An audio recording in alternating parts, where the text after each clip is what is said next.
David's Marist Inanda, the venue, Marcelin Courts, and quite a lovely day we have out here. Sun is shining, it's bright and early in the first of our semi-finals. The St. David's Marist Inanda, the host, taking on St. Benedict's College, and of course it's going to be later on St. Stithians under 50 taking on Bishop Baven. This is of course live on School Sports, and it should be a lot of fun. Under 15 section, very, very competitive. Not much to pick between the teams that are taking part. And what you do have is these are the top two teams from Pool A and Pool B.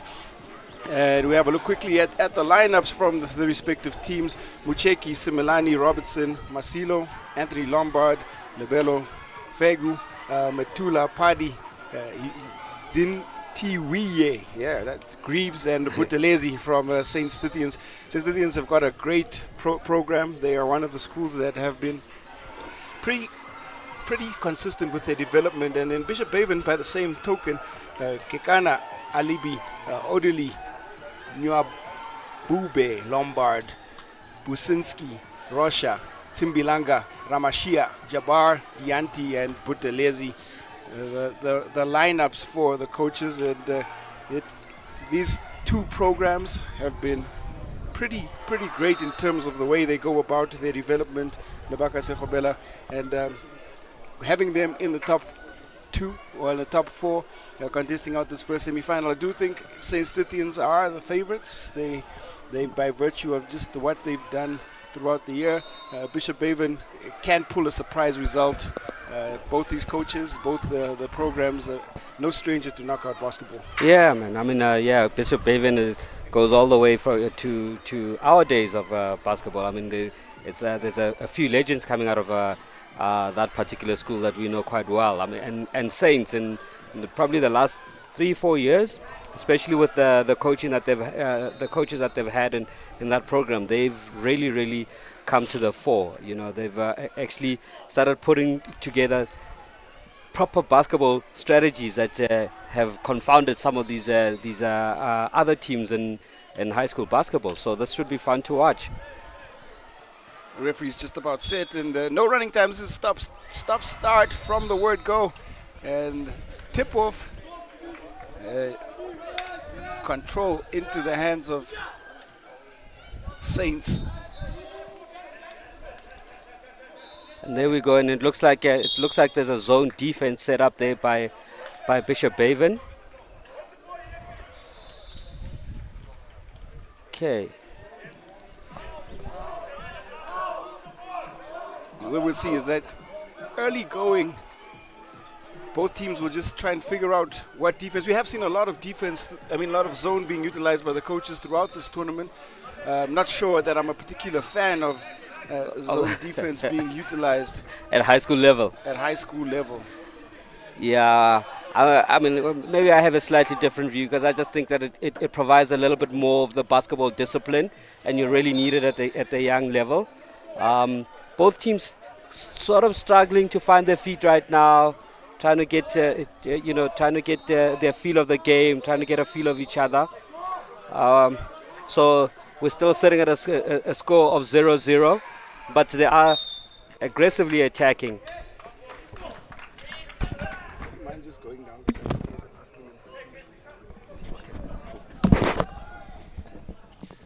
6:35 to play in the first quarter. We still haven't had a score, and the semi-finals can be quite tightly contested. Both teams not showing signs of nerves. We just haven't seen any execution yet. The first real attack on the inside, and our first 2 points off that layup.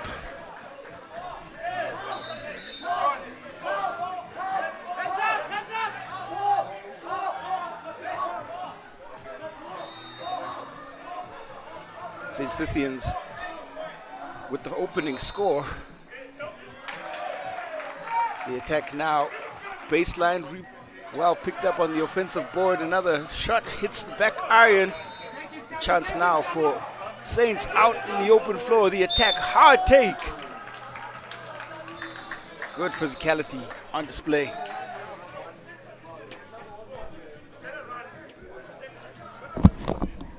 Signs of aggression early on.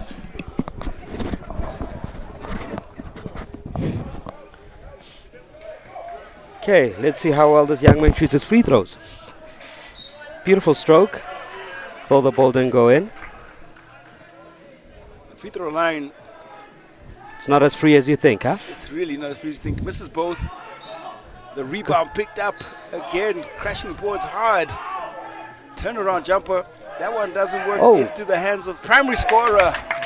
And another 2 to the total. It is lovely seeing the young man crashing the boards right there. Ball being floated around the perimeter. And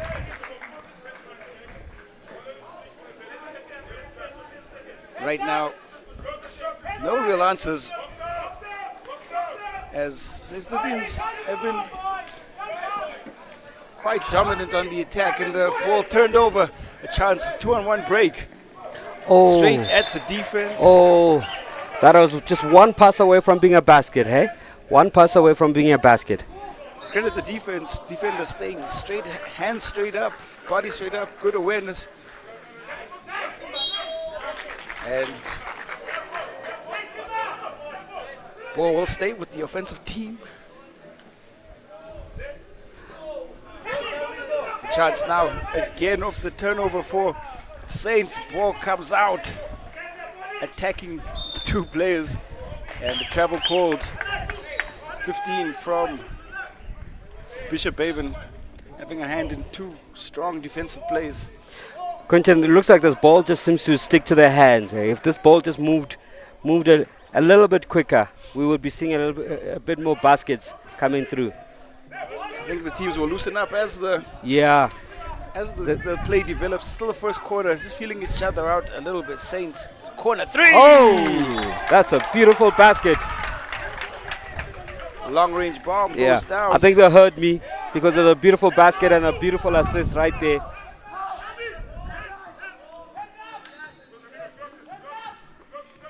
A lot of Steph Curry type shots, sure we're going to see going up, and finally we have our first score. 2 points to Bishop Haven. Registered their first 2 just after 5 minutes of play. 8-minute quarters, stop start. A short curl on the inside as player just throws it away. A chance now for Bishop Haven, and welcome to the game as back within 3 points, 7-4 the score. Turnovers have got to lead to transition opportunities, and we've seen Bishop Haven capitalize. Running the same play, little curl inside. Rebound picked up again by 15 Bishop Haven, ball thrown up. Hand on it, and one thing I have noticed throughout the play of the tournament is that as much as teams can go up by as much as 10 or 15 points, the runs in high school basketball tend to last a lot longer, so 15 points insignificant. Yeah, no, and that's the beautiful thing about high school basketball, right? You cannot call a team out at any moment. You can't basically say that this team is done because they can make a comeback. It's the Indians now on the attack. Okay. Still happy to sit in the zone of Bishop Haven. The short jumper. Yeah, but I like that. It's a variation. It's running the very same play, running around the other side. Variation now is instead of going to the ball going to the corner, it's a cross-court pass to the weak side. So that was actually a nice little look. You know, these are the things that you like seeing at the high school level when the kids are learning how to run these plays and vary these plays. Oh, beautiful. Powered up and gets the score. That's a beautiful play right there.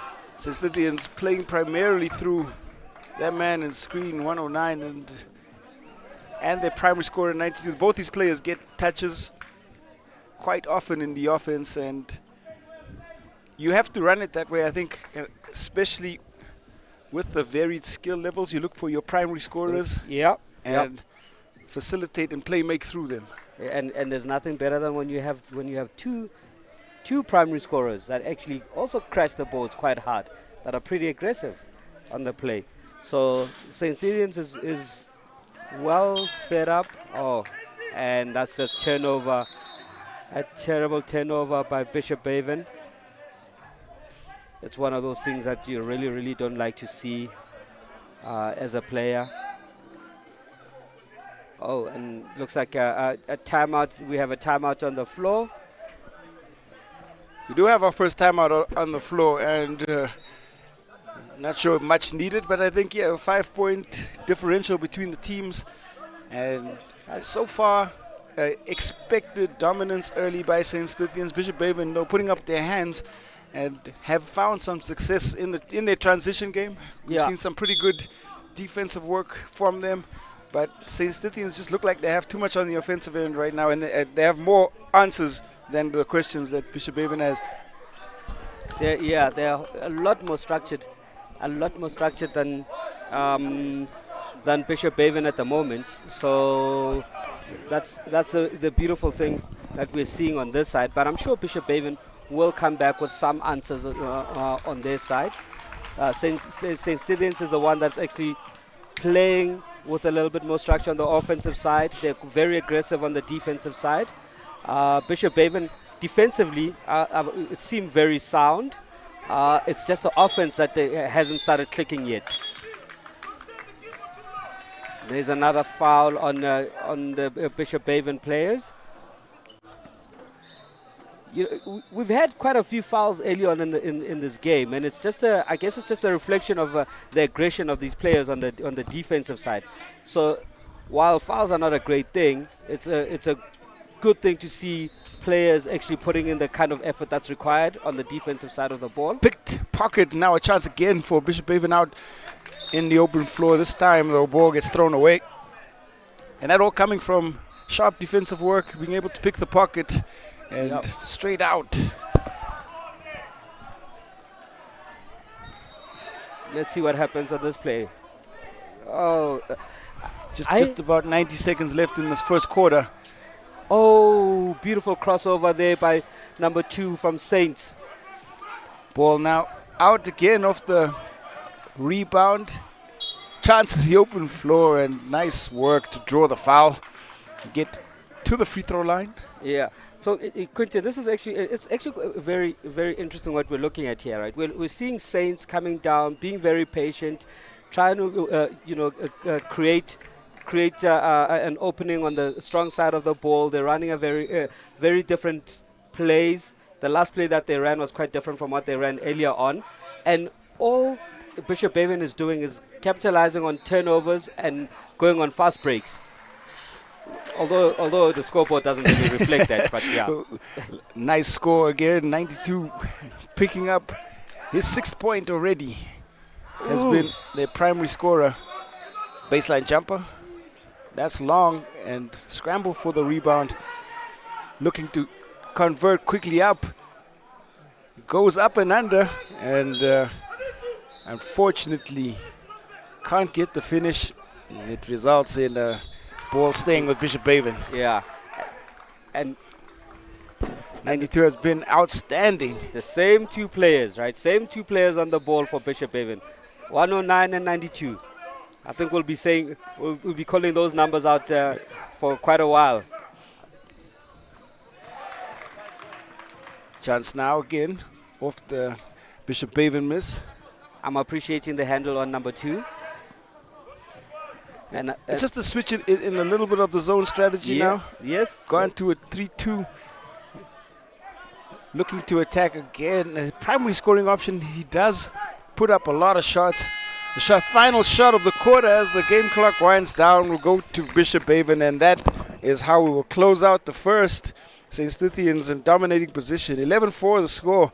And a lot of work, I think, on the blueprint side for Bishop Baven, as they try and figure out how to get a little bit more in terms of their offensive production. We've seen it come from the transition game, and that was been their primary weapon, resulting in coming from turnovers, coming from the ability to pick the pocket.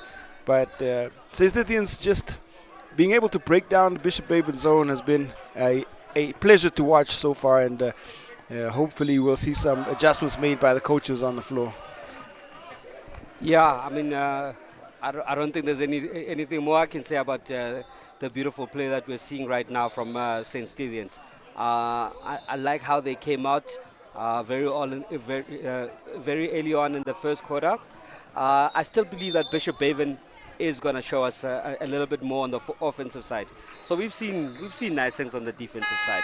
We've seen the defensive aggression. We've seen the switch of the defense to try and counter what St. Stephen's is bringing out. All we need to see now is the ball going into the basket, and you need one ball. You just need one basket to go in, and suddenly the floodgates might start opening up.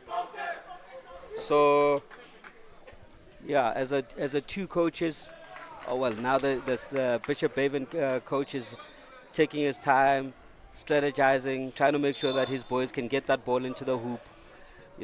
As a great coach Popovich says, you can always teach the guys how to run the plays and do everything else. But if the ball doesn't go into the hoop, that's not something that the coach can do anything about. The boys will have to fix that for themselves when they get on the court. And I'm quite sure that they will certainly solve that very quickly. There's a nice shot from Bishop Baven. Oh, yes. Beautiful end one by number 10 on the Bishop Baven side. Aneso Jintuwei.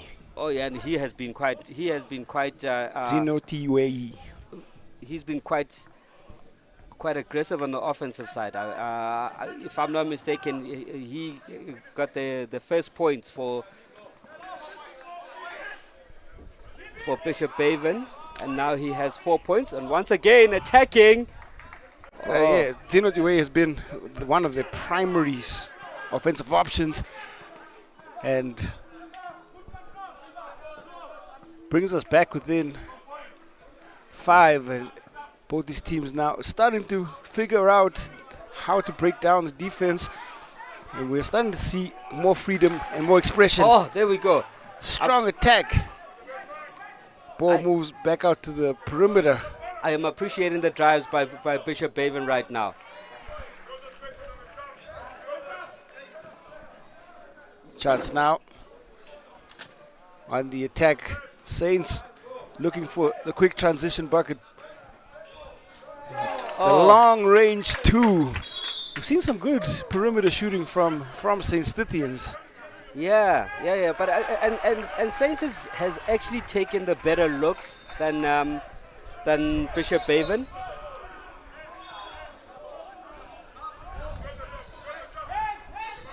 And there we go. Bishop Baven trying to be patient on the offensive side. Long range bomb goes up again. Rebound picked up. Another shot going up. Oh, that is a heartbreaker. Ball going in and out of the basket. Saints once again on the attack. Turnover ball. Turnover again for Saints. Shot goes up. Oh, this is some frantic play here. Basket by Bishop Baven, number 10 once again. Young man is actually doing very well for Bishop Baven. I think he's going to be the primary option that St. Stephen's going to have to look at potentially stopping. Well, St. Bishop Baven on the comeback. Still a 5-point game. Corner shot goes up. Rebound into the hands of St. Stithians player now. Back and forth. Turnover tennis. Baseline. Oh, beautiful assist. That was lovely. Number 10 once again hitting a nice layup. Siamtanda Butelezi of Bishop Baven has been the primary scorer. He's been the reason for the fight back. And a timeout called on the floor now. Much needed timeout for St. Stithians. We have a quick look at the turnover tennis. The ball picked, a great assist into the corner, the small short corner, and Butelezi up with the right hand and forces the timeout.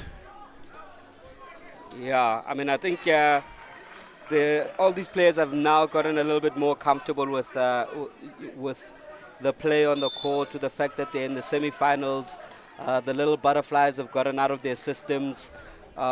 We've also then just started getting a little bit more comfortable with who is who on this court, who the key players are. We've seen guys that have put up their hands on both sides. The number 10 for Bishop Haven has really put up his hand, as well as their point guard, the number 6 point guard. They have basically been the two danger men for Bishop Haven. The future is bright for those two young men. And on the St. Stephen's side, it's been mostly a almost complete team effort. They've got their two primary options, being their number 2 and their number 109. But their guard play has been fantastic. I love the level-headedness of their guards. Guards have been really outstanding. Turnover called. Travel violation picked up by the referees. It's going to be inbound St. Stithians.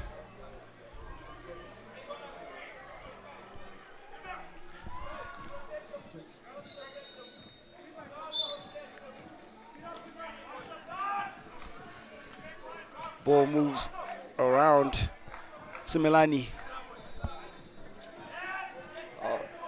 Manikai, he fires up the long ball, and rebound picked up now into the hands of Saints. That was a sharp defensive work. Really beautiful quick skill. hands. It's a great read. Yeah. Just anticipation. Similani showing some prowess on the defensive end. Ball now. Primary scorer Tami Tlongwa.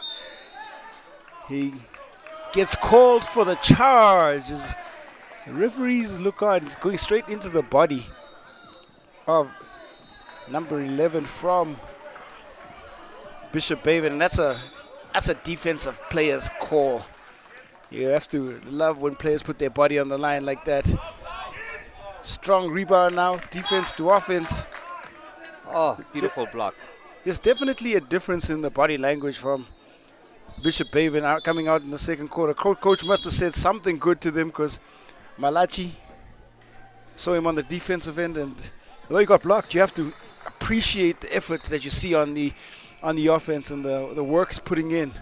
Yeah, man. I mean, I think we saw two beautiful defensive plays from both teams, back to back. Nothing better than a young man being willing to take a charge on the one side and coming right back down on the other side. St. Stephen returned the favor with a block, and there we go again by Buthelezi. Again, Buthelezi has been great here in the second quarter. 1 point game. Saints patiently running their offense. Turnover ball for Bishop Haven. I was thinking that maybe the coaching staff should look at a change of defense, but it looks like this changed zone on the part of Bishop Haven has worked out for them largely in the second quarter, because they've been able to come right back. Yeah, I mean, I guess the coach is looking at it like, listen, it doesn't seem to be broke right now. So there's no need for us to look at fixing it. Since that has been almost scoreless throughout the second quarter. Yeah, no, and I think that you can primarily give credit to the defensive effort, but it's offense can also just create a little bit of take the confidence out of the opposing team. So long range bomb goes up as Modise gives the chance now for Saints, who are up the court again, and another turnover while chased down to the hands of Modise, who's going to try and push the pace and the tempo. Malachi attacking, gets it back, but hands it right back to Saints, who now have a chance in transition. The left-hand layup gets blown, thrown over the rim. Modise right back into the space. He gets up the court in a hurry, young Modise. Yeah, Modise is very quick and quite skilled, specifically for this age group level. The skill level that he has is quite pronounced. Malachi loses his footing. Turnover ball. This has been a turnover-prone quarter for both these teams. Yeah, and I think it's also just the aggression that you're getting right from both teams. The activity. There's been quite a lot of activity from both sides, and that has led to quite a few turnovers. Lehwati throws it away. Bishop Baven moves the ball around the long bomb. No good. A chance now in the open floor for Lehwati. Lehwati attacks. Layup, counted and one. Beautiful play by Lehwati. A much needed score for Saints, who've had a pretty tough quarter all around. Lehwati, open floor. Just a tickle, just a touch. But high fives on the make. Much needed score for Lehwati and St. Stithians. Free throw. Now, chance to convert. Rebound picked up. Modise. Yes, Buthelezi. Every time he touches the ball, he is literally looking to attack. That's just patient offense, and really should have got the finish on that. That was well read. Got to reward yourself for looking and taking your time on the offensive end. Ball thrown up. And once again, Buthelezi. A chance now. Rebound there by Nokbara. Back and forth. Finishing has been an issue for both teams here. This young man has just got beautiful skills, eh? He has. I'm happy with the attack we're seeing, but the finishing is really proving to be an issue. Back and forth. We've had 5 possessions straight where the offense has done all the hard work, gotten to the rim, but we've just not got that final touch. It does leave a lot to be desired, the finishing of both teams. I do believe... Buthelezi. There we go. Buthelezi is breaking that scoring drought. Come alive here in the second quarter.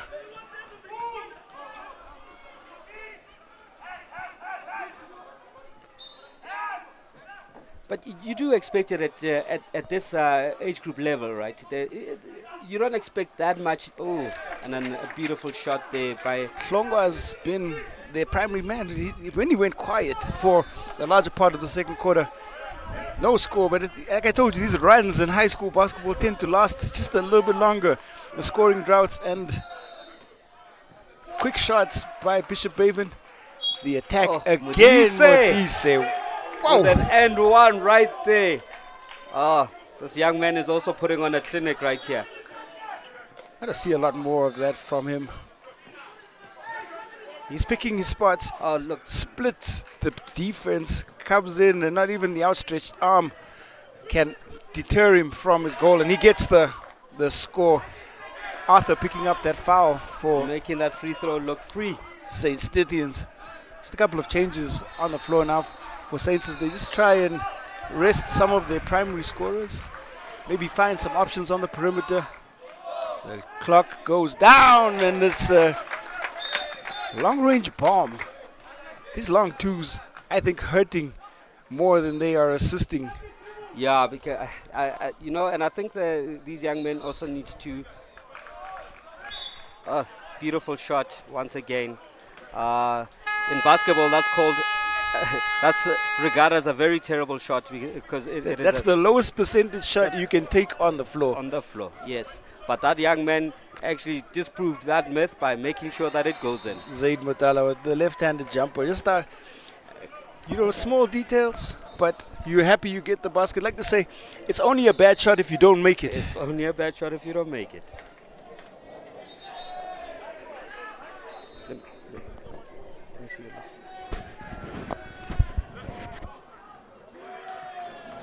I'm looking at his picture, so okay. That's all I could do. This is that. So you keep that one, and we'll do it like that. It's the best way to do it. Because I've been switching pages, but if you have that, then we can just do both.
School Sports Live's under 15, first under 15 final, first of our semi-finals for the day.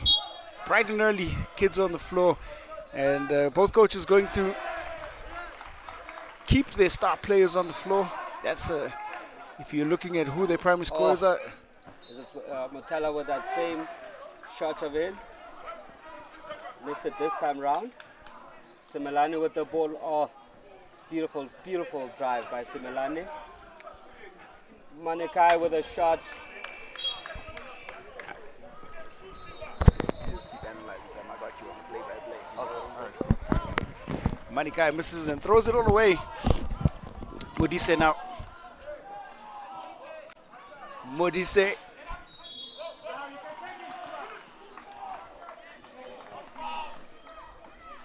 Shot goes up. Motala.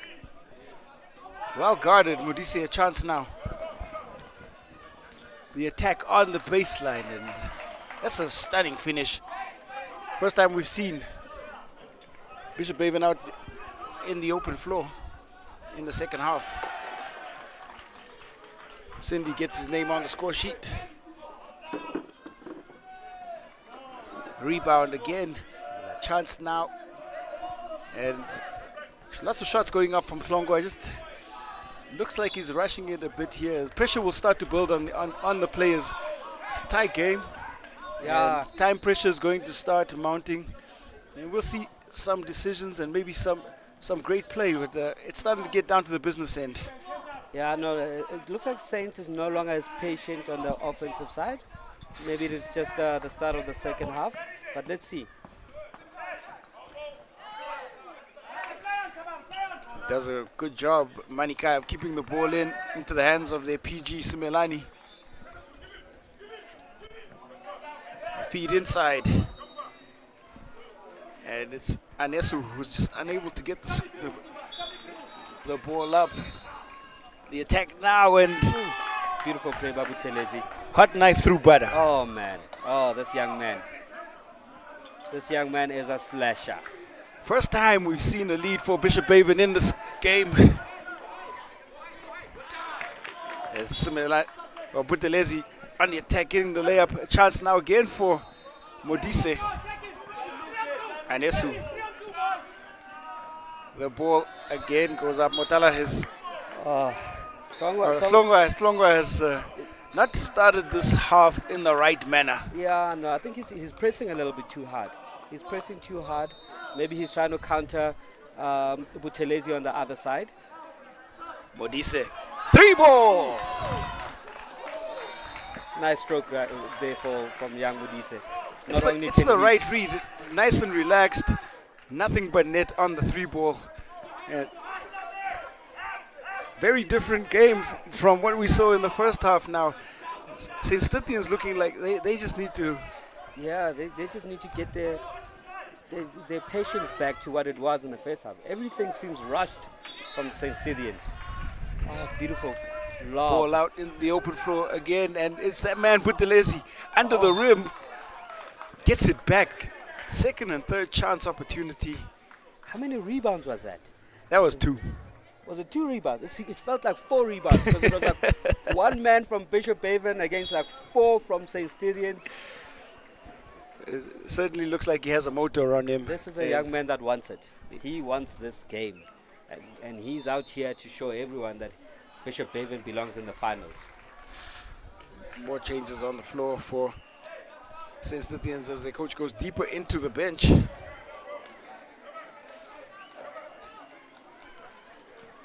Our first look at Dingani.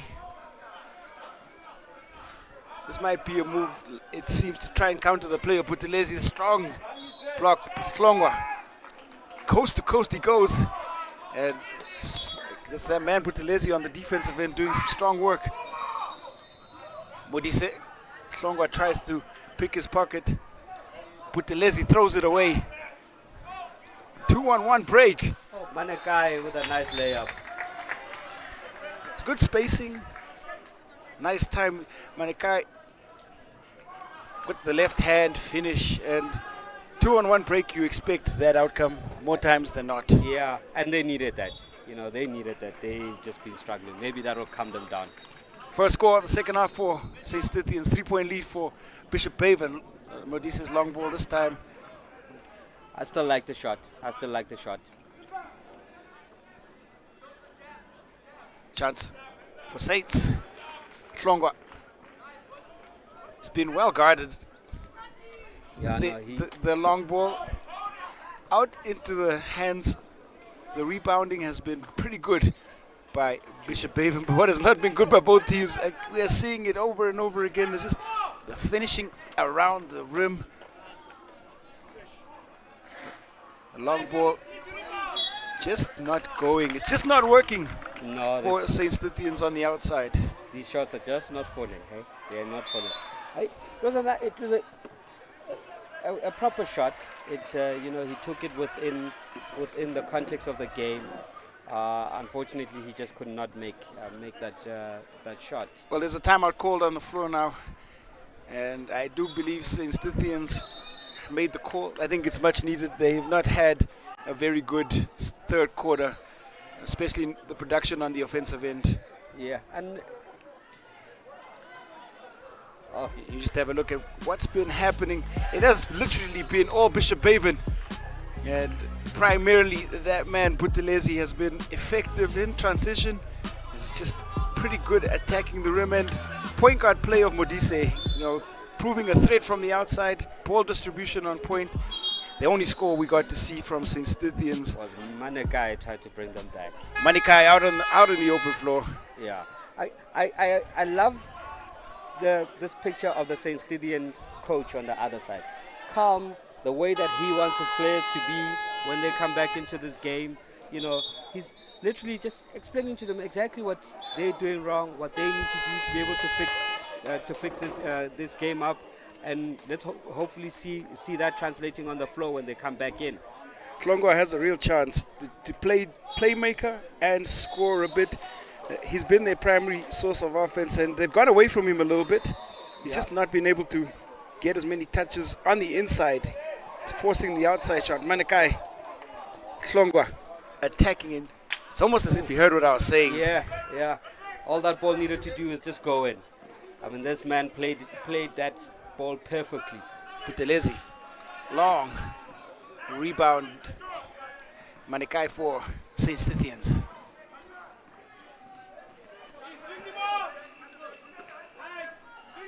Spending a little bit more time rotating the ball. Another long ball, and it looked good. On release, you feel that might have had a chance of going in, and it's a game of inches. Yeah, I like the shot. It wasn't a one-and-done type shot. It came from a play. All it needed to do was go in. Modise, the long three ball. Oh, man. I think I'm going to stop calling these threes out because what's happening on both ends is just... Quentin, what I'm seeing here is a tale of two halves. Right? So, Bishop Baven is doing what Bishop Baven is doing what St. Stithians was doing in the first half. They're the ones that are more patient on the offensive side of the ball. They're the ones that are trying to move the ball around a little bit more, take the opportunities as they come to them, and Saints still trying to find themselves. Ooh, beautiful play there by number 9, Thindi, for Bishop Baven. My apologies, that was Nokbara from Bishop Baven. Quarter 3, since he's been on the floor, has certainly put up 4 shots already. Buthelezi, no continuation on that. Referees are not going to give him the score. But what is called is the unsportsmanlike, which means that there will be 2 shots plus possession for Bishop Baven. And it's that man, Buthelezi, who has been a standout player. Timeout called again. Just before we get that, this time the timeout courtesy of Bishop Haven. Manikai with the left-hand layup. And Bishop Haven and Sandton going at it here in the semi-final. The rare long-range bomb that goes down For Sandton. for Sandton. We have not really been in the game into this game in the second half. 5 points, the only production they've had here in the third quarter. And like you said, a tale of two halves so far. And it's interesting that we say that Saints has not really been in the game, but the scoreline doesn't reflect that, right? You know, it's a 3-point game, you know, and from the way that we're talking, you would expect that it would be a deficit of a double-digit deficit. But as you said earlier, this is how high school basketball. I've seen 10 or 12 point swings, scoring runs that go unreplied. And that man, Buthelezi, knocks down both and extends the lead. They do keep possession of the basketball. Lead up to 6 points. There's 1:52 left to play here in the third. Modise, long-range bomb, front iron for him. It's Buthelezi again. That was a massive rebound right there by young Buthelezi. He's been on it since the first quarter. You have to appreciate his work on the glass. Chases it down, gets in front of Hlongwa and strong. Quentin, do you finish. not feel Saints is missing Similani in this game? We haven't seen him in a while. We haven't seen him, and what we have seen them try and do is force it from the perimeter. It's a strategy that's not worked for them. I think on that timeout, the coach has got to try and break down the zone a different way. Hlongwa. Just the same way Bishop Haven are utilizing Buthelezi as their primary scorer. We haven't seen the ball Hlongwa get enough touches just to allow him the chance to play make. Every time he does touch it, you get some good production from him. Hlongwa at the free throw line now. And these missed free throws, or these free throws, will come with a lot more pressure. Yeah, it feels like Saints has moved away from what they did well in the first half, where they were using Hlongwa, but as well as using Anesu on the other side. You know, when they do a little bit of variation, running their plays through Anesu, and Hlongwa would come down off the weak side. And that confused Bishop Haven slightly in the first half. You're hoping, we were actually just hoping that we could have seen some of the same things in the second half being tried. I'm not sure why the coach moved away from that. It's Malachi who turns the ball over for Bishop Haven. Hlongwa. A 3-ball in the corner, and the second time we get the connection. Beautiful shot there.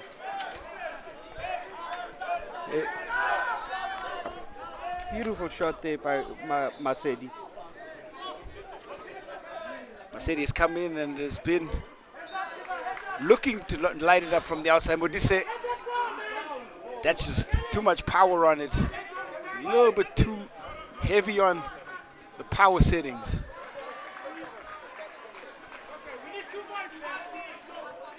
Hlongwa. Hlongwa will try his long-range bomb. And the rebound picked up again, and that's Anesu right there. A game of runs. Anesu gets the score. Lovely elevation, goes glass, and the bank is open here at St. David's. We do banking on a Sunday, and the long bomb misses. How we close out the quarter on the comeback. It's a 1-point game. Bishop Haven holding on to a slender lead, and that is that end of the third period. Yeah, you know,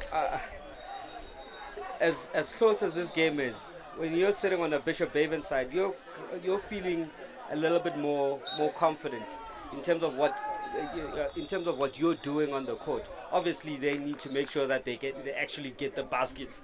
I think that's the difficulty that we've seen from both sides. Right, Bishop Haven seems to be the more controlled team than Saints, but what they have in common is they both keep missing their baskets. So if I'm the Bishop Baven coach right now, I'm telling my players that you guys are doing all the right things. You just need to convert those balls into baskets.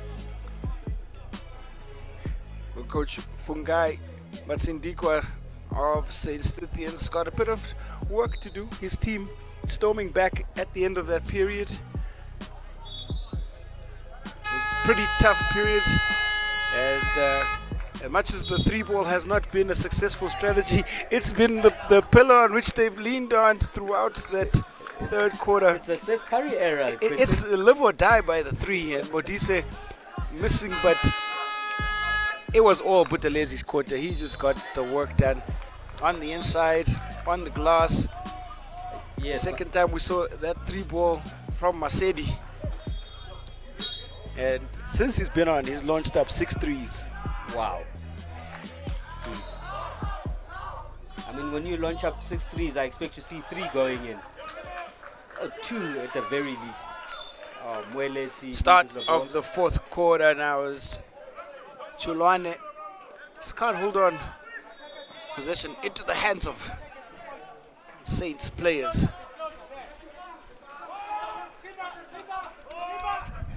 Hlongwa, corner 3. Won't go, but there's a fight underneath, and strong work. Lehwati got the positioning, had the inside. It's good to see Saints looking like they want to fight for this thing. Ball fed in, powered up. That was young Anesu back to the free throw line. Positive signs if you're looking at it from a Saints perspective right now. They are maximizing their scoring run. It's a good start to the fourth quarter. But It was looking bleak for them throughout the third, so much better. Yeah, but now they just need to convert. They need to convert. Come away with something. Empty trip. Unless we can't get it to 4. Modise trying to set it up. Butelezi. Baseline jumper. Well, no good. Oh, that patience just required a drive. Hlongwa. Looked like he's recovered some of that confidence. And he is given Saints a 1-point lead. Modise Butelezi. Shifting responsibility a little bit as Guabara. Do you not think that the ball had to go down to the baseline, come back to Butelezi? You know, to... What do you say? Likes the shot from the top of the key. Oh. Guabara on the rebound. Just can't get that touch again. We talked about the pace of Saints. It looks like the pressure keeps shifting. So now Bishop Baven look like they're rushing on the offensive end. And we're not seeing the same composure that we did in the third.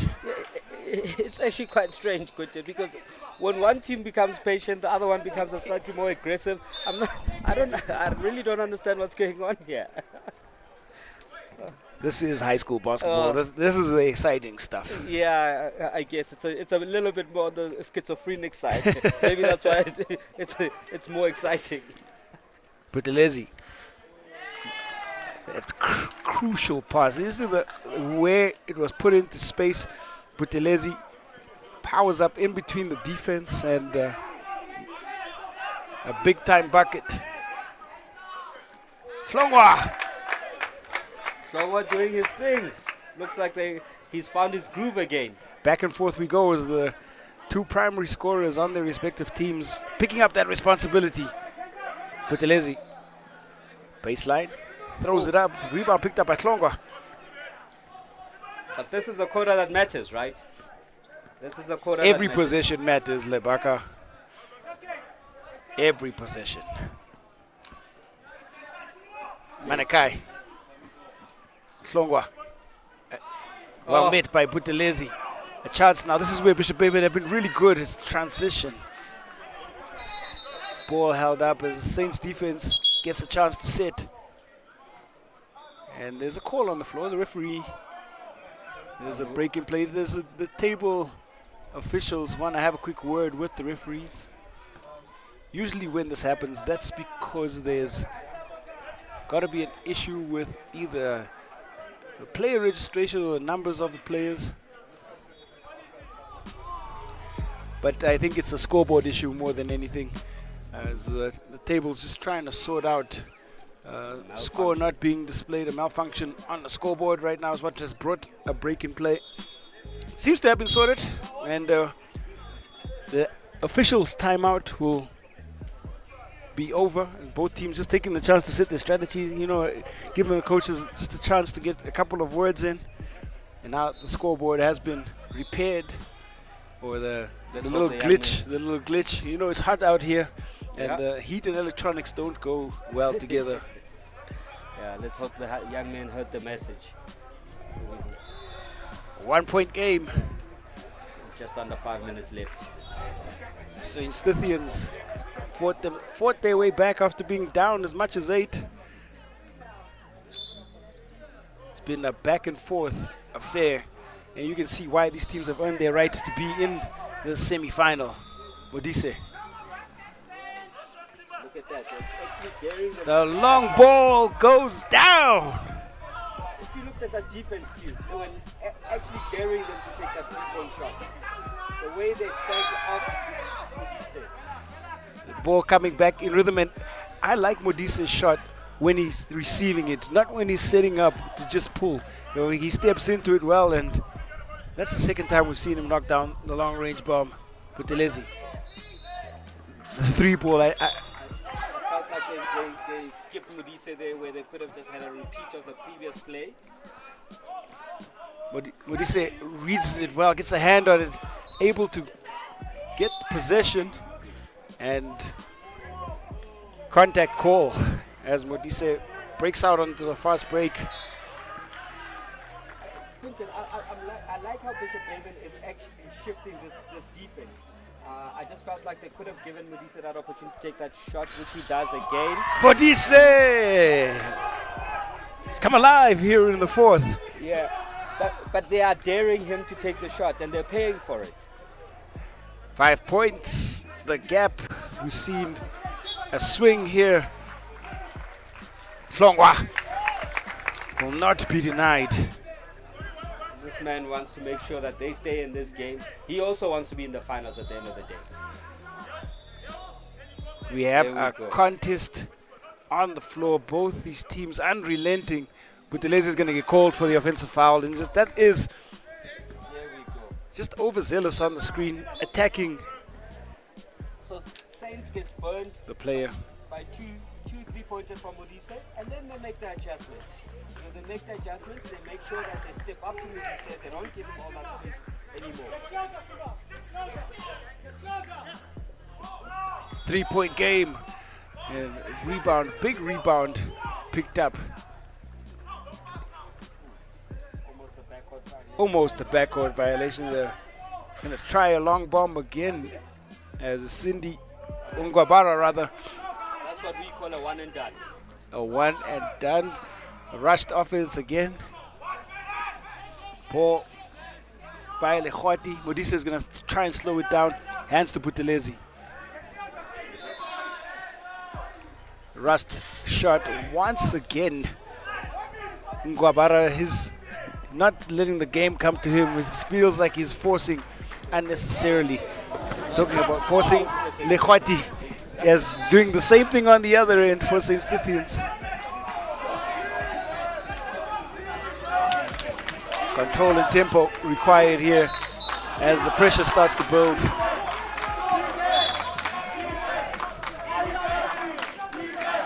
Patience. Buthelezi inside. Buthelezi. I'm such a fan of what I've just seen. They controlled the tempo. They looked for a gap in the defense.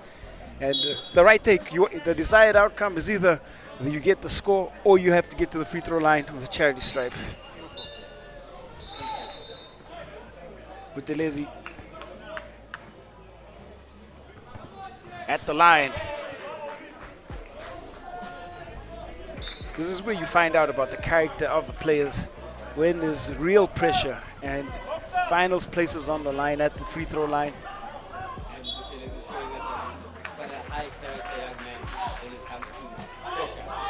One of two for Buthelezi. Chilwane battled hard for it, but possession ultimately handed right back to Saints. Manikai.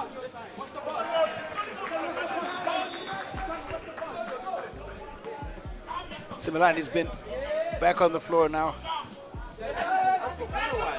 He's been sitting for a while. Buthelezi gets the blocked shot and fought hard for the possession. It's turned over. Manikai feeds Similani. Similani attacks straight at Chilwane. Chilwane picks up the foul. Similani. This is a young man that we've all been with. Come in and had immediate impact. Immediate impact. And he's been sitting on that bench for a while. You would expect him to be very cold. You know? This is those spark plugs that you need coming off the bench. But as a coach, don't keep them there for too long. Free throw line again proving a problem. As we just have a look at what Manikai did. Feeds Similani. Just a good transfer, balanced transfer. Takes the contact, gets the score. It's now Buthelezi. And a jump ball call by referee Kudas Vareva. And I'm not sure. That was a marginal call, but referees make those calls on the spot and hands possession to Saints. That is 2-point game. Every possession crucial. Terrible turnover. That might be a sign of the pressure. Just some composure required here. I've been talking about time pressure. Time pressure is real. 70 seconds, all that remains between these teams at a semi-final place. Modise. Tightly guarded. It's Buthelezi. Chilwane. Modise looking to get it up. And Quinton, we've seen senior players that get really affected by these kind of time pressures. You can imagine 15-year-old.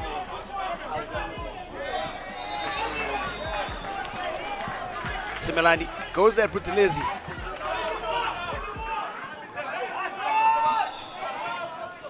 Similani again calls for the screen. Anesu. Skies up! And we have a tie game. Crowd in courtside starting to get into it. And the charge called. Oh, Saint Stadium's coming to the party. Young Similani.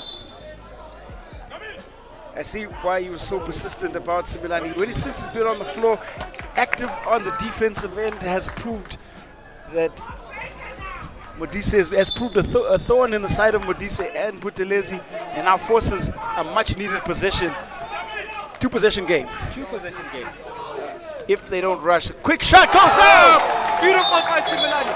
Quinton, one thing that I just noticed is if you look at the bench of Bishop Maven, look who's coming in at such a crucial point in the game. We have not seen that young man the entire game.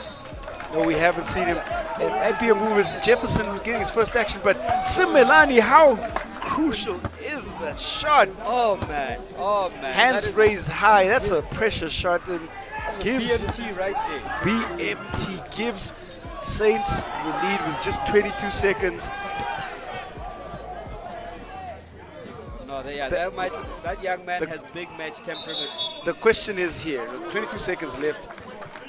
You have to go for the tie, but do you do it by attacking the rim and hoping that you get the and run play, or do you go for the long bomb? I think you go for the high percentage shot, which is a quick 2-point shot, and you try to make sure that you get the ball back on the defensive side.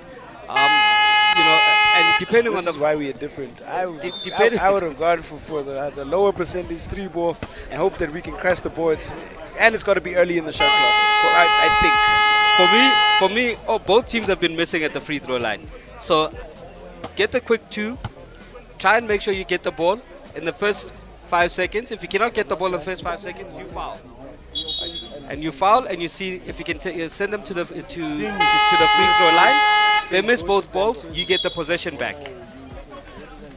Interesting strategy. This is where coaches earn their money. These possessions, They were down by 12 points. execution crucial. Ball in the hands of Bishop Baven. 22 seconds. All that separates them from a place in the finals is Buthelezi. Buthelezi, as I said, go for the quick 2-point shot, which he went for. And The referee is calling jump ball. Okay, I think I got just as excited as Bishop Baven there for a second. I want to understand the call by the refs, and the problem with this is that the referees should not get involved in the game. Can let the game unfold? Yeah, I think I'm just as dumbfounded, but somewhere along the line, the referee will then explain to us how he came to that call. I would be irate out there. There's just And if we look at the gesticulations by the referee, it looks like he's saying that the defender had both balls on the both hands on the ball, which called for a jump ball. referees have got to understand game flow as well. That's just as much a part of. If you have the technical side down, we understand, but game flow. Yes, no, the man played Reading a the big role. situation. Buthelezi. Modise to Buthelezi. 15 seconds. The block. Simelani, who's come in and been outstanding. This is time to foul. And they Foul is enacted. got 2 shots. Buthelezi Now, tries to get inside, and it's a big block by Anesu. now Bishop Baven needs to make sure that they get that second rebound. Well, Simelani.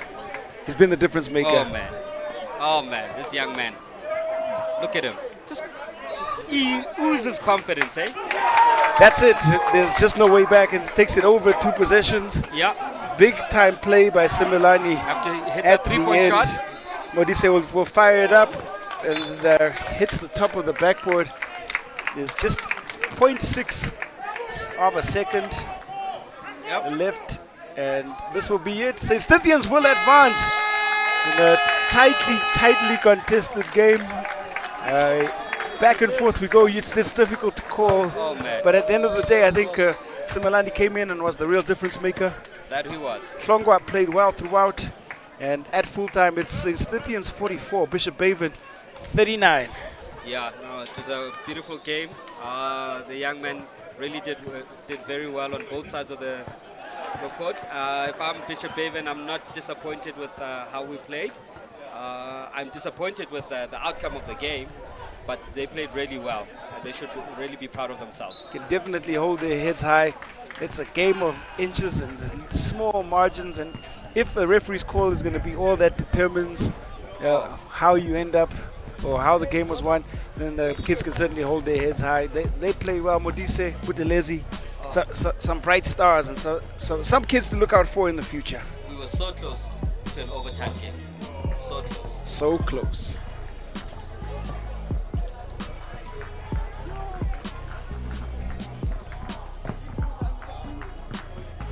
First of the boys under 15 semi-finals completed, and St. Stithians advance. Bishop Baven, unfortunately, that will be where their story ends.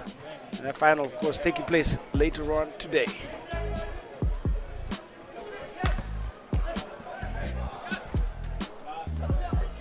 Well, it's been a lot of fun bringing you this game from myself, Quinton Denason, and the statsman, Lebaka Sekhobela. It's been an absolute pleasure bringing you our first of our St. David's Inanda Hoops Classic semi-finals. There's more to come later in the day.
Ja, man. Hij zo. Ja, was nice. Hij zo, de bal hit you, de bal hit de camera. Wat is er getraind, hè? Bam, opgelegd. De hele ding was zo. 3 babbel en alles. Ja, lekker man. Nee, maar ik record mensen rond, hij kan dit Oké, maar je moet een beetje stappen stellen. Ik heb probeer, maar als ik nou... Wat is er nou 2? Ja, ik heb nog maar wel op 3. Dus ik heb een knapper gezet. Ik vind net als je zoom. Maar hij is ook goed. Je is zo raar, je zoom mee terug. Maar daar is het alles dol. Zo.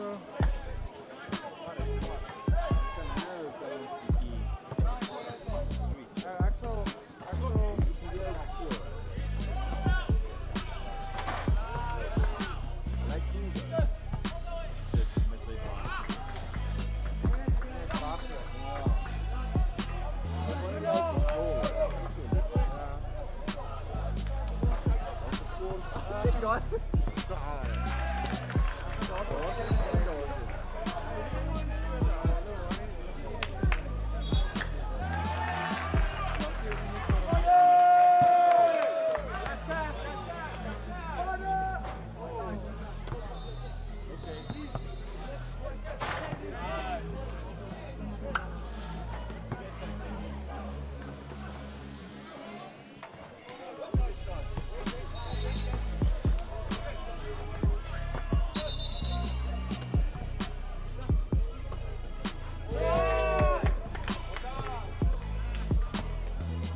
School Sports Live basketball, and it is the St. David's Marist Inanda Hoops Classics under 19 boys semi-final. Michael Mount Waldorf taking on King Edward VII, and we are live from the Marcellan courts. It's a warm and quite heated day out here, and we've just seen some really great action in the under 15 semi-final. I'm sure that the under 19 boys are going to do just the same, as both these schools have proud basketball heritage and legacies.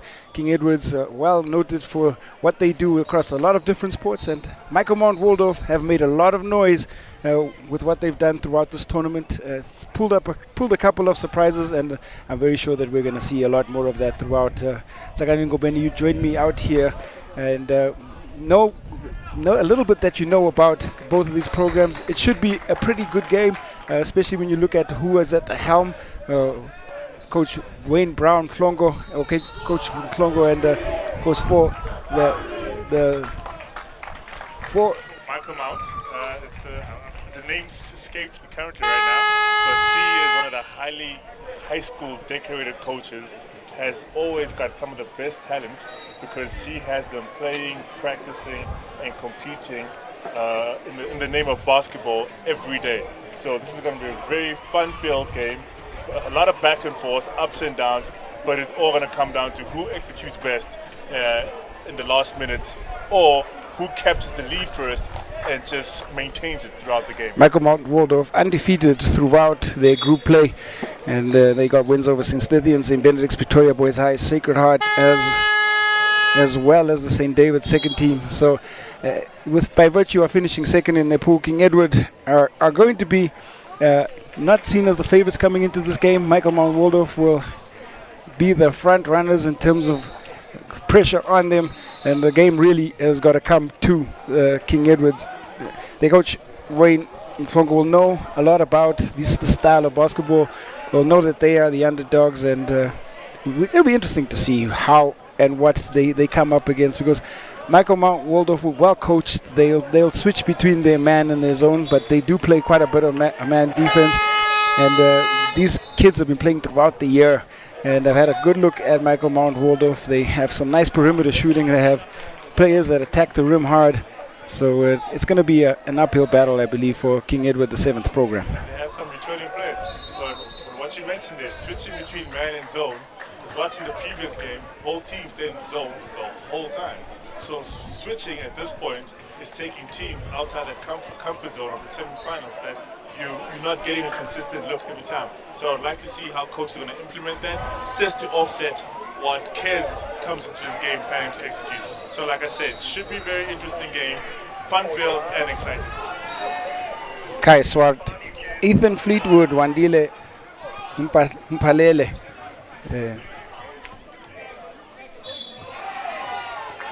Motielwa, and Keegan Robinson get the start for Michael Mount Waldorf.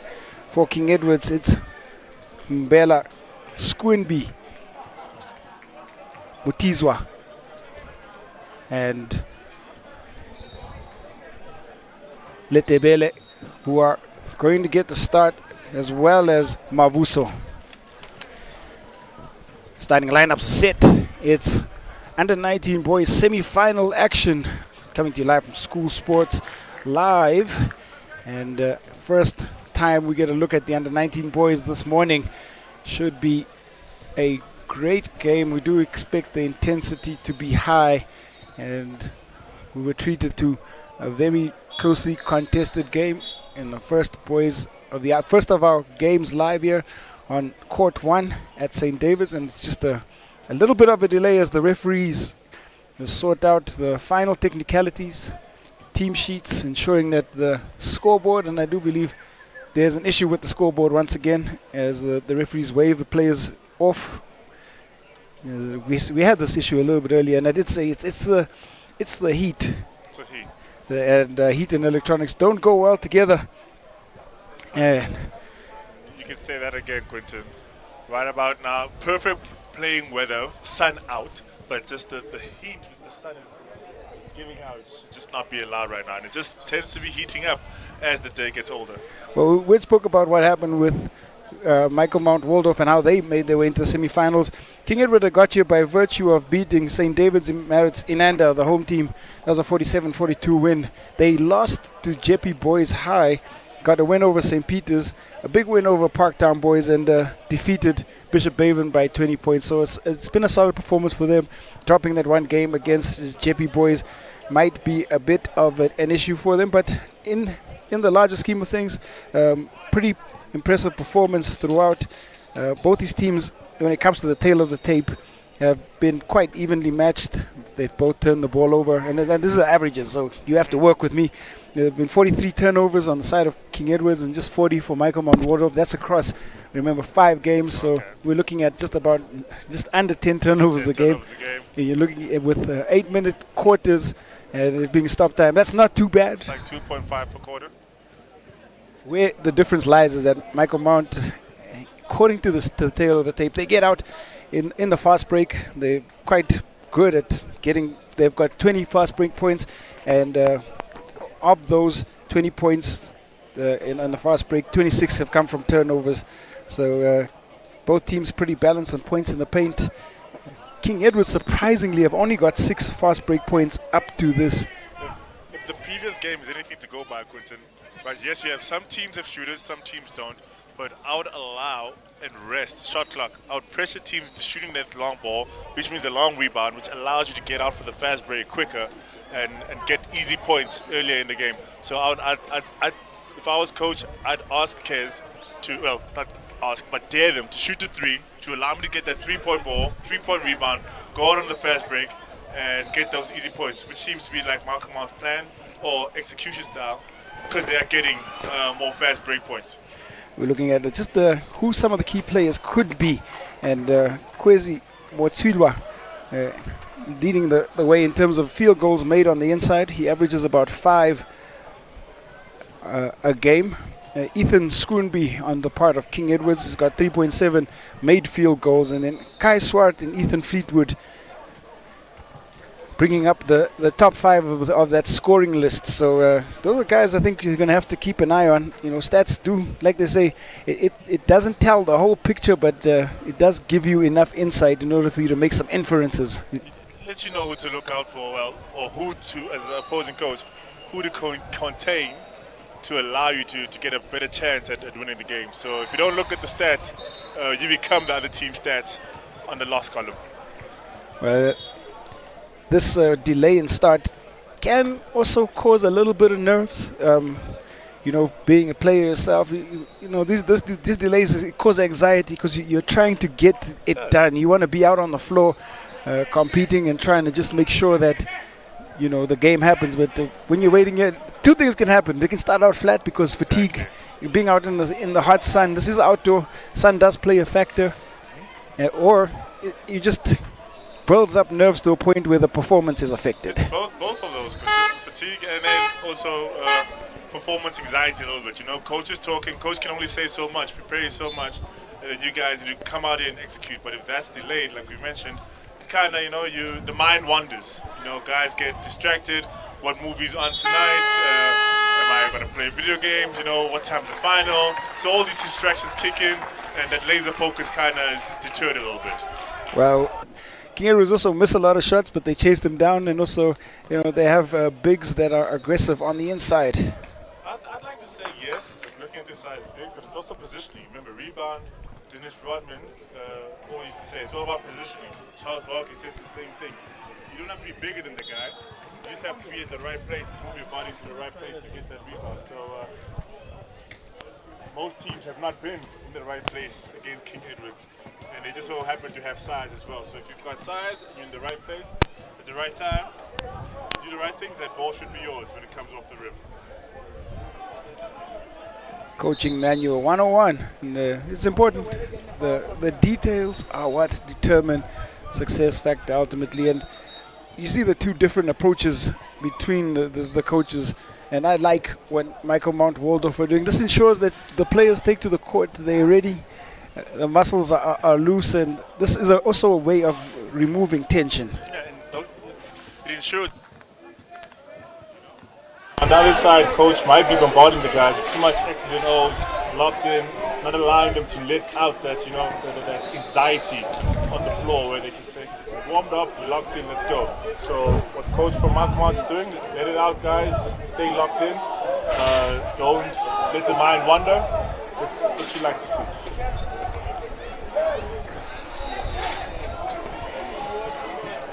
The heat definitely going to be a factor throughout this game.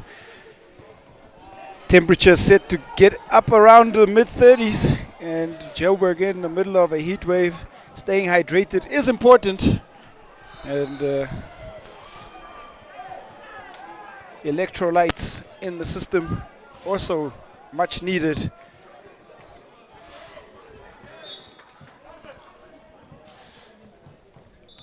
Much as I said, it's nice to see the kids warming up. You've also got to be aware of fatigue. Or does fatigue exist at such a young age? I don't remember, Quentin. You tell me. It's been many years back. Remember, you spent the whole day playing, but I don't think we played in the heat wave, because I'm sure our mother would summon us back into the house. I'm sure, but I'd like to think that fatigue does not exist, because, you know, recovery is much quicker at this age.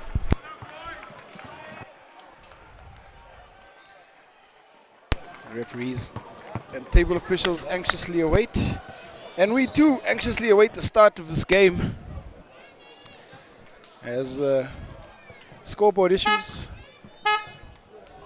still continue to plague the start of this highly anticipated semi-final clash. And we have heard the beep of the scoreboard once again. It might mean that we are not too far away from the start.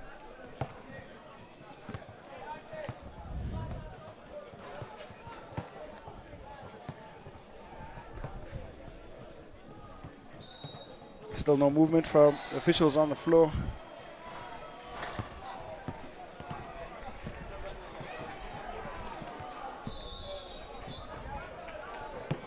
And coaches and players showing signs of relaxation, no real tension, as some sort of frustration when it comes to a technical delay for the start of the game.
Before we get this game started. And the scoreboard.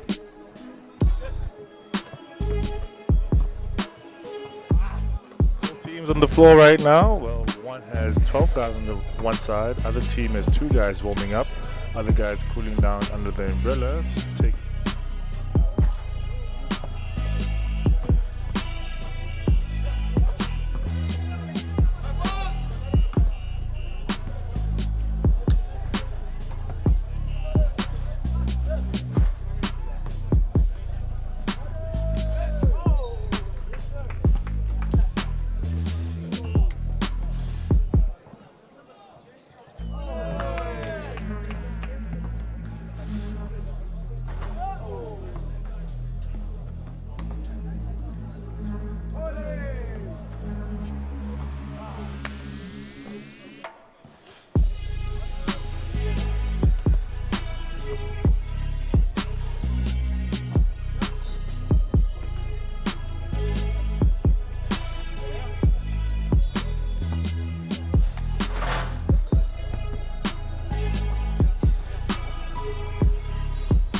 School Sports Live under 19 boys semi-finals at the St. David's Marist Inanda Hoops Classic, and Bishop Baven taking on, or Kiz taking on Michael Mount. And it's been a 30-minute delay before the start. Technical issues are now sorted. The scoreboard seems to be ready. Now we can finally get this game underway. The ball picked up and into the possession of King Edward VII. Moilosi.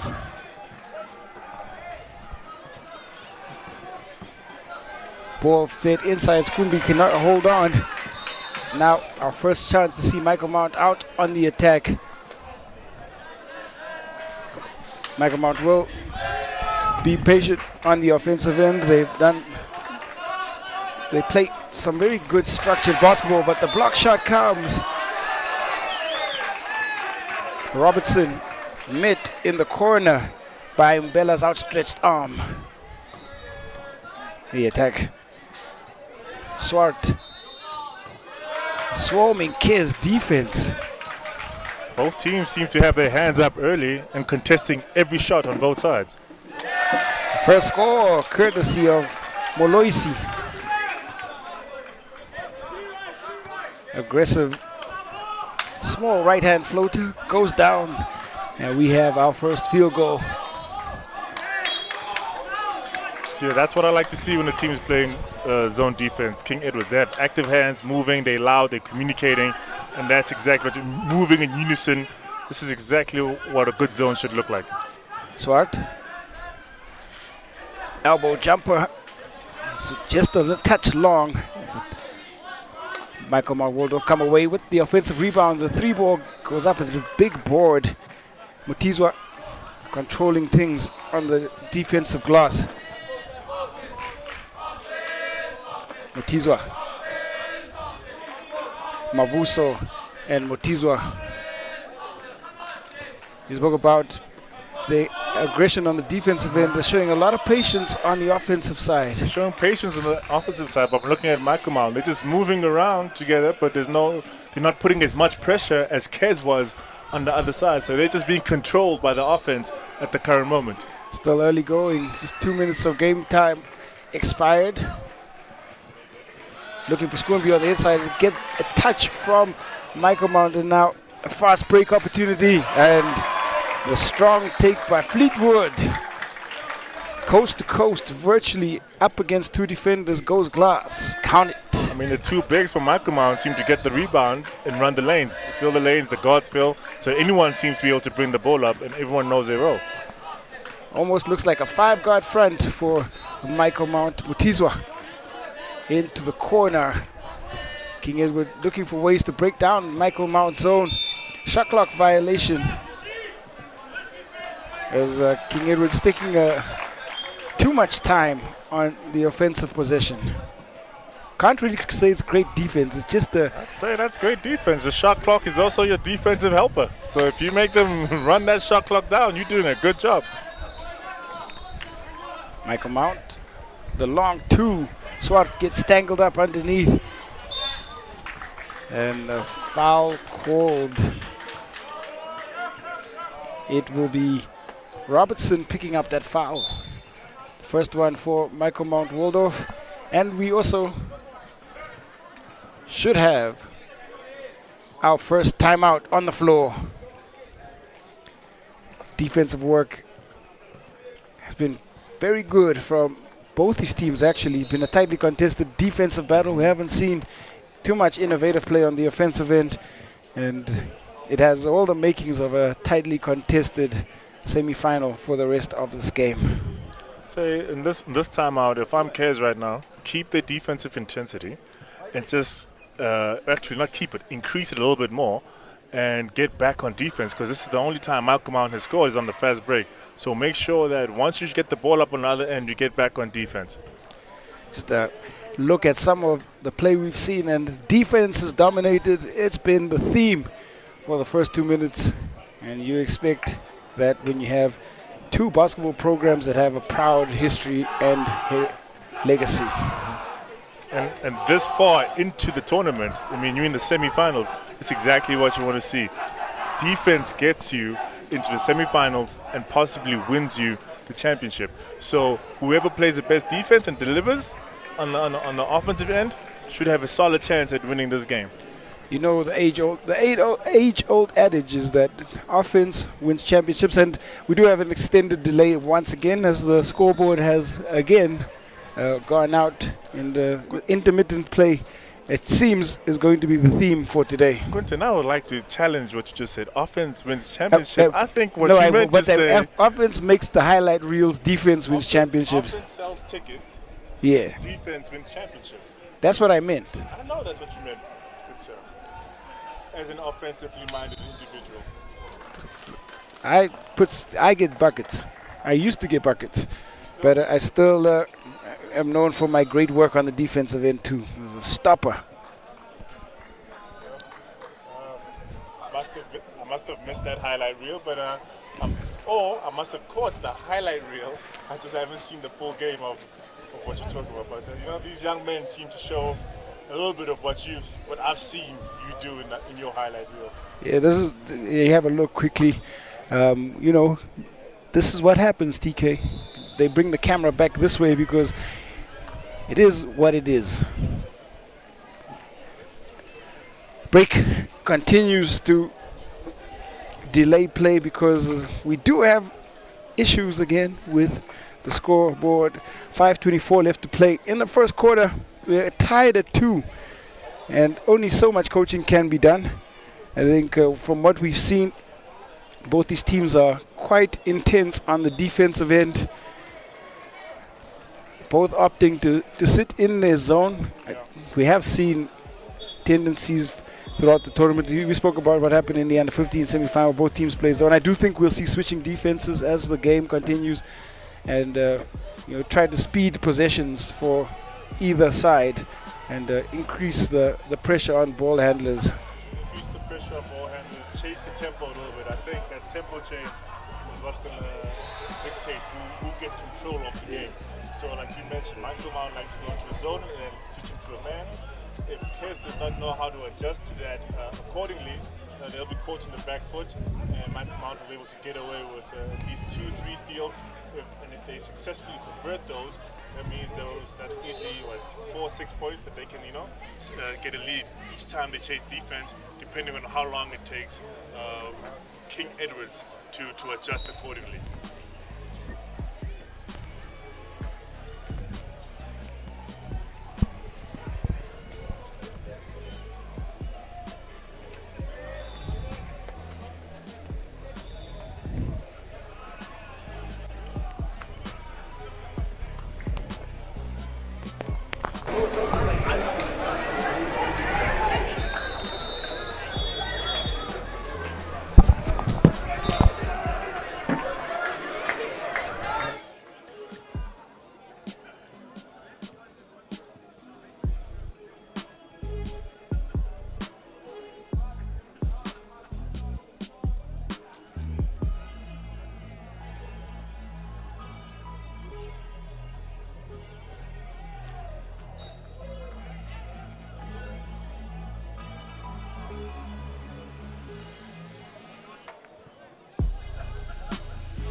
Still a delay here, courtside School Sports Live. Michael Mount taking on Kes in our first of our under-19 semi-finals. Game is tied at 2 apiece, and we still have a delay on the court because of scoreboard issues. Scoreboard is not going live, and this has brought a big break in play, and it's tough for coaches courtside, especially after you've waited. There was a 30-minute delay, and then all of a sudden into the game you got to take another 5-minute break or longer. No, extremely, because you don't know. You're trying to get some momentum. You're trying to get some rhythm set up, and with the start-stop initially happening during warm-ups, being noticed right before the game. That's the problem child right there. The scoreboard should have a score reflected on it, as well as fouls and where we are. And right now all it's doing is showing us the time. I think what is going to happen is that the game will continue without the electronic scoreboard being utilized, and we will just have to go manual. Old school's the best school, Quinton. But how will this affect the game? Will the shot clock be working? Because now that means that you don't have that sixth defender allowing you to pressure the other team to shoot against the shot clock. So the shot clock, I believe, will be in play as the technical officials just try and figure out ways of trying to make this thing work. We're not too far away, I believe, from restarting the game.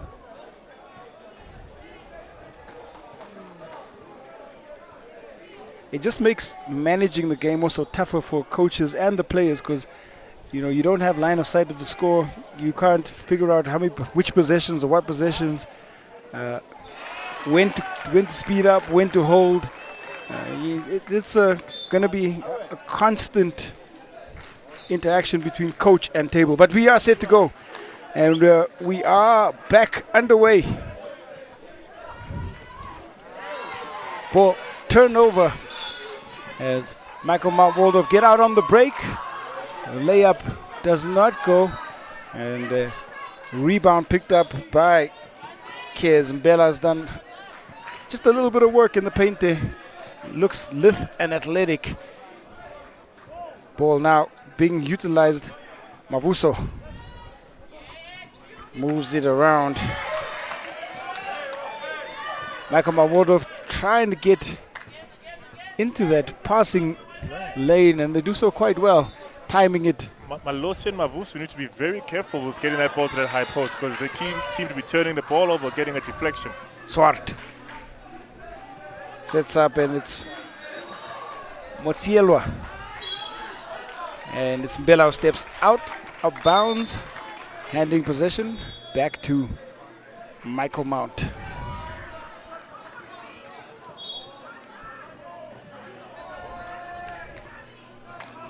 Two points. We are tied at tight defensive battle happening here on court one at St. David's Marist Inanda. The three ball attempt does not go, but well chased down. Strong by Fleetwood. Mapelele into the hands of Michael Mount, point guard Motsielwa, and able to draw the foul. First time we'll have a look at Michael Mount from the free throw line. Interesting substitution by Coach Wayne there. He took out Malosi and put in Ray, because Malosi had just committed those one turnover and one deflection on that attempted high post entry. Margin for error small, but 2 of 2 it is for Michael Mount, Waldorf, and full court press into the hand of Swart. Ball fake and goes glass. Motsielwa. And you see right there, we spoke about it before the game, Quinton. Michael Mount will change the tempo up, go offense, go into 3-2, go man, and now they've gone to a full court press. If King Edwards does not adjust accordingly, that's the 4-point shift we spoke about. It was a 2-point score, stole the ball, another 2 points, so that's 4 points that Kez needs to be able to acknowledge when the press happens or when a change happens on the floor. Where we see what impact coaching makes, and understanding and adapting. Players have got to recognize the situations on the floor. I think the timeout called very quickly by Coach Wayne Brown Mhlongo, because players have not adapted to that switching defense. The press resulted in a quick turnover and quick score, and you can't have that. Game of margins, and if you have 2 or 3 turnovers in a row, that can be the difference maker. Mary Mount right there created a situation for her players to succeed. That says, let's destabilize King Edwards, catch them off guard. They're not expecting a press right now. Let's start pressing, and look at that, 4-point swing for them. So let's see what adjustments Coach Wayne Mhlongo has done. Back underway, Squinby on the floor, and Like you said, De La Rey makes his first entry into the game.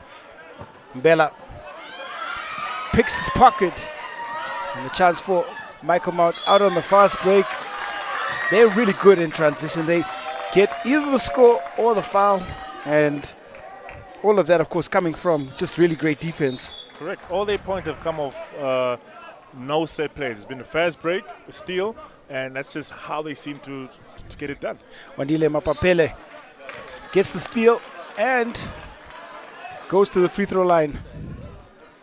He has missed the first.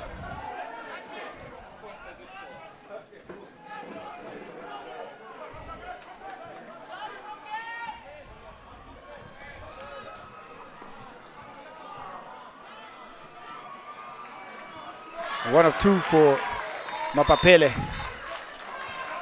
And more substitutions as Mbella will take a break. And you get to see Moloisi, who's back on the floor. Really good work by King Edwards to get the transition opportunity, but the layup just not being converted by Mavuso. Inside they go. Mututizwa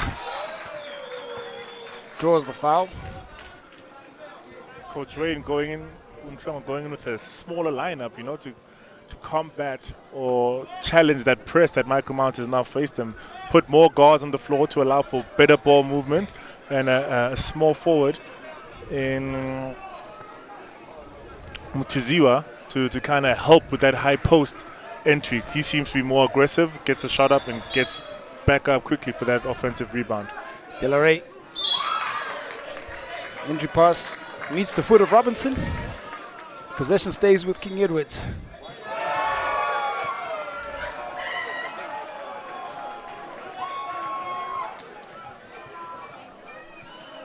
King Edwards now.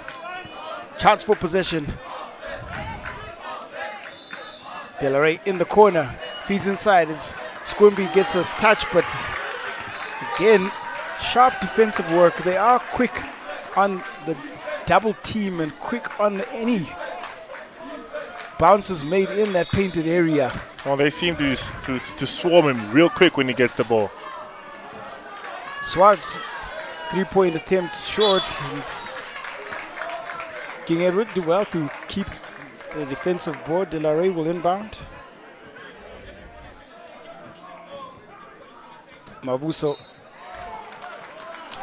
picking up the point guard responsibilities. Moloisi. De La Rey. Moloisi. Looking to find Mutizwa. Again, Michael Mount Waldorf come away with it. The attack inside and switching to the right hand. Depth touch by Mapapele. Goes glass. Deposit the two for Michael Mount Waldorf, who increase their lead now. 8-2 the score. Squinby. Good presence of mind. Gets the defender in the air.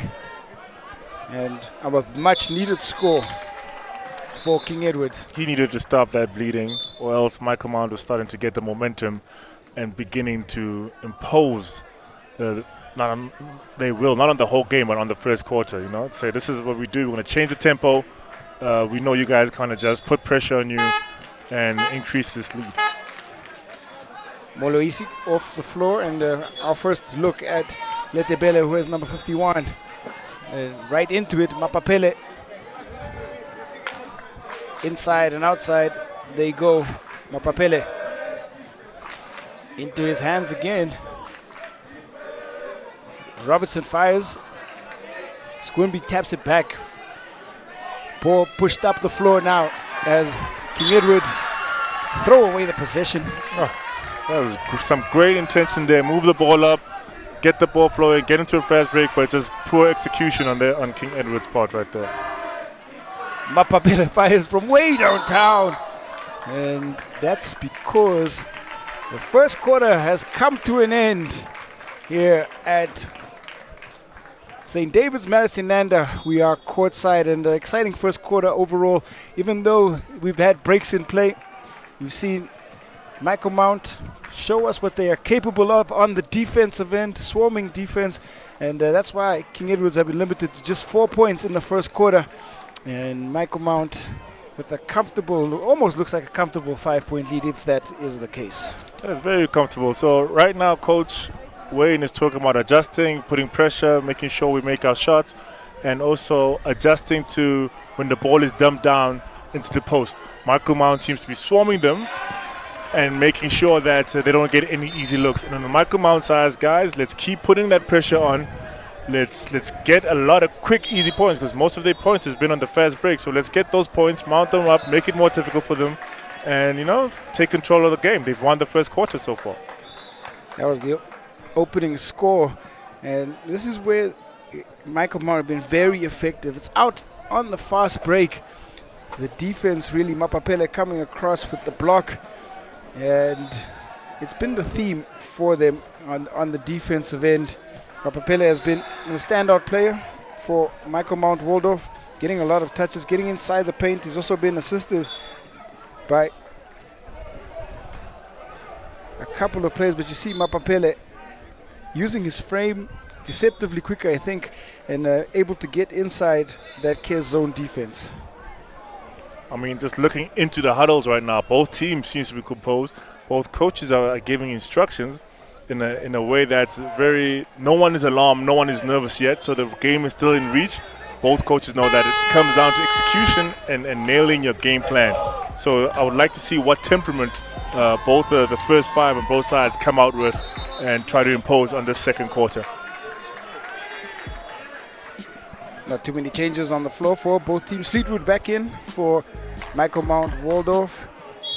Lineup has remained consistent throughout, and for Coach Wayne Mklongo, it's the lineup that ended the first quarter. The same five come back out.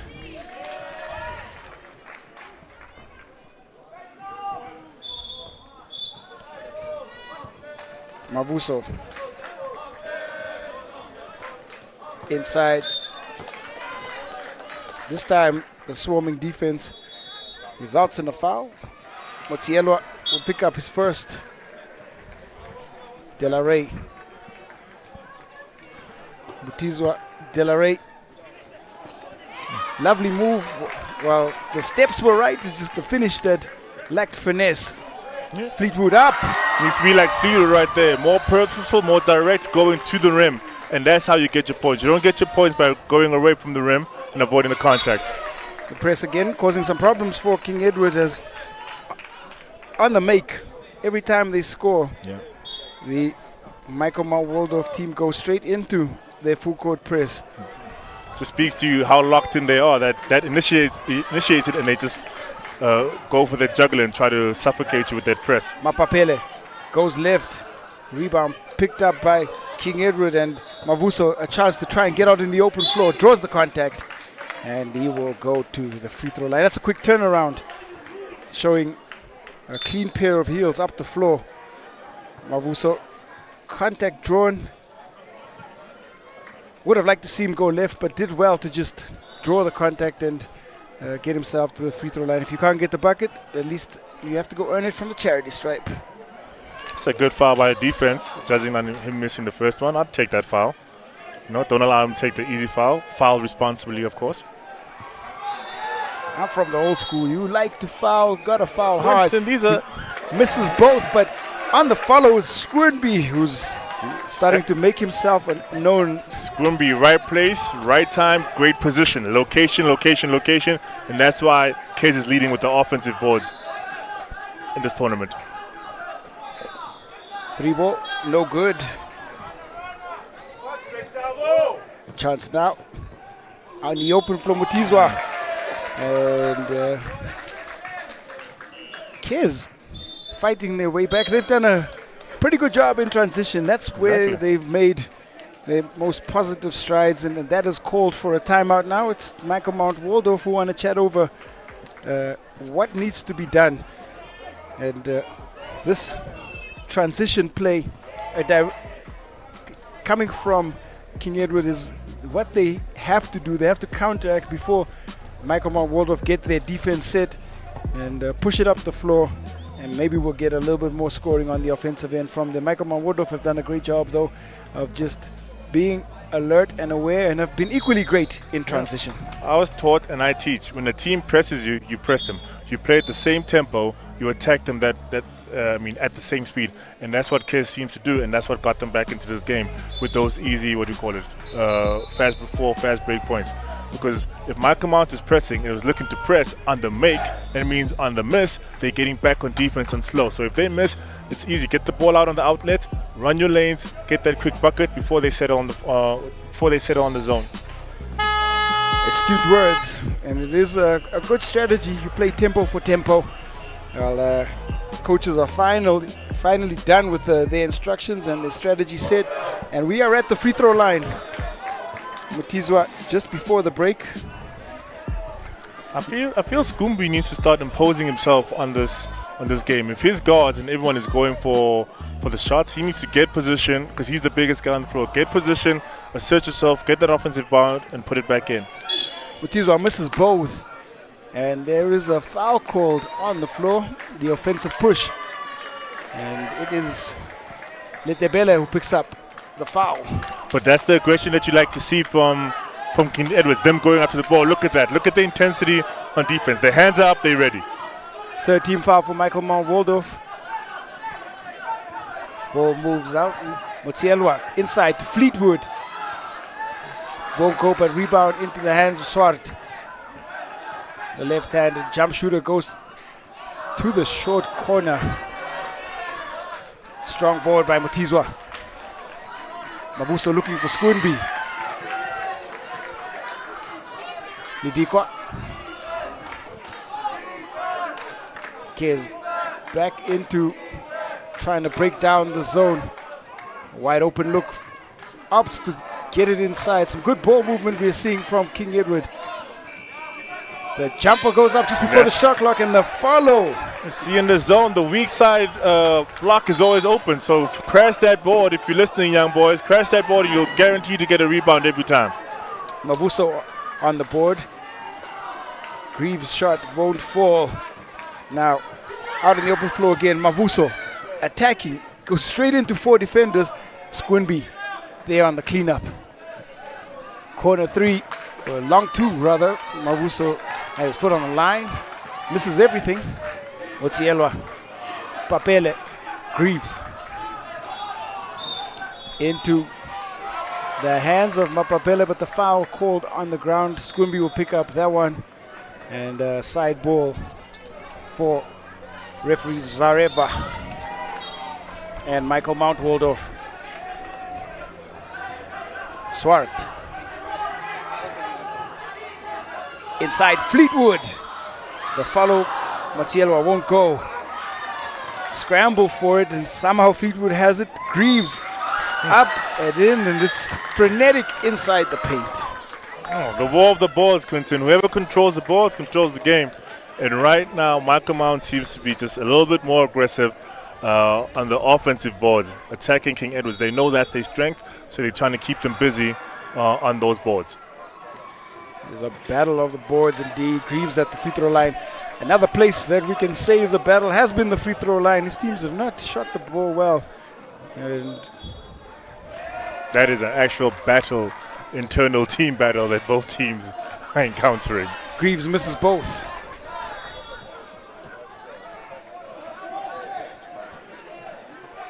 Ledika. Mavuso. Ball moves into the corner again. Here's Ledikwa. No, the tip. And stepping over the line is Mavuso. Just doesn't show any sort of awareness. There might be a lack of aggression from kids when they get into the half-court set. We see them in transition. They're pretty good. Fully agree with that. They seem to be a windshield wiper, just moving the ball across the zone right now with no actual purpose. So drive, attack, have a little purpose, ball fake, get the zone moving. Motsielwa. Mpapele looking for Fleetwood. Last touch coming off Ledikwa. And you can see the difference right there. Malcolm Mount is driving, they're ball faking, they're stabilizing the zone, making it lose its shape, allowing them access into the zone, and actually better shot attempts. Greaves fires. Hard fought rebound. And that's the kind of energy you like to see from a defensive player. Letebele skying in. Swarmed again by Michael Mount Waldorf players, but illegally so. And foul picked up. Fourth team foul for Michael Mount Waldorf, who are now into the penalty. Let's see if Kes will do something different right now, except pass the ball across the windshield wiper, across the three-point line. Letebele met by Greaves. Motsielwa, transition, 2 long strides. Swart. Motsielwa fires the 3! I could see that when he let it go. His feet were set, he was locked in. Aim and shoot, as they say. Don't shoot and hope, aim and fire. First time we've seen a long-range connection. Motsielwa on the outside. And what made that shot even more beautiful was from an inside-out post entry, moving the ball around, allowing him to set his feet and get the good shot. Well, there's a timeout called on the floor just before the inbound. And it is Michael Mount Waldorf. 3:27 left to play. They have all the running, 14 plays 8. And it is a semi-final under 19. There's both these programs with really good structures in place and proud history and heritage fight for the right to play the final later on today at the St. David's Marist Inanda Hoops Classic. Both teams have had a decent beginning to the second quarter, both matching each other's tempo, both adjusting to what the other one is doing. So like you say, you always say it's a game of runs. I like to say it's a game of runs and adjustments. Runs and adjustments, very crucial. I really like what I'm seeing. I don't think that this is going to be a one-sided affair. Both these teams have been competitive throughout. Fleetwood started off hot early and then started and led the way for Michael Mount. Kes have been fighting hard in every aspect. Schoonby on the cleanup. And his 4 points in that first half. Still going to have a big role to play. The defensive glass has been a battle royal for both teams. Mavuso on the follow. And one of their rare opportunities to pick up an offensive board. The scramble underneath is what it has been. And just some final words between coach and big. As inbound will be to Michael Mount Waldorf. Schoonby sits. And changes being rung left, right, and center by Coach Mhlongo. We've seen a much more consistent lineup for Michael Mount Waldorf. Motsielwa. Bella gets a touch on the jumper. Letebele looking for. Great intention there, bad execution. Get the ball, stop the ball, get the ball, run the lanes. But right there, give the ball to a ball handler, let them make the decision. Don't make poor decisions like that. Game's on the line. Greaves. The attack once again foiled Motsielwa looking for it. Mavuso, a 3-on-1 break. And really should have got a better outcome with an opportunity like that. Letebele not capitalizing, and it's Swart going all the way, getting the stop on one end, defensive against a 3-on-2, then going and scoring against 2 players, making sure that's how you show leadership on your team. You lead by example. Looking for the score. Letebele feeds Mbela, and Mbela a better offensive possession for King Edwards on that press. Nice pass, floater in the lane. Mbela adds 2 more to the Kes total. Motsielwa, Greaves, Fleetwood straight at the defense. Bella and Greaves locked in it. It's to Mavuso. Mavuso has done this all game and looking to attack. A foul picked up. That'll send Mavuso to the free throw line. Mavuso with a little turbo there between him, splitting those 2 players. I didn't think he was going to make it through, but the young man has got faith in himself. Saw the 2 guys and knew he could get through and get that foul. If he weren't fouling him, that was an easy 2 baskets for him. Letebele being given a break. In comes Woloisi once again. But now free throws, the order of the day. And I said it earlier, both these teams have struggled from the charity stripe. I think free throws, the battle of the day. It is the battle of the day. It's a chance to take it to 2 possessions. So the 2 challenging things about today is the heat that they play with and the free throw line challenge in making both free throws when you step up. So that you went 50 for 50. You went 1 for 50. So he did a pretty good job right there. 1 of 2, 50% Exactly. on that point. 158. All that remains in the second quarter. Moloisa on the board. Mavuso up. The pass, exquisite. The finish better. What a pass, what a look, what sight, what great finish. That's what you want to see from your ball handler, your floor general. Find the open man and allow him to convert like that Moloisa on the board. doing a great job on the finish. Greaves, baseline. Fleetwood chases it down but steps out of bounds.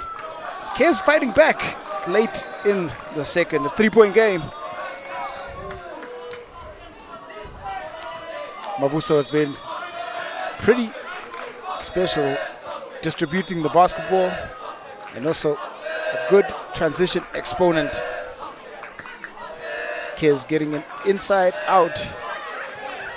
Mavuso takes it at Fleetwood. Picked up by Swart into 2 defenders. Mavuso went and turned it straight over. Motsielwa.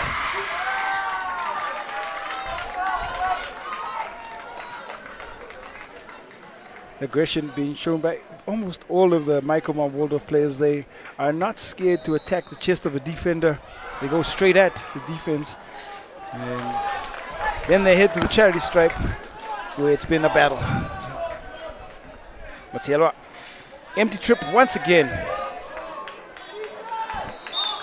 Bella gets locked up. Referee rules the foul. And because we are in the penalty, both teams are in the penalty, it'll be shooting 2 on that defensive foul by Michael Mount Waldorf.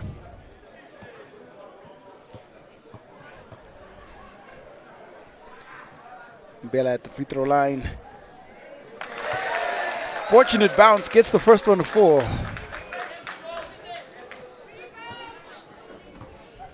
Dominic Mbela. 1 of 2 with rebound picked up by Mavuso. He tries to put it up, but it's well met by that swarming Michael Mount Waldorf defense. Possession though does stay with King Edward, who have a chance to tie the game on a score. Mavuso. Ball moves around. Ledikwa to the corner. They look for Mbela. Mbela swarmed, and shot clock violation would have been in effect, but the turnover to Michael Mount Waldorf. Swart off his foot, loses the handle. A chance now for Mutizwa out in the open floor, and outstretched arm. Swart lucky to get away with what looked like a foul, but the referees do keep possession for King Edward. Ledikwa looks at it. He'll fire. Long. Mutizwa inside. That shot by Leduca is the first long ball from Kez this whole half. They've just been shooting within the 3-point line, but that's actually the first one. And I think that's an adjustment that Michael Mount made by saying, hey, we're going to make them beat us from the 3-point line, but they will not beat us inside. So they chose the 3-point line, and Kez seems to not stepping up to being a threat from that 3-point line. Mutizwa with the chance to tie the game now. 23 seconds remain. Mutizwa gets both. We have a tie game. Kez fighting back. Michael Mount have led by as much as 8. Greaves throws it away. Mutizwa got a chance to close out the quarter in style. Mavuso, Mbela up, gets it to go. Quality possession. Mavuso finds Mbela, and that connection is how we will get to close out the quarter. And Kez get their first lead of this contest. Michael Mount and Kez locked in course, this battle, School Sports Live, is broadcasting on, and it's St. David's Marist Inanda Hoops Classic Under 19 Boys Semi-Final. It's been entertaining, to say the least.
Half-time at the St. David's Marist Inanda Hoops Classic. It is a boys under 19 semi-final.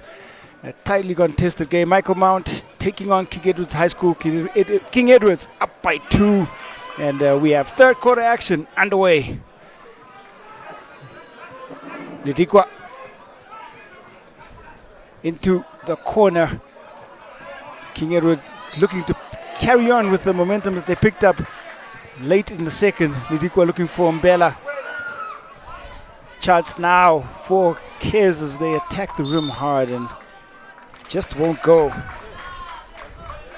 Moloisi looking to get that touch and just spun out. Mavuso, Lidikwa looking to find Moloisi. Ball gets well read by Michael Bahun, poured off defense. Swart straight at the King Edward zone. Greaves throws it up. It's Fleetwood underneath and caught asleep under the basket. Smart move by Fleetwood. Mutizwa. We mentioned it earlier that the weak side of the zone is always open, and that's where Fleetwood and Swart seem to be positioning themselves whenever each one of the teammates are attacking to ensure that they get that long side rebound. Fleetwood. Swart. Motsielwa. Swart try to get it up before the shot clock expires, doesn't do so, and that's a good defensive position for King Edward the 7th High School. You know, I'd say it's evenly matched right now. Both teams have had one shot clock violation each, so both using the shot clock against the offensive team. No one wants to play defense the whole day, Quentin. Nobody does. Lidikwa. And spin by Mutizwa draws the foul. Not really. That was, I think, a bailout call by the ref. That man was spinning out of control. So had they let that play out, he was going to miss the shot, miss the ball, or run into a charge. So that's a bailout. But like they say, refs always sometimes know best. Marginal call, but referees, I think, got it right. There was an infringement from the defensive player. Michael Mount Waldorf might want to be aware of the foul count on some of their players as the fouls steadily rising. Bella throws it away. Now Fleetwood, we saw him earlier in the court to do exactly the same thing, coast to coast, and this time doesn't get the finish, but does get a chance to go to the free throw line. All of the fast breaks from Malcolm Mount has either been started or initiated by Fleetwood and Swart getting the board. They don't look for that outlet. They take those initial 2-3 dribbles, and if they've got the lane, they continue going forward as Fleetwood converts on that one. They continue going forward, finds the guard, and just make sure that they capitalize on that fast break. Greaves, nothing there. And it's Fleetwood fighting hard.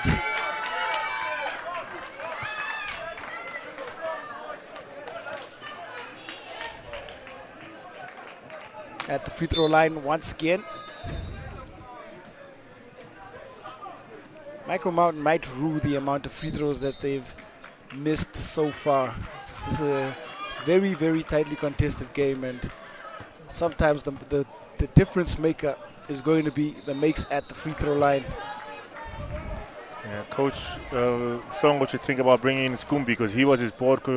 As we say that, Scooby walks towards the bench, the table. He was his board collector. He controlled the rebounds. Mavuso. And Papo picks up the foul. Scooby in. Mutizwa out for King Edwards. Mavuso wears the number 13 jersey. This should be an interesting lineup between Mbella and Scooby, because Mbella's got that mid-range floater that he's been converting, and Scooby's trying to get isolation on the post. Looking for the contact call. Robertson just can't get it to go.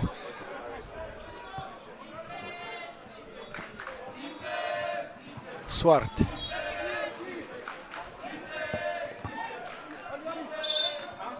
And the travel call before Greaves can get the make.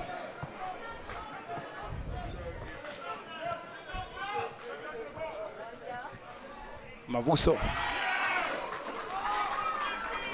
Ledikwa.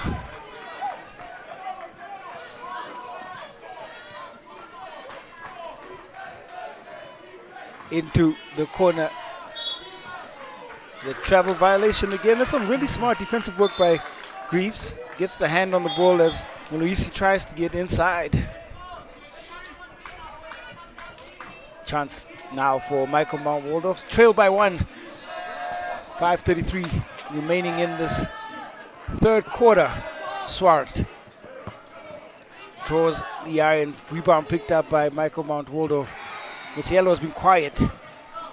The catch and shoot, no good, but it's Fleetwood underneath. That weak side board is there every time. If you just camp out there, the ball will literally fall on your lap and you just have to put it back in and convert.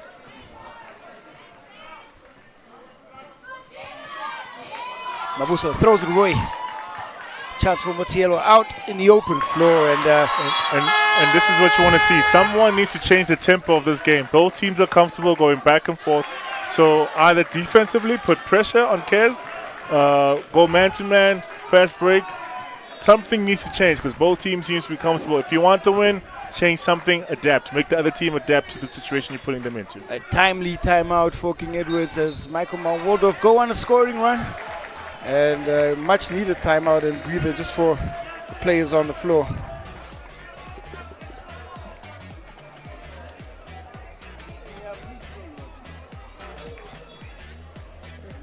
Have a look quickly at what's happened here throughout this game. Fleetwood picking up that rebound on the miss from Greaves. They've been great in the open floor, and Motielwa taking that momentum into the timeout and also taking the lead with him. Three-point gap now as the game continues to flow and sway back and forth. And difficult to say which way this one is going to go. It's gonna go, like we said, whoever adjusts, whoever comes out of this timeout and adjusts accordingly. Like I say, Malcolm Out needs to change the tempo a little bit, either go man to man or press, even if you don't convert the ball, because that seemed to work for them in that first quarter where they got the lead. So press not only on makes, you see right now they're setting the press. So press not only on makes, but press every time they'll get you the lead. And on the Kes side, stay composed, move the ball around, and don't rush it. And get the ball into your ball handler's hands. Again, picking up the turnover, Motsielwa. Swart. Back to Motsielwa. Swart will try his luck from outside. Count the 3 ball. And we've certainly seen this scoring run. This could be the one that will have the most impact throughout the game. Kes certainly definitely need a score on this possession. Good. And right now, Kes needs to get the ball into its ball handler's hands, because right now you have Skumbi catching the ball as alleviating pressure on the front court and then just slowly jogging. So make sure he gets down so that if the defense is not set, you get the ball down to him and he can operate for you without people swarming him. Mbele, nothing on that floater on the feed from the offensive player, Letebele. Motsielwa. Swart attacking. Squimby does just enough, length enough to deter the baseline drive. Feed in. Ooh. And that's a good look by Mavuso. Letebele just can't get the finish, but we'll go to the free throw line now as Michael and Waldorf once again in the penalty. It means that they've accumulated team fouls, and in every foul infringement, they will go to the free throw line. Reeves needs to be very careful. He's currently sitting on 3 fouls right now. And we are, in the third quarter, halfway through the third quarter. So coach needs to sit him out and not risk him fouling out before the end of this game. Empty trip again. Free throw line pains continue for both these coaches. 6 points the difference now. Motsielwa steps over the half court, and it'll be a backcourt violation and change of possession.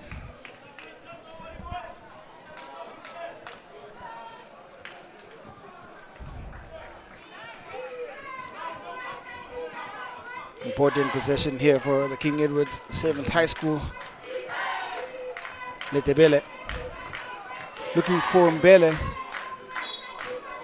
Mavuso. They don't realize the shot clock's on 4 seconds. The ball fired up from way downtown. Squinby on the rebound. Had a chance to do just a little bit better with that possession. Swat.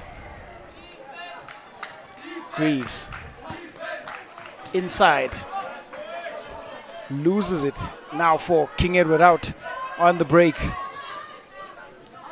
The right take well read, but gets the ball back. Mavuso at the defense, throws it up. Nothing there for him. Robertson. Left hand! Oh! Smart take, confident take over 2 people. Robinson, that was just pure confidence right now. And now they sit back into that press to try and rush the King Edwards offense. Lead up to 8, it's Fleetwood. Doing just enough as Letebele gets a touch on it. In a play like that, you want to see Fleetwood give the ball to a ball handler, run the play, run the shot clock down, let Kes suffer having just lost the ball. Letebele. Mavuso looking for the cutting. See that? You can Moloisi. see that the Kes players are currently not on one play right now. The press seems to work and just destabilize them a little bit more. They just don't know where they are or what play they're running. Motsielwa feeds, and it's Robertson. Gustav goes right. Misses everything. Mavuso inside. Contact. To the free throw line we go once again.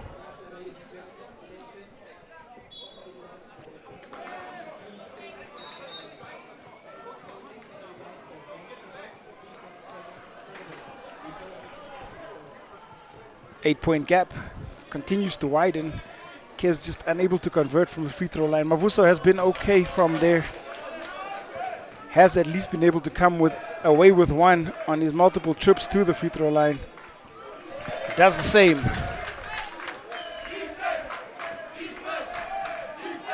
Still 3 possessions in it.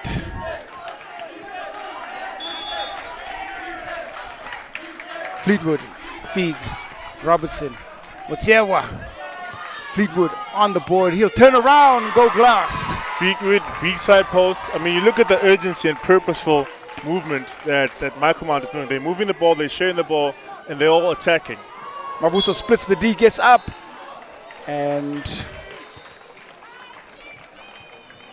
the referees call that a clear path foul or unsportsmanlike, which will result in 2 free throws for Mavuso. Kes will keep possession. This is crucial that they at least get the make and get the score, and it'll be a 4-point swing. Misses the first again, Mavuso.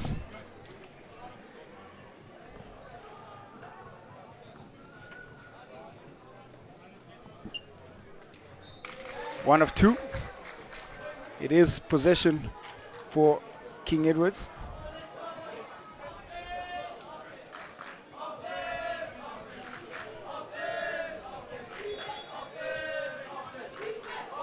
Eight points the gap. Mavuso. Letebele inside to Tumbele. And that one doesn't go.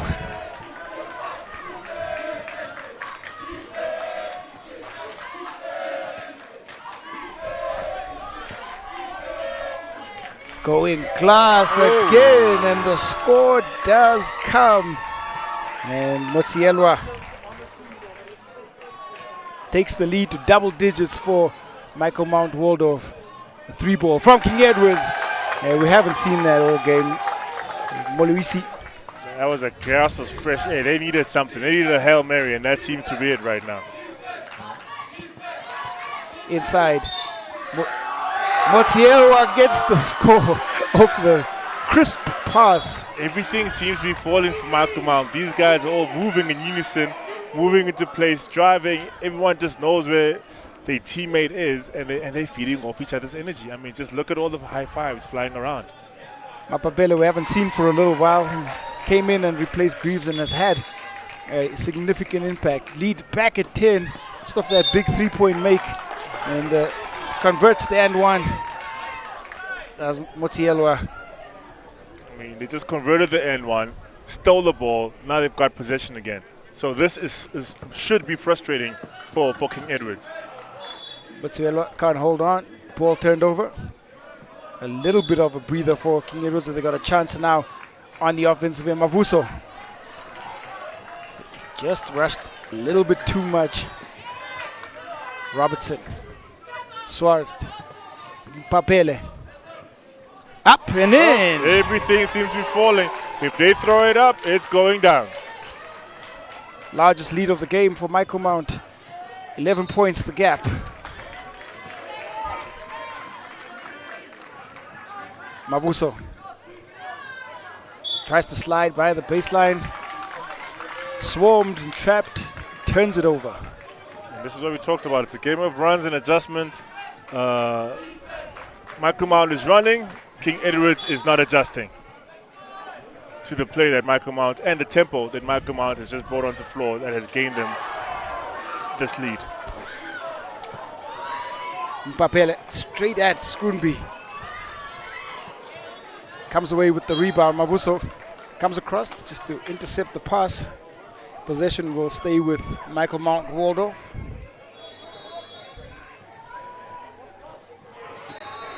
$11 points, the largest lead of the game. Skoonby finds King Edwards out on the break. Foul called. And Letebele. All of this work on the end of Motsielwa, who's been outstanding. The right-hand hook shot going down. Now at the free throw line. I don't know who's going to rue it more. Right now, obviously, King Edwards, but conversion rate from the free throw line up and around 50%, probably not the best. And Scrimby.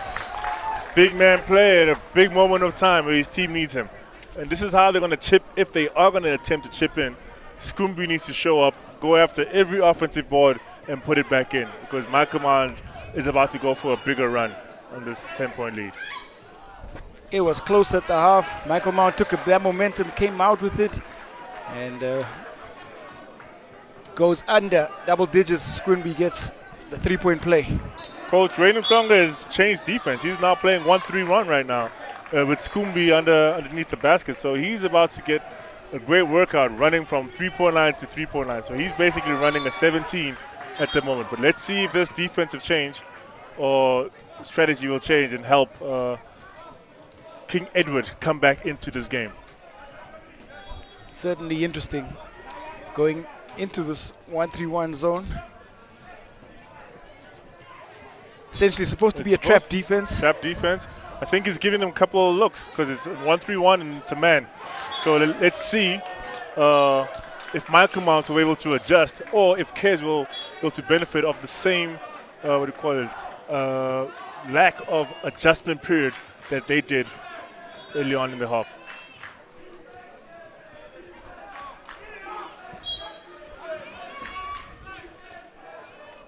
Letebele, Moloisi, looking for Mbela, won't get it now.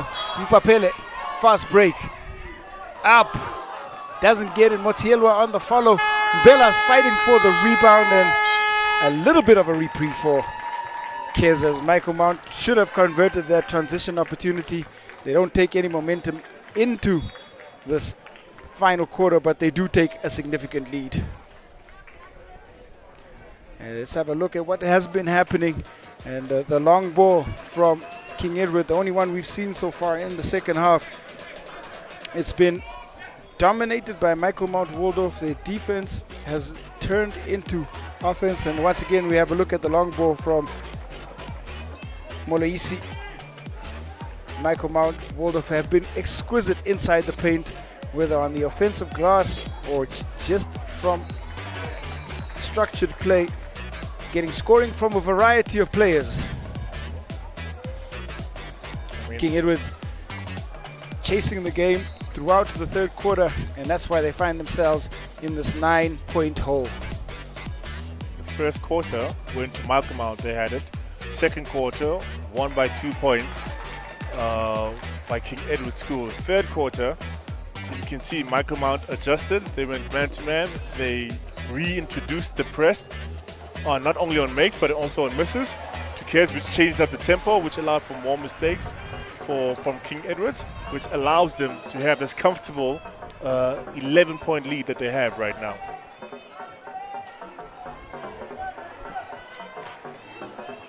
Eight minutes, all that separates Michael Mount Waldorf and a spot in the St. David's Marist Inanda Hoop Classic under-19 final.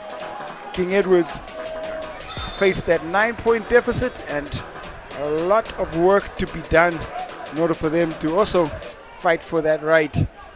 Will they be able to do it? Will they find a way on the floor? All of that will be answered very soon.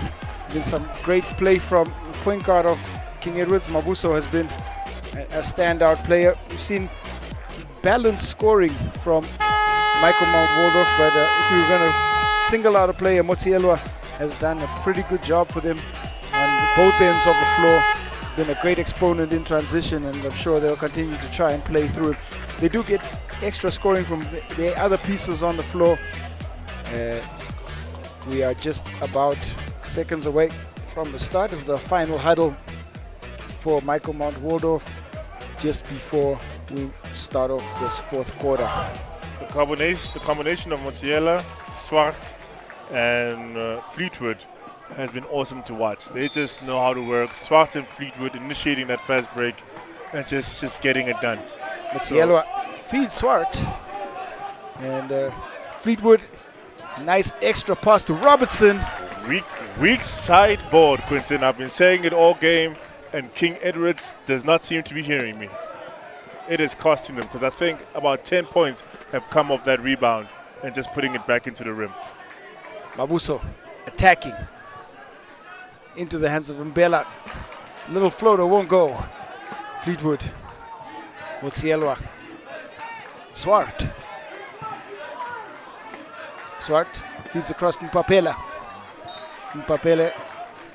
Long rebound picked up by Mbela. And the bounce almost costing Letebele as he tries to speed it up the floor. Going glass. Letebele just can't get the finish. And a quick transition opportunity. Motsielwa. And a technical foul picked up on the Kez player. I think there was either a verbal infringement, a shout, or a push just off the ball. Yes, exactly. I think it was a verbal infringement. Yes, the ref just confirmed it. It was a verbal, a hesitating, scary sound, which you're not allowed to do when a player is on process to making the point. Quinton, I like the energy that Kez came out with to try and match Michael Mount. But the sad thing is that they should have matched it earlier. It's a little too late in the game to try and come out as strong as them. So technical foul, you just shoot one free throw and then possession stays with the offensive team. Motsielwa looking for Mpapela. Mpapele gets the score. And Michael Mount looking like they're starting to run away with it. Letebele hands possession right back to Swart of Michael Mount. Motsielwa. Mpapele. Out to Motsielwa. Swart. Baseline jumper. A tad short. Mavuso. A chance in the open floor. And that is one man with a little turbo engine that you can't seem to contain once he sees that open field. And the only way he's going to reward you is with a basket. Don't let him get open. Mpapele. And it is Fleetwood who just can't get the finish. Been pretty good throughout the most of the games. Mavuso. Baseline three. And we've seen him knock down one Moloisi before. Mbela. Hard. Chases down the rebound. Won't go, but Motsielwa to Robertson. Robertson fires up and over. And a couple of poor possessions for both the teams on the floor.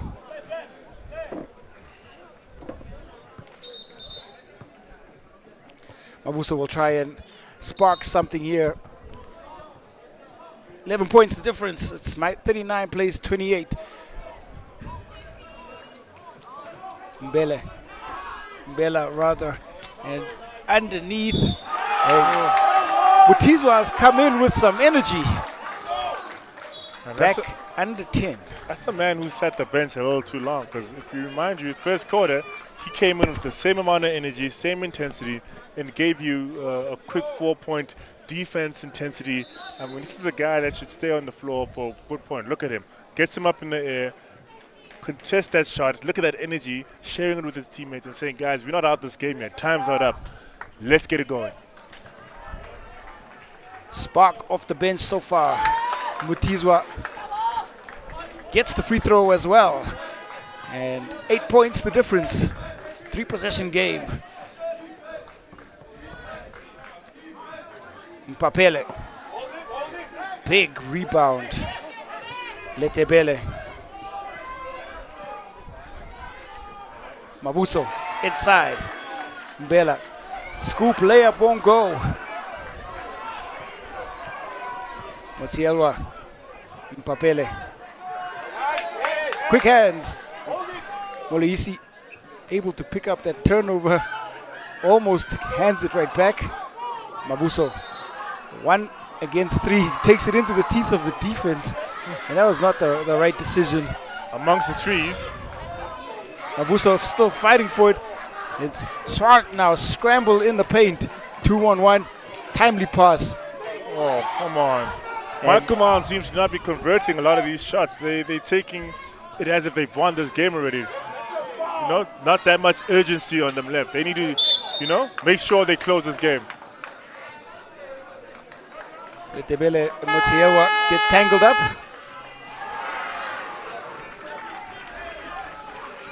Our first look at Dean Schreier, who comes in to replace Mbapele.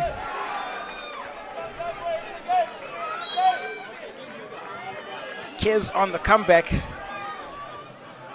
Mavuso looking for ways to get inside this Michael Mount Waldorf zone. Mbela, nothing there. Swart feeds Schreier. Motsielwa. Robertson weaving in and out. Fleetwood can't hold the board.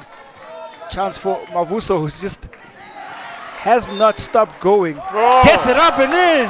Oh man. I said it once, I'll say it twice. Mavuso on the open floor is pretty much unstoppable. Once he just gets that rhythm or gets the momentum, he's going through, around, over, whichever which way to get that basket. Blew by 4 defenders to get the shot up. And he's the sole shining light right now for King Edwards on the offensive end.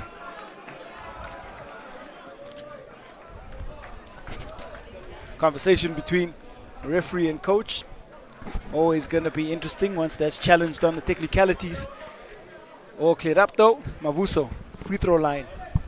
Can't get the first one. The rebound chased down. Mutizwa has been energy, instant energy for King Edwards. Zareva calls the, referee Zareva calls the jump ball. Overruled. And because the jump ball has happened, possession goes the way of Michael Mount Waldorf.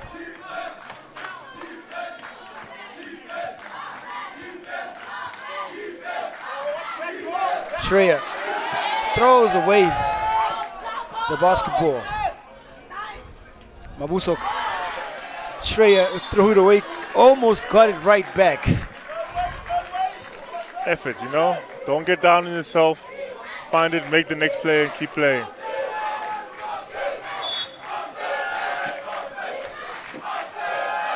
Correction, it's Luke Horseman actually on the floor as well. Changes, big changes for Michael Mount Waldorf as they go deep into their bench. Motsielwa. That is Schreier who loses the basketball. Open floor. Yes. Letebele with the score. Kez on the comeback. Motsielwa trapped. Feeds Swart. Goes inside left. Just can't finish. Motsielwa will fire from deep. Fleetwood is fighting hard for it. Chases it down. Fleetwood inside. Draws contact. Can't get it to go. Horseman shoots. Back iron. It's tense here. Courtside. Exactly what the last 3 minutes should look like. Very intense. Every shot, every rebound, every pass contested. Nothing comes easy in these last couple of minutes. Mavuso sped it up the floor and we'll go to the free throw line again. Spent a lot of time there, has Mavuso.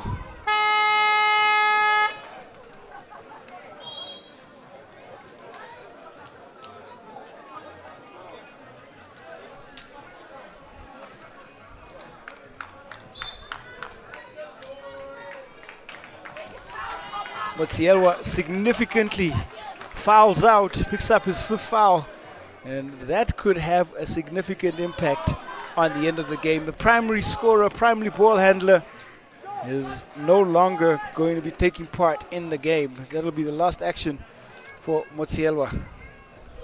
Not such a heavy loss when you have Mbapela coming in to replace him, because he's also aggressive, he's also a ball handler. Ideally, you'd like to have both of them on the floor, but I feel like Mbapela can carry the load of the person who's just fouled out. Mbapele in for Motsielwa. Swart picks it up. Horseman looking for the pass inside. kick ball called. Possession stays with Michael Mount Waldorf.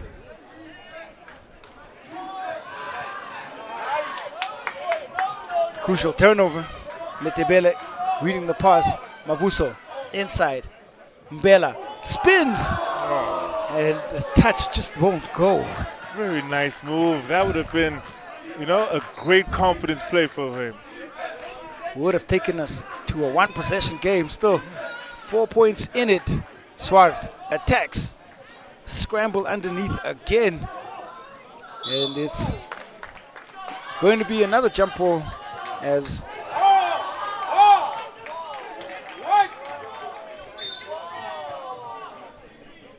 referees, I think, getting that wrong because on the last jump ball called. Went to Michael Mount as well. Yeah. So 2 consecutive jump ball calls going towards Michael Mount. Rebound picked up. Letebele.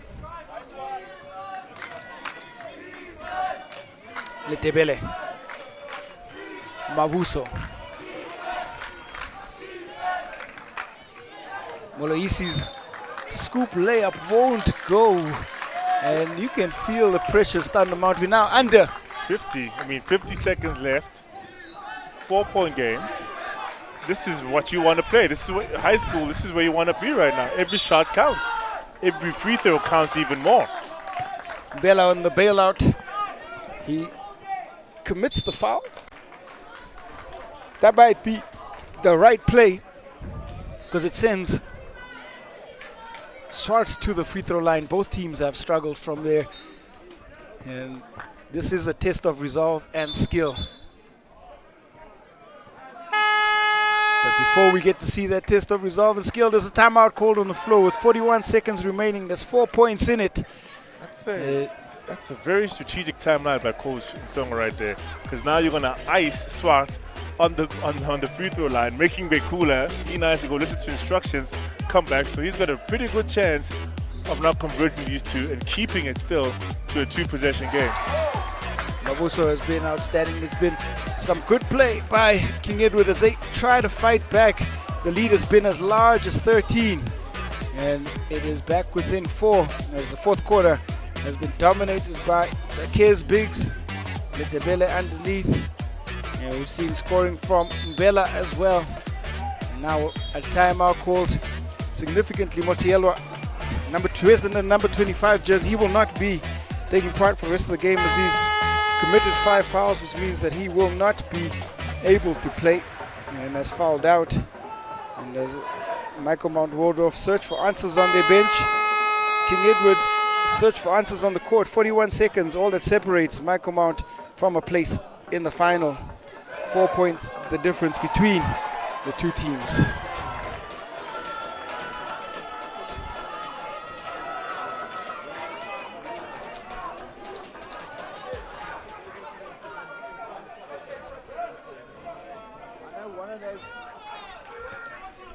Swart at the free throw line, 2 crucial free throws.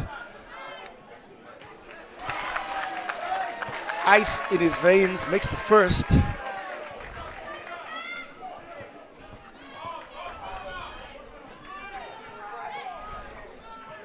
One of 2, Bella skies for the board. Still crucial that he made one. Mavuso up, in, and the referees count the bucket and the foul on Mpapele.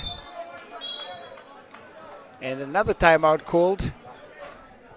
Mavuso has been really good for King Edward. The heat outside, the heat of this game, the intensity. Look at that strong take. Going left, finishing strong, and 1. Your team needs this right now. 3-point play. Now you just need to convert this one, and you guys can still win this and pull this win out the bag.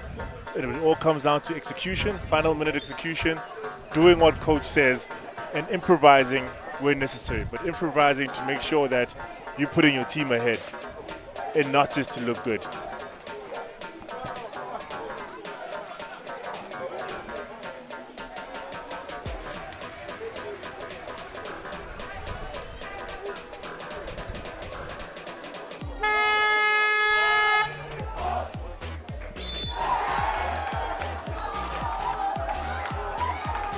3 points, the difference. So much pressure. And it's the right to play the final against an opponent unknown as yet. The second semi-final still to take place. That's St. David's Marist, the hosts, taking on Jeppe High School. And this is, of course, the first one. Mavuso at the free throw line. Gets the free throw, converts the three-point play, and it's now a one-possession game. Swart got it tightly. And I'm not sure that was a necessary foul by Mavuso. I think they do want to send a free throw shooter to the line, but not necessarily that man Swart. Not exactly. Like, he just showed us he has ice in his veins. He's ready to shoot, but they're going man to man. And smart coaching by, smart awareness by Michael Marwood. They are trying to get the ball into the hands of their best free throw shooter.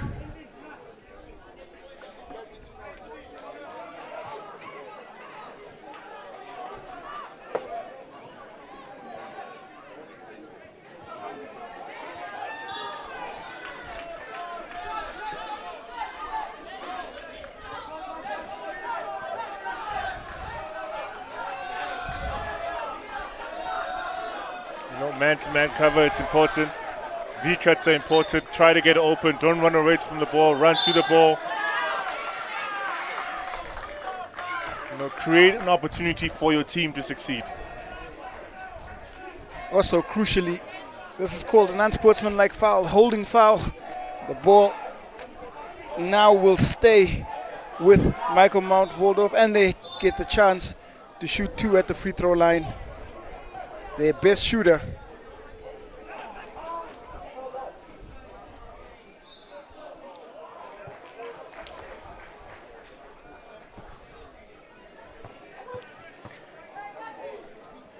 Swart, the chance here, gets the first. So much pressure.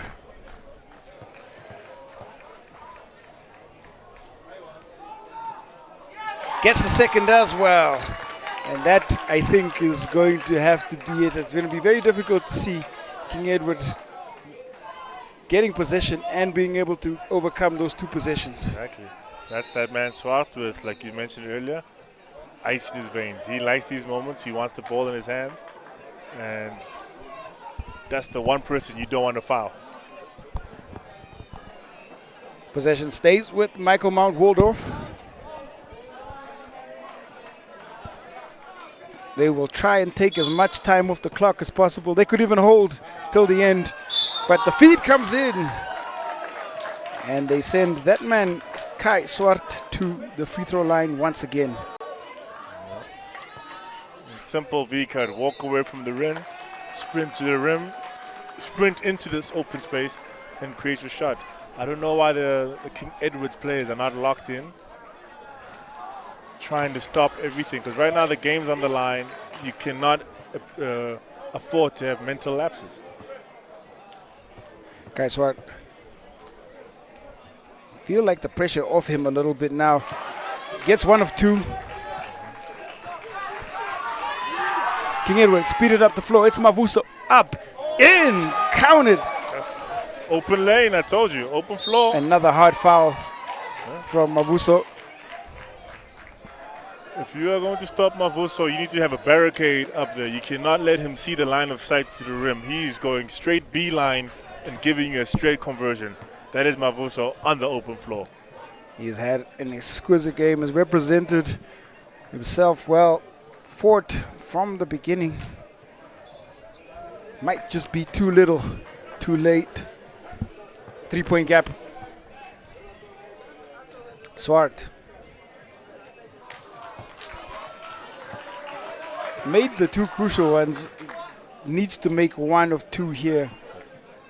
I have faith in this young man. I think he will. Ice in his veins. Doesn't get the second. There's 5 seconds on the clock. Achazi's got to shoot a three. Mavuso fires. Lets it go. Does not go. And that is, unfortunately, the end of the tournament for King Edward VII. When Michael Mount Waldorf come away with the win and advance to the final.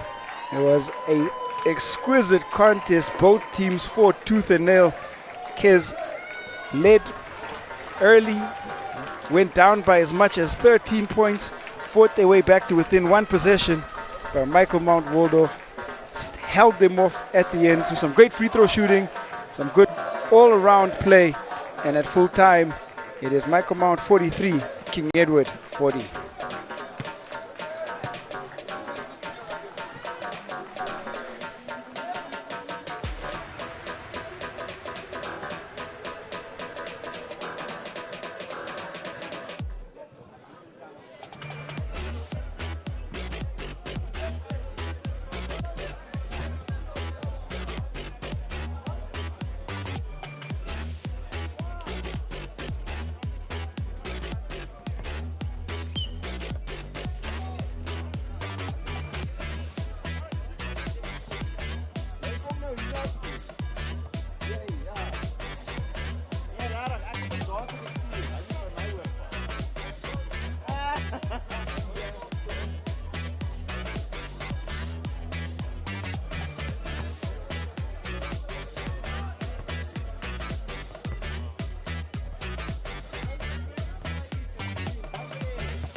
U15 Jeppe High School for boys.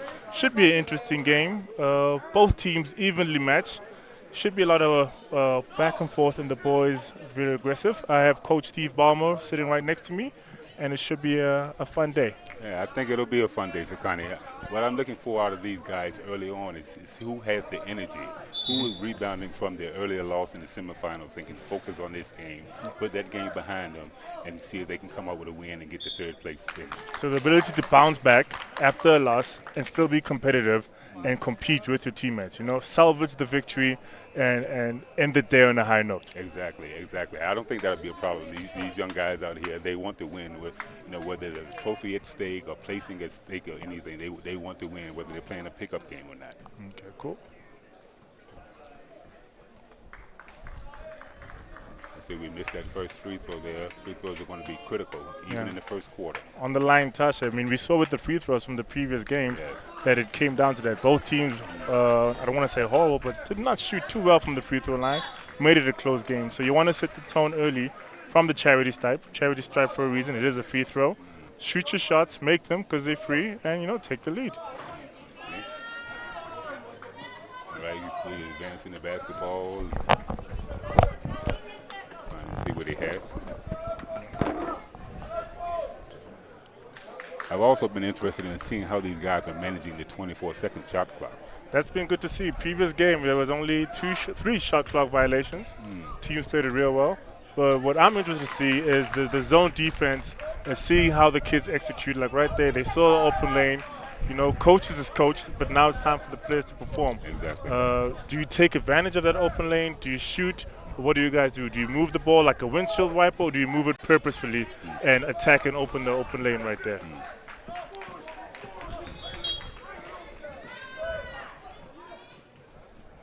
Okay, we have the ball on the wing, back to the top. St. Albans is showing some real patience on the zone, which is key. Yes. They're moving the ball with purpose because, most teams against the zone would like to just move the ball, but never allow the zone to lose its shape. Yes. So I want to see if the boys are moving the ball, allowing the zone to lose its shape, and attacking the rim because it's very crucial. Allow the zone lose shape, attack the rim, and you'll get the basket. Yes, sir. And also make crisp passes. And the high-low, which they're exhibiting right there, is extremely critical in the zone. That's where you attack it, high-low. St. David's moving the ball and getting into the basket. Basket brought to you. By St. Albans. By St. Albans, Van Rensburg. Have a 5-0 lead. They're getting off to a good start. Beautiful take by number 15, Tasha, right there. He just read the defense perfectly, strided, not too quickly on that 1-2, but took it very slowly. It seems Jeppe has yet to get going. Maybe they are what I was sticking on earlier as far as the focus and the energy. Exactly, and Quentin and I mentioned it earlier in the previous game that you don't want to start the game flat in this heat. It's tough to get back in. So start the game on a high note, make your free throws, make your game, make the proper passes, and take advantage of what you have. Exactly. See, that's a Van der Vault right there in the paint, converting with 2-point play. And Jeppe's on the board, and he was fouled in the mid, so he's going to try to convert 3. Free throw line. Let's see, like we said, charity stripe, free throw line. Convert. And now they're breaking the ice. Maybe that's what they need to get them going.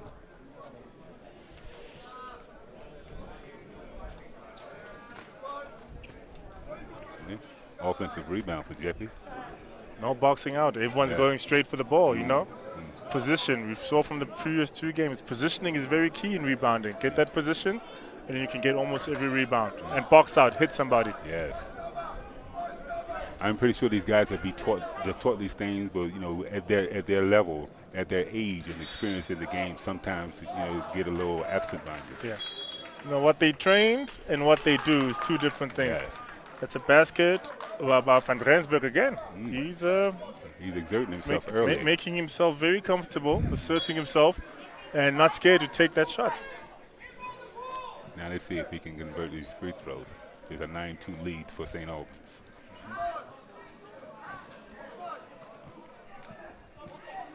St. Albans 9, Jeppe Boys 2. 3 minutes left in the first quarter. Conversion there by number 24, Tuhuma. Easy take, took it to the rim. And right now, but like you mentioned, Coach, the poise that St. David's is showing is very, very key. They're executing the plays. They know what they're doing. You know, Being very patient, and it's paying off for them. Yeah.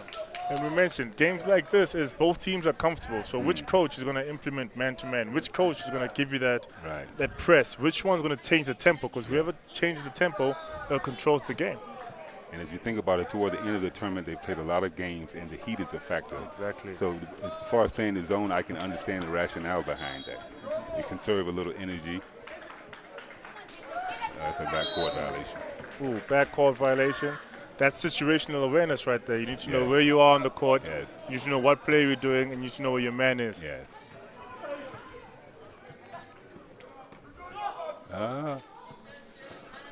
He's trying to push it. That's another way to attack the zone also. Push it in transition. Don't allow them to get set up. And we've been seeing that. That's what Michael Mount did earlier on today. They would attack the zone before it sets up. Yes. You know, everyone gets the ball, they run the floor. So let's see. But these teams, they seem to want to get the ball to the point guard before they can attack. And Jeffy is living off the fast break. Yes. No, Jeffy's having a field day with that fast break. St. Albans for 11, Jeppy 6. You know, they're cutting into that lead, you know, seeming to find their feet already. I mean, they zone needs to be a little bit more energetic, have your hands out. That's what I want to play. say. Here you go. Baseline. You need a man high and a man low. If you're playing zone and you got 5 guys in the perimeter, you're doing what they want you to do. Exactly. You're playing into the trap of the zone. Playing into it. Let's see. As the baseline open, converts. Strong take by Tuhuma right there. He seems to have a knack for this, you know. He does. And Van Rijnsburg needs to stay out and play his position in the zone. He's moving out of position, and Tuhuma seems to be capitalizing on that right now. He's catching him off guard, and he's attacking straight to the rim. One dribble, straight to the rim. And I noticed that it looks like a 2-1-2 they're playing, but it's very compact. Very compact, yes. I think St. Albans is doing that if it's compact, forcing them to shoot the 3. Yes. Long rebound, initiates the fast break, and you take it in. And go.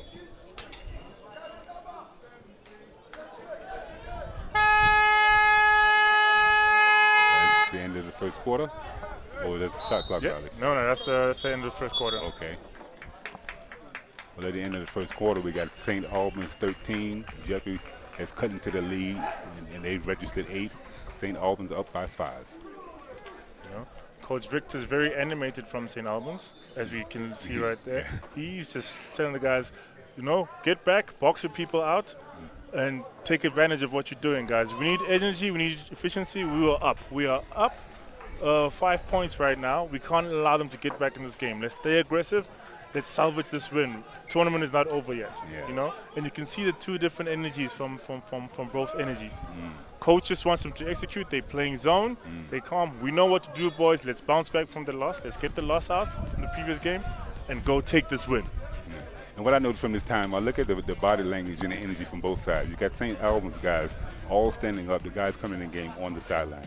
You got the other guys doing a normal timeout situation. They're sitting down as if they are the ones who have the lead. Exactly. The Jeppy coach seems to be trying to get his whole team on the same page. Okay. While Coach Victor seems to just be talking to the 5 on the floor. Yes. You know, which is going to be confusing because the guys coming off the bench won't know what that instruction is. So always try to speak to your whole team. That way it is one uniform generic message. And especially with this heat, you're going to go deep into your rotation. You can't play 5, 6, 7 guys.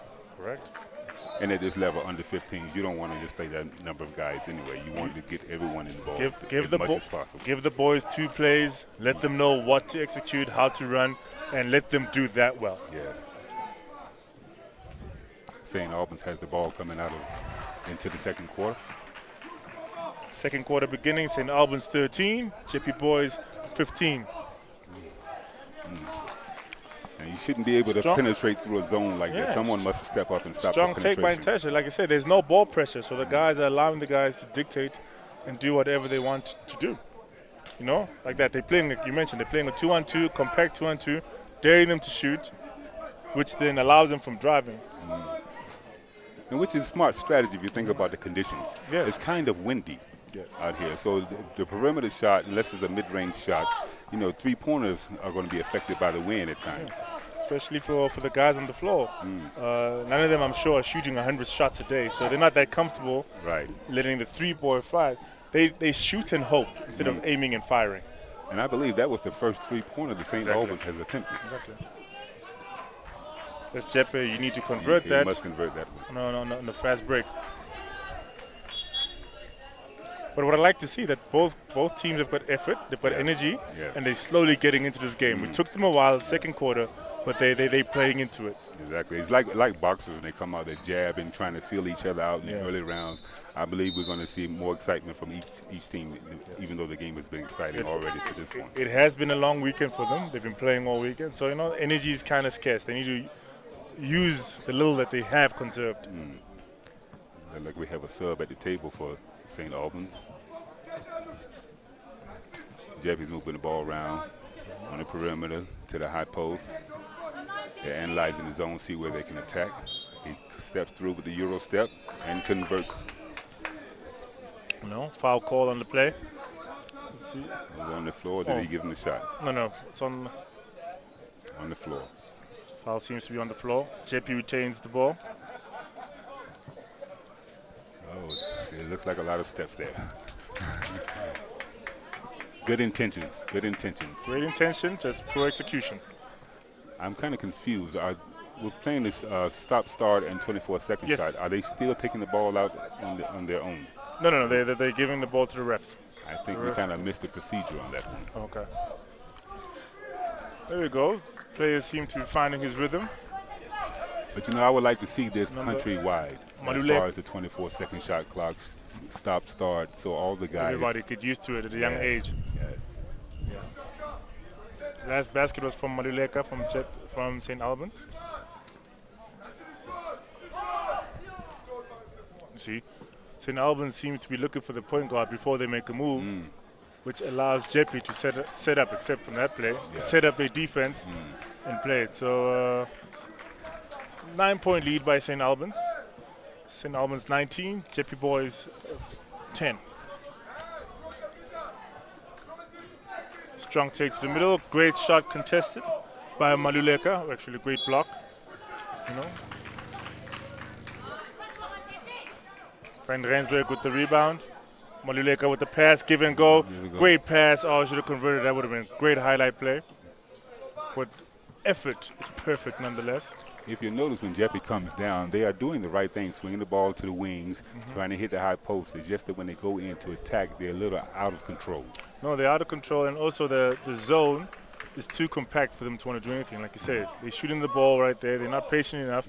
And it seems Coach Victor's plan is to use the shot clock against Jeppe. Let them get frustrated and then force them to take a shot and allow you to then run the ball down their throat and convert that. And I think that's their MO. I've seen Jeppe in other venues, and they like to run up and down the floor. They like to run up and down. They make you take that slow, long shot. It means a long rebound, and then you can convert. They convert on the other end. You see, St. Albans needs a little bit of urgency. Beat the zone. I mean, Coach, you mentioned it earlier. Beat the zone before it sets up. They seem to be walking the ball up, which means that by the time they get over the line, the zone's already set up. Exactly. Foul play on the call. It's the look, three-point attempt up, no good. Rebound, offensive rebound. O'Connor, straight off the bench, heat check. Yes. You need to do that, feel the rim up, know where it is, heat check, know if the shot is not, make the necessary adjustments on your sniper scope, and then aim and fire. That's right. In the military, we say you got to zero your weapon. You got to shoot a couple misses to know where the bullseye is. Exactly. Even though you don't hope for the misses. No. You don't practice missing, you practice making. You got to visualize and make at all times. I do believe they're letting them just take the ball out. Oh, they are.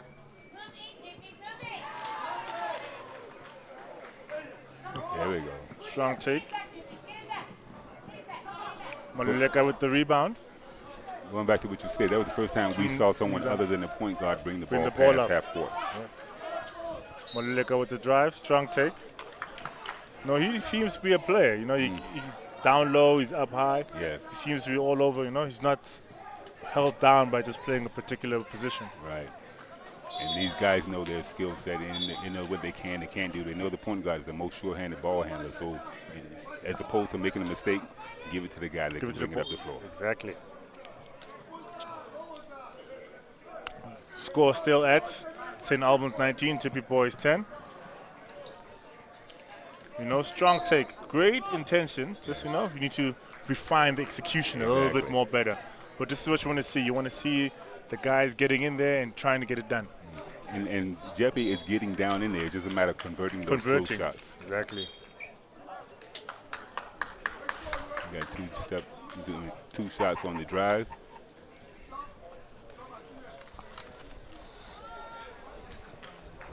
Ismail Masilela, number 12 on the free throw, went baseline. Foul call on him. Oh, great shot. He's not battling from the free throw line. It's been an interesting battle with the Heat outside and the young man from the free throw line. 50% from the line. Maluleka again grabbing the rebound, converting everywhere, you know, not boxed out. He'll make you suffer that. But going back to the free throws, I would like to see more of an emphasis. I don't know exactly what it is, but countrywide, we need to focus on all different levels, more on free throws. Those are 3 points. Yeah.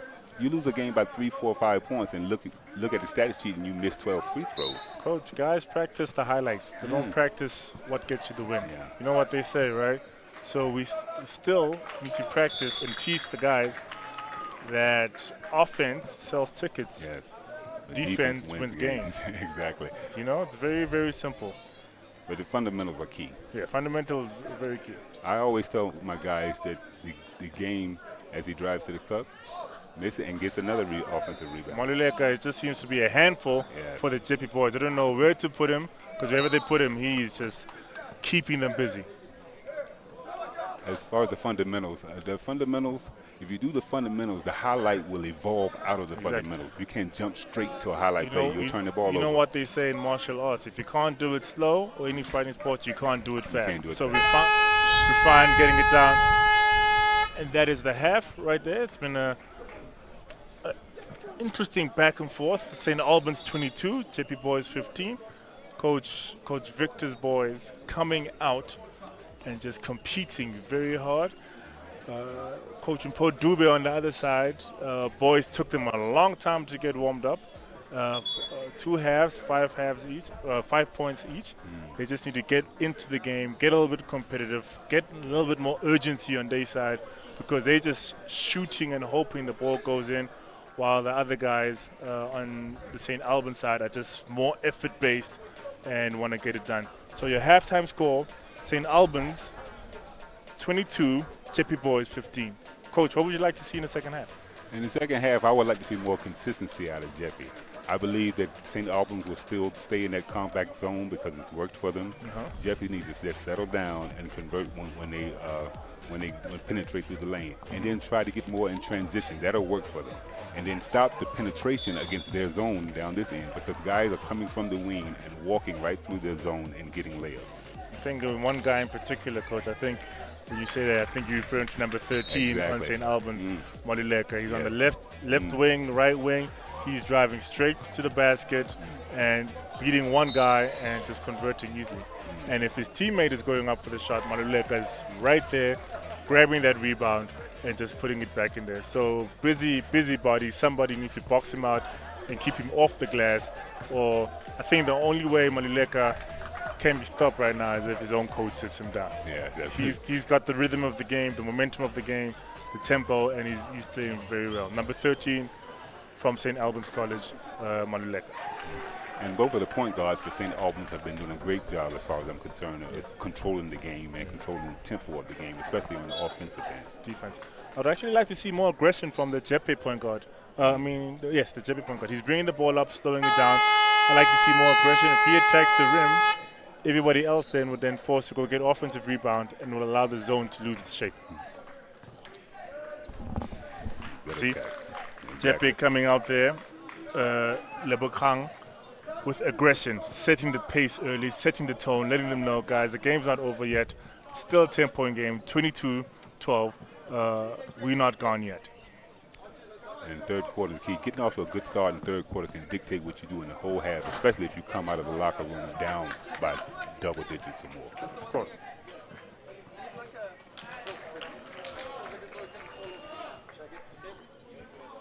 Nice left hand swish from the perimeter. Money, like I said, Jeppe came out with urgency. They are ready. Coach Victor was animated in his halftime talk. But I think Jeppe's message got driven home. Saying, that's what you don't want to do against a zone. One man holding the ball for 3 or 4 seconds. Not moving it around. Move the ball around. Get the zone moving.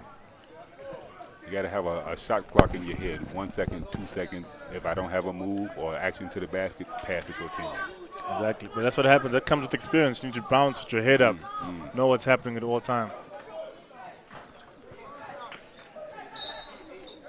That's Masilela with the ball coming coast to coast, trying to attack the Jeppe zone before it sets up and then interfering with them, securing the ball. So a smart play on him. Transition play, as you can see, he's looking to catch them off guard. Timeout called on the floor. I mean, I'm interested. I like the energy in which Jeppe came out with, Coach. Yeah. Okay. Action play right there. Shot, left-handed side right there. And he just came in the game. And Leishman. Put points on the board. Leishman with the shot. He came out heat check. Most players do a heat check. They miss, try to figure out. He came out, went to his sweet honey spot, made the shot. Give me the ball, Coach. Put me in, Coach. I'm ready. Do you think that was the parents there with both phones up taking a picture of that shot there? Perfect, Coach. That's what we say. Back in the day, a Kodak moment. That was his Kodak moment. He came in ready. He knows, like, you know your sweet spots, Coach. Yes. You come in, you hit the shot. That's the shot you always practice. So he knew. He went to where his bread is buttered. Yes. You know?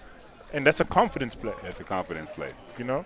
I like the turnout here. You know, you have a lot of parents out here. You got kids out here supporting their schoolmates. Yeah, schoolmates, teammates, brothers and sisters out here supporting their family. You know, so we get back into the timeouts. Play. Jeppe has moved to a man-to-man. And we got a turnover. We have a turnover right there. Like we said, first team that adjusts better in these normally comes out with the win. St. Albans is still in that compact zone. Okay. You know? Ball out to St. Albans. And then sometimes, you know, 2 different halves can tell 2 different stories of the game. Oh, completely, Coach. And it's all about adjusting. You know, both teams coming out of that timeout with a little bit more energy, a little bit more urgency.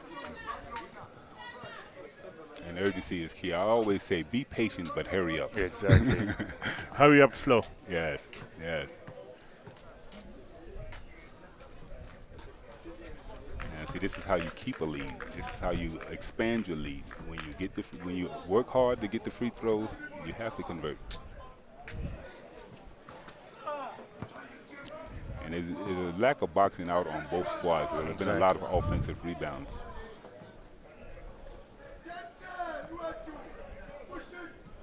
You check, you know, next play. You missed a shot, don't put your head down. O'Connor, you know, you get back into the next play. You make the next play. Look at that. Great pressure defense by O'Connor right there on the ball. No foul play. That's a 5-second play by O'Connor. He missed the shot, air ball, had his head down, but then picked it up on defense. 5-second call, got his team another, shot at basket by stopping the other team by even getting a shot on the other side. And I see the St. Albans coach has noticed a couple of turnovers, so he get his trusted point guard back in the game. Exactly. O'Connor at his sweet spot. That's a good fluid move. You see, he needs to be able to finish that. Tuma needs to be able to finish that. He is open, wide open. Saw him just a little bit too late. Exactly. But say, like you say, Coach, some of the things you are taught, but they must be drilled in your mind. Point guard, you're bringing the ball to the floor, you're looking at the rim. But someone might be standing under the rim, wide open. Coach, I was taught always be looking to create.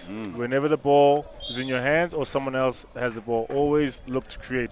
Whether that's by passing, that's by running the lane hard, that's by screening somebody. Always look to create and put your teammate in the position to score. Exactly. It takes 5 to play offense, 5 to play defense. Even though one man may have the ball in his hand, that man on the offside, he occupies the help defenders. If you allow that help defender to see the man in the ball and not take his eyes off the man in the ball, then you're doing your team a disservice. We have Lebekang on the line. Missed his first one on the free throw. Nervous. You can see he's shooting and hoping. And I hope this time he aims and fires and is a little bit more calm. No, does not convert. And this is a skill set he can just practice. Yes. It will get better if you focus. It will get better. Focus, stay calm, and work on your skill. You know, basketball, you improve every time you get on the floor. Yes. And you never stop improving. Jeppe is now incorporated man-to-man, full-court press, and it's yielding results because they're getting turnovers. Coach Victor's getting frustrated. He's yelling at his players. They're uncomfortable. And that little change in defense, kind of the patience we were talking about them attacking the zone, it's negated by bringing that full-court press in. Yeah. Leesman with the shot right there. Lebekang with the rebound. Jeppe seems to be finding their rhythm right now. Score, St. Albans 22. Jeppe Boys 14. And then we have 2 minutes left in the third quarter. Slowly but surely, they're getting the opportunities. They haven't cashed in on as many as they would like. But slowly but surely, they're bringing the lead closer and closer. See, that shouldn't happen. Box out is very crucial right now. Box shot. Lebekang with the ever-presence on offense and on defense. You got a kick out of bounds. You know? Okay, Jeppe ball. Jeppe ball, that's great defense. They're hurrying back, never letting the play die on you, and just keep playing. Bunu with the pass. Windshield wiper. St. Albans still sitting in that zone. And got a three-pointer there. 3-point shot by Kenetswe.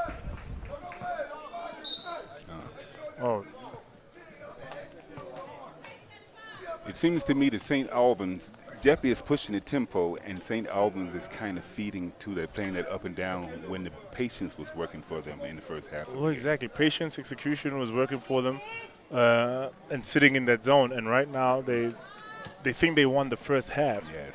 But taking it easy in the second half. And you mentioned that the first half and the second half can be two completely different stories, and which is what we are seeing right now. And you have different players that can step up. One guy that you think going to dominate the game, he may disappear in the second half because of the adjustments that's been made as far as full-court press. Maluleka, who has disappeared on offense for St. Albans, is now present on defense because they found a way to contain him. Yeah. You know, looking for the long ball, Jeppe. St. Albans with the ball, bringing it back. And Jeppe is playing that. And the drive. Maluleka, strong take. Very strong take.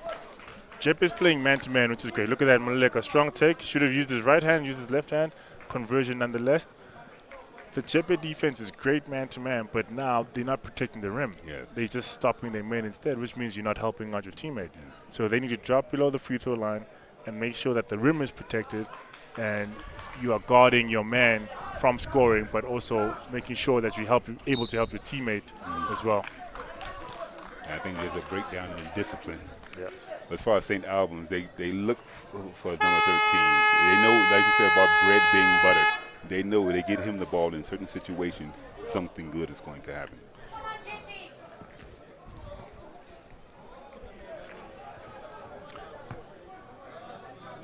Tasha on the free throw line. It's been a long, challenging day for both teams from the free throw line. They would have a timeout. No, it's the end of the third quarter. End of the third quarter. I mean, just talking about the bounce back that Jeppe Boys have done right now. What is it? It's a 5-point game? No, 8-point game. 8-point game. They came in. They had potentially taking the lead. But what they did is they just increased the pressure, went man-to-man, and just grabbed every rebound that they could. And now they're in a position to possibly come out in the fourth and play well. Yes, Jerry has definitely changed the complexion of the game. I think if they had converted more of their easier opportunities, then it would be a lot closer. Now I'm interested to see that going into the fourth quarter, will St. Albans adjust to that pressure, go back to being patient, get the ball across half court, and then show that half court offense that they showed in the first half that was so successful for them. Okay, cool. My name is Takani Ngobeni. I'm at the St. David's Marist Inanda basketball tournament, and I'm sitting here with Coach Steve Ballmer. We're having a good time just watching basketball for the whole day in the Inanda Hoops Classic, brought to you by School Sports Live. Fun, hot day out here in Sandton. The boys are playing, they're having fun shooting hoops, and what more can you want? I can't think of anything I'd rather be doing on a beautiful Sunday. Kind of warm, but watching these young people put their hard work into play in front of a nice crowd, it's a good environment to be in. Yeah. So coming into the fourth quarter right now, St. Albans is up 25, Jeppe Boys 17. St. Albans needs to tighten up its ship a little bit. Jeppe seems to have found their rhythm in which they can find and compete and get into this game. But this is the fourth quarter. Leave it on the line, and let's see how the boys do. And I think a storyline that we've been speaking about all day, whoever makes free throws in this fourth quarter will put themselves in a nice position. Yes.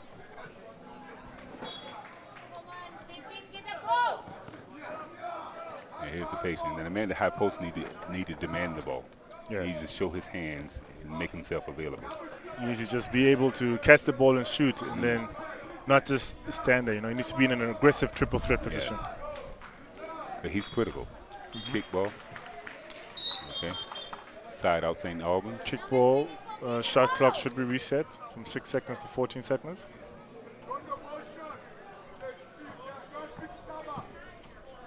And I was very interested in seeing how the guys would manage the shot clock, because a lot of times they're not used to playing against it. Yeah. I didn't think it would be a problem, because most times in youth basketball, guys get shots off. Oh, they get the shots before the shot clock's even at 18 or 16. But I thought it might be a psychological thing. Knowing it's a shot clock there, will it change their game?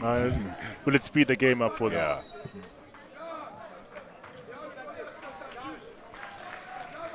There you go. So Albans with some patience, getting the ball in there. Look at that. Oh, travel call on that. Great execution by St. Albans right there. Great patience. Great. Just, put the ball down and convert for your teammates. Don't let a travel like that take away from your team. And the high post man, he turned and faced the basket and saw his man cut on the baseline. That's what you want to see. Perfect execution. Just didn't make the shot. Great steal. Great steal right there. Bounce. By Mguni right now. You got another block shot. This young man is patrolling the air. Yeah, Fes Maluleka right there with a great defense and the yell, stamping his authority defensively, letting them know, guys, I might not be there offensively, but I'm here defensively. With another block again, Maluleka just seems to be playing volleyball, spiking the ball, left, right, center, getting everybody in the crowd involved. Touch the ball.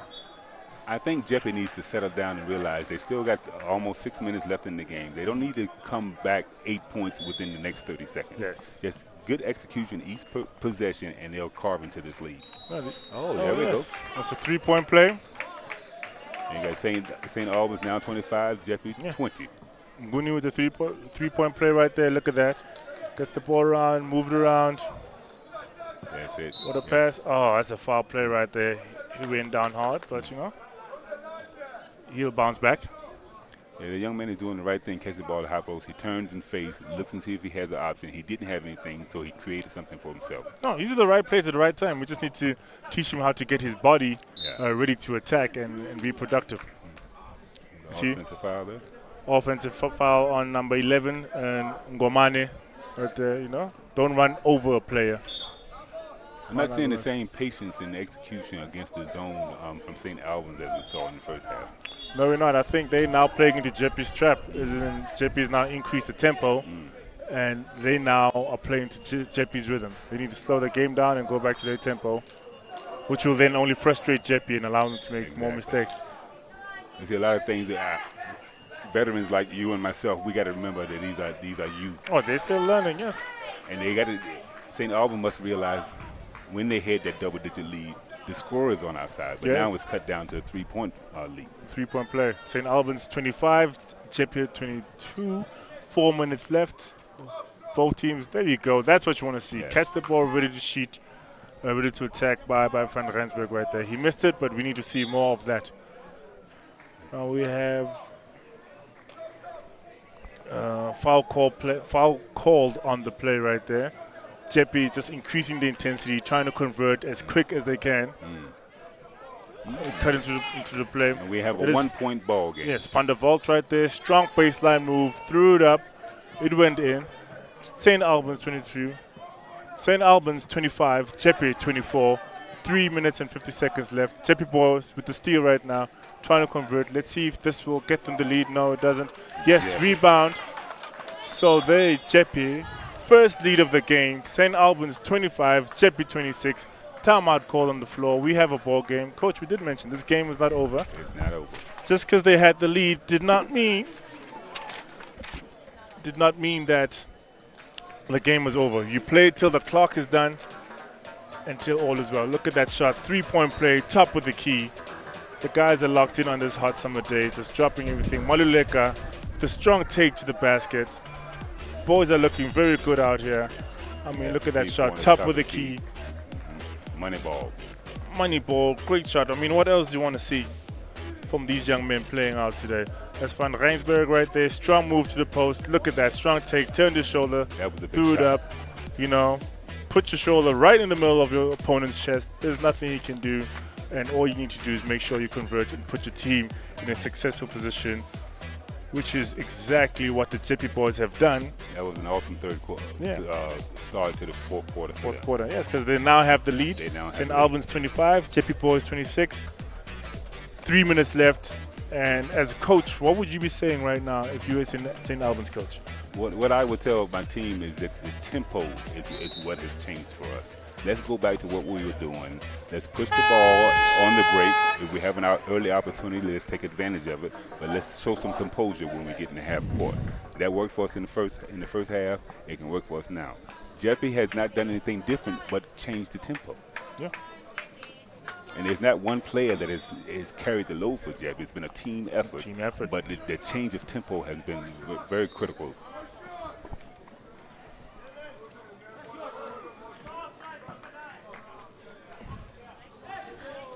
Look at that. St. Albans coming out of the timeout, still fast asleep. Jeppe capitalizing that with that 2-point play right there. Look at that.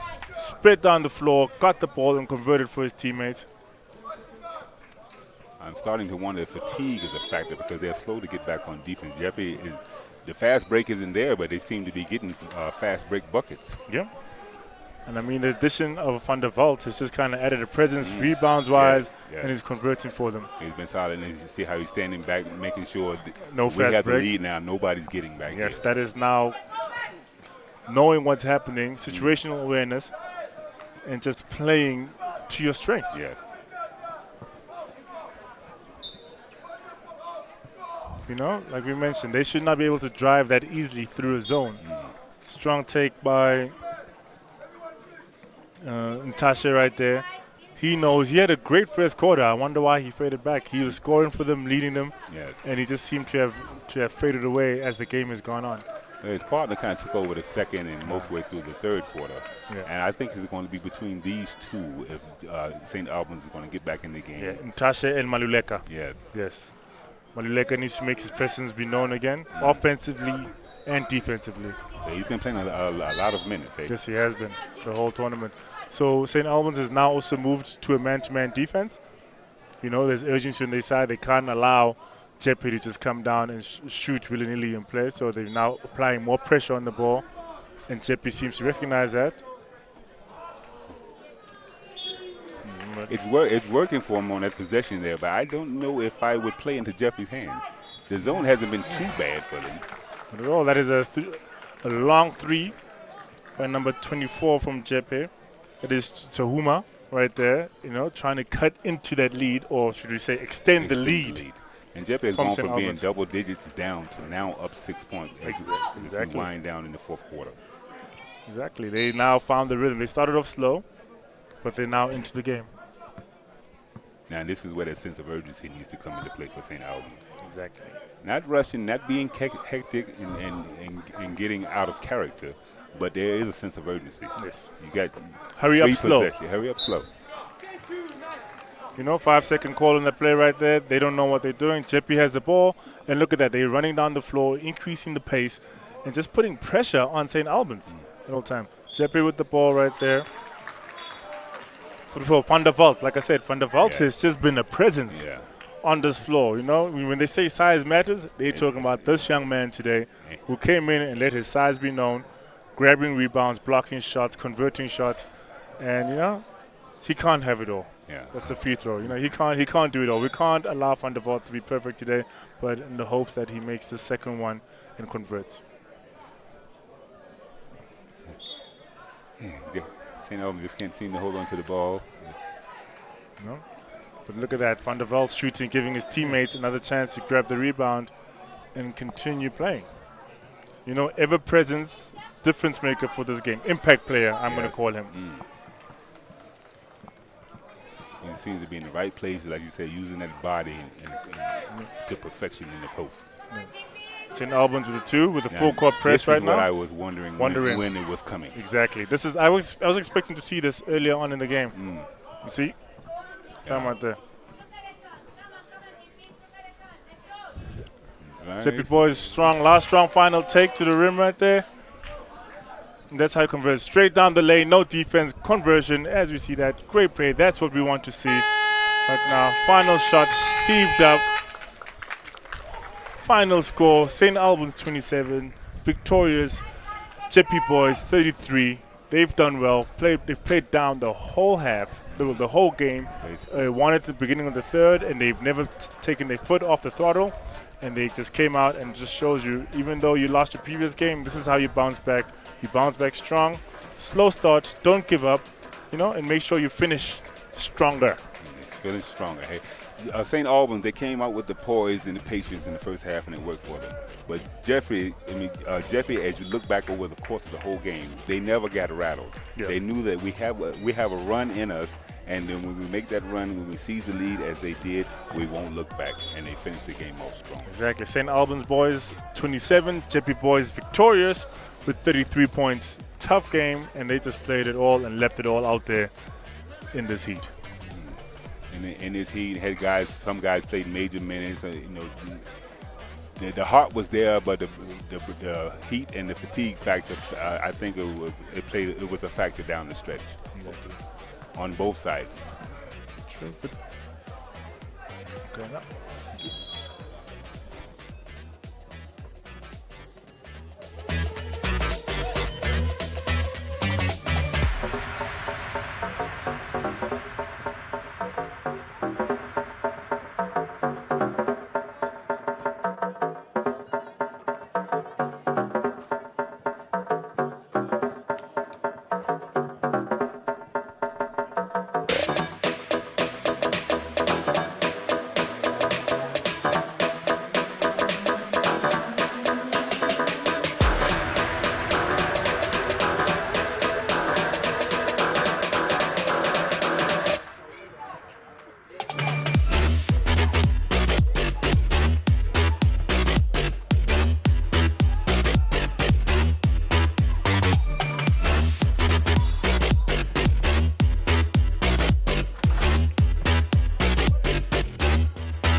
The Inanda Classic Challenge.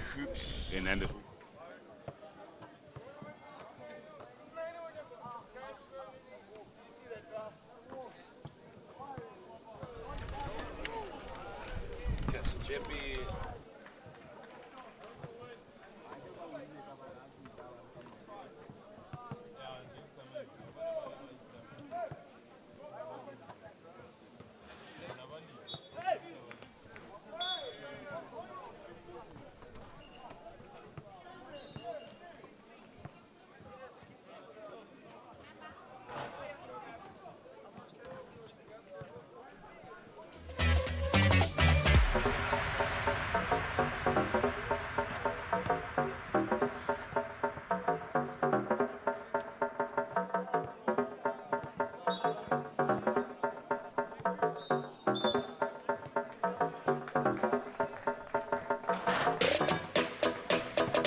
Another day, another dollar. Welcome to St. David's Inanda Hoops Classic Challenge. I'm sitting here with Stephen Butler, the American from Virginia, and it is hot. The temperature might say 26 degrees, as it says on your screen, but my heavens, it's cooking here in Joburg. Hey, Stephen? It says 26, but the heat index must be on another level. Yeah, no doubt, no doubt. It is a wonderful day for basketball in St. David's, and on your screen you'll see it is St. Benedict's, the visiting school, versus St. David's. On your screen you will see that is now, I believe, St. David. No, sorry, that is St. Benedict's. Yes, in the white and red, and St. David's will be in the black and yellow. This should be an interesting game, Stephen. I've been watching some amazing basketball. I must admit, the one thing I haven't seen is a lot of fast breaks. Not a fast break. Well, the last game we get St. Albans and St. Jeffrey, they had their moments going up and down the floor. But these two teams are familiar with each other, and I think we're going to see that familiarity. We're going to see all kinds of basketball. We're going to see fast breaks. We're going to see half-court action. I think we're going to see some excitement.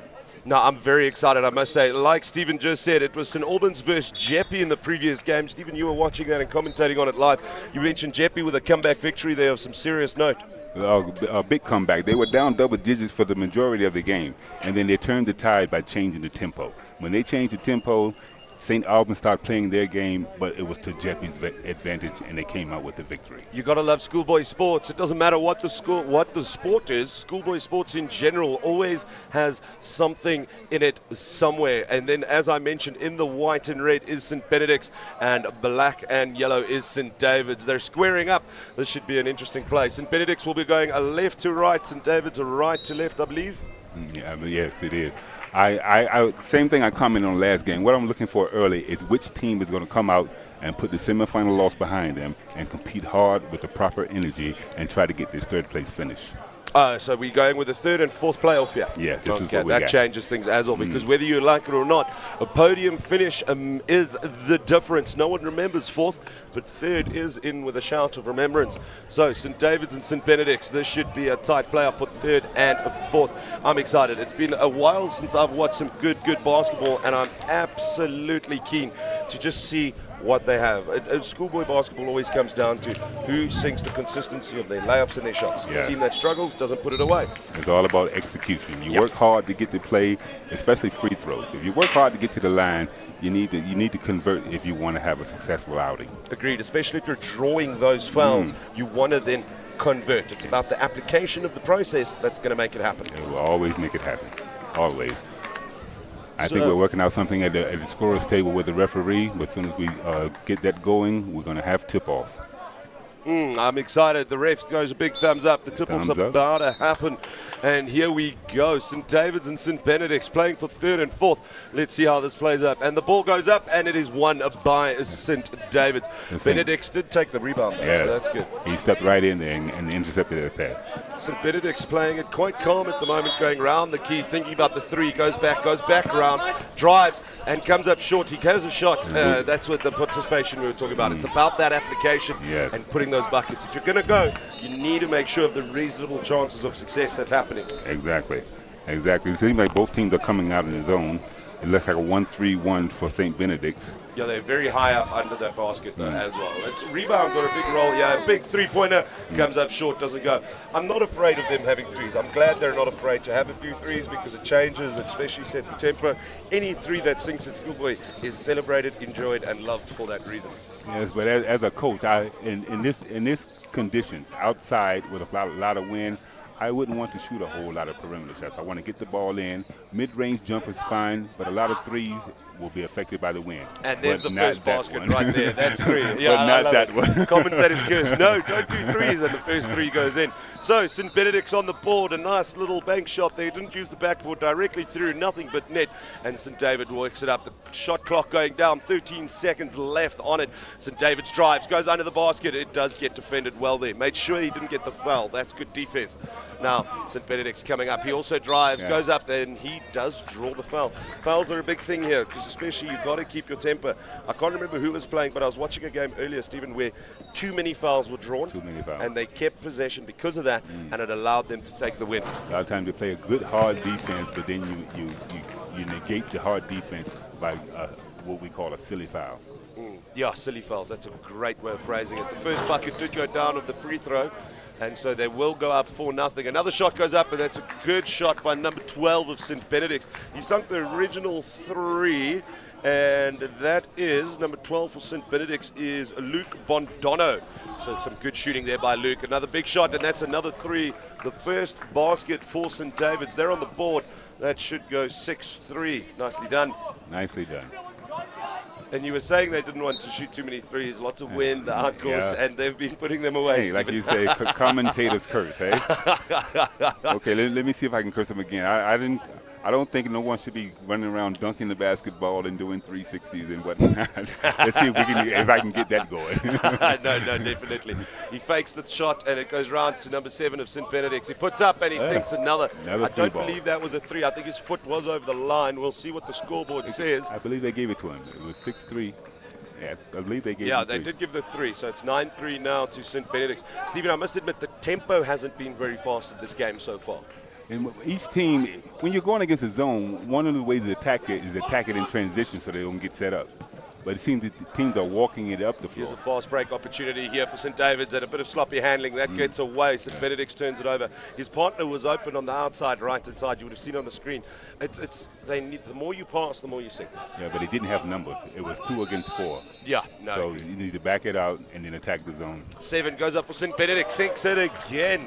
Stephen Butler from Virginia with a commentator's curse if I've ever seen it. No, we don't want threes. And threes as soon are as I being said put that, away. I believe there was 4 or 5 threes since then. But that's the kind of action we want to see. 12-3 St. Benedict's over St. David's. Yeah, and I must admit that it's St. Benedict's, the only reason this scoreline is what it is St. Benedict's has made sure that their plan has been applied correctly. Exactly. So they've said, okay, we're going to take a few threes, but they've been sunk. St. David's might have 3 on the board, but they've only had maybe 2 shots at the rim. Exactly. I think they're having problems figuring out the zone and getting into their zone attack. You see they're getting pressure out high, and then the ball is going to the corner, but not the kind of plays that they want to do to get an efficient shot. It's been very professional by St. Benedict so far. Another day, another dollar. They definitely want that 3rd position in this playoff. It's been cool, it's been collected, and that's what we like to see. Because often in schoolboy cricket, often in any schoolboy sports, is they don't have the temperament mentally, and St. Benedict is proving otherwise. And we want to see how St. David's responds to this early hole they put themselves in. No, definitely. St. David drives, throws it back out. They go for the three, fakes the shot, puts it in to the big post. When he goes up, and it's a great layup. Yeah, Took his time. Gave it a nice little bit of height there, hey, Stephen. He let the ball do the work for him. He didn't try to go at it with hard hands. And I believe that was the first opportunity St. David's got in the post against the zone. Yeah, that's the first post they have used. You are right. I think it is actually the first post used in the whole game as well, because it's been the three shooters. Yes, the perimeter game thus far.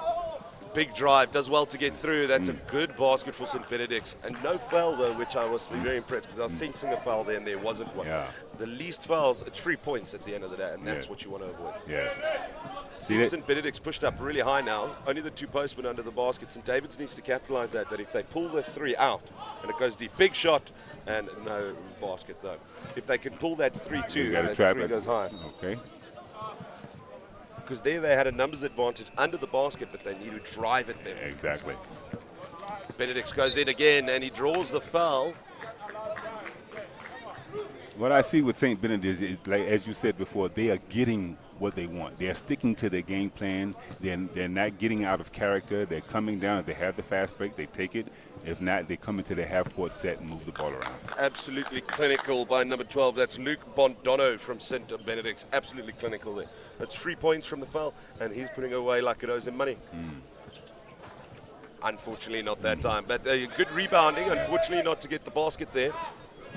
Like you said, though, Stephen, it's St. Benedict's is just keeping cool and calm, and they are dominating the game at the moment. They really are. Draws the foul. Good from St. David's. It's something I noticed in the half-court set. St. David's, as they come across, they're getting trapped right across the half-court line, and then they're having problems getting back into their offense once they try to evade that trap. It's interesting, though, because it seems that St. David's is happy to slow the ball down, but then once they cross the halfway line, they struggle to then increase the tempo that's needed to then get to the bucket. Benedict's up again. They've got possession again, but St. David's had a shot that was missed. Yes. Luke Bondono for Benedict's throws it out wide. They're going around the key. They're taking their time. Shot clock winding down. Less than 10 seconds. He's decided otherwise. He throws it back out, goes for the three, and bang. Absolutely Precision. wonderful. It's smooth because they're watching their shot clock. That was shot with 3 seconds on the clock left, and they didn't let it pressure them, and I think that's really positive from them. If you watch St. Benedict's, the score hasn't affected them. This lead has not affected them. They're playing as if they're down by 10 points. Yeah. But it's St. David's, they're getting up, and then they're around the key. They seem very flustered. What are we doing? Where are we going? How are we going to drive the basket? Well, St. Benedict's is the opposite. They take their time, and then once they're at the key, they go. When they make a decision, it's clear, it's precise, and like a surgeon's scalpel, it's going through. And it's resulted in the lead in their buckets. It's resulting. Going back to the under-15 consolation game that we had earlier, this was kind of the same script.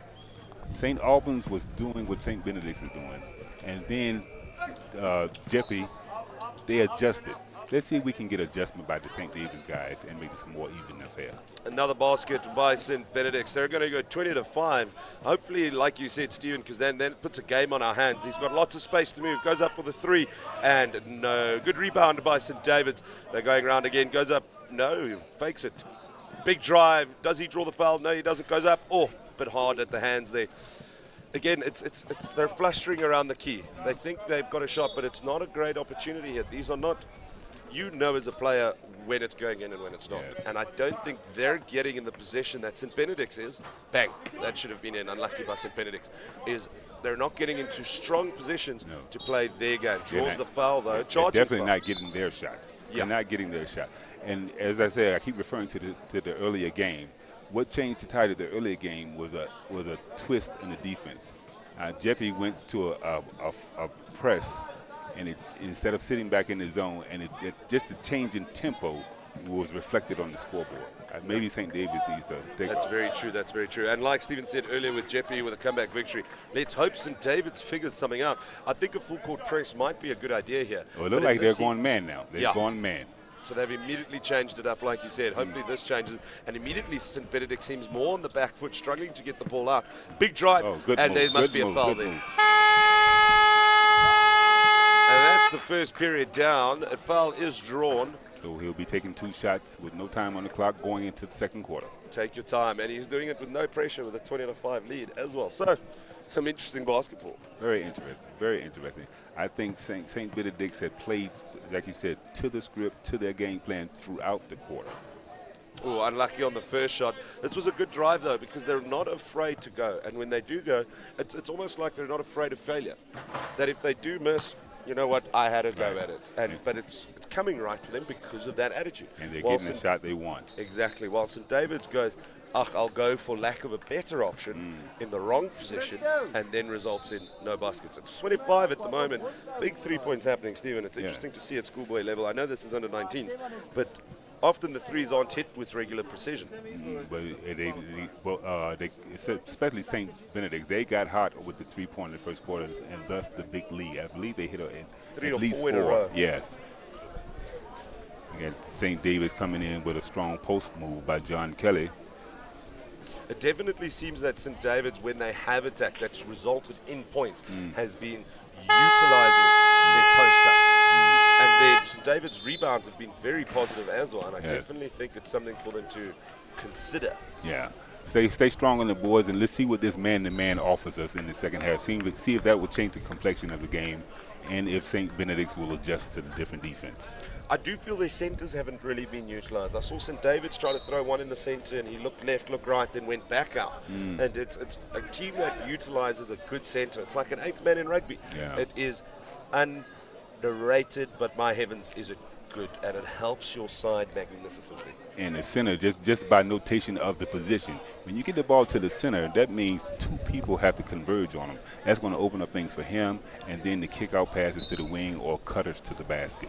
So beginning of the second period here, 20-5 to St. Benedict. St. David's ball, that's a good post throw. That's a great pass. Another doesn't draw the foul. Good defense by St. Benedict's. They've got him boxed under. He throws it wide. He goes for the bank shot. Comes in and in. Good. Some good points. But that's better from St. David's immediately, Stephen. Yeah. They're showing intent. And that's what's nice to see. And look at the personnel for St. David's. They got 4 new guys on the floor who coming in with more energy. Let's see if they stretch the defense out and put some pressure on St. Benedict's. St. David's has gone back to man marking. They're trying to wind down that shot clock. Doesn't draw the foul. There's a big turnover ball. Fast break on for St. David's. And not the best pass available. Player does well to keep it in. Whistle hasn't been blown. Everyone thought he didn't recover. That was a good effort. Like you said, Stephen, play to the whistle. Good rebound by St. David's. Goes up again. And that's a definition of why you practice rebounds. Exactly. It seems like this pressure is starting to take effect.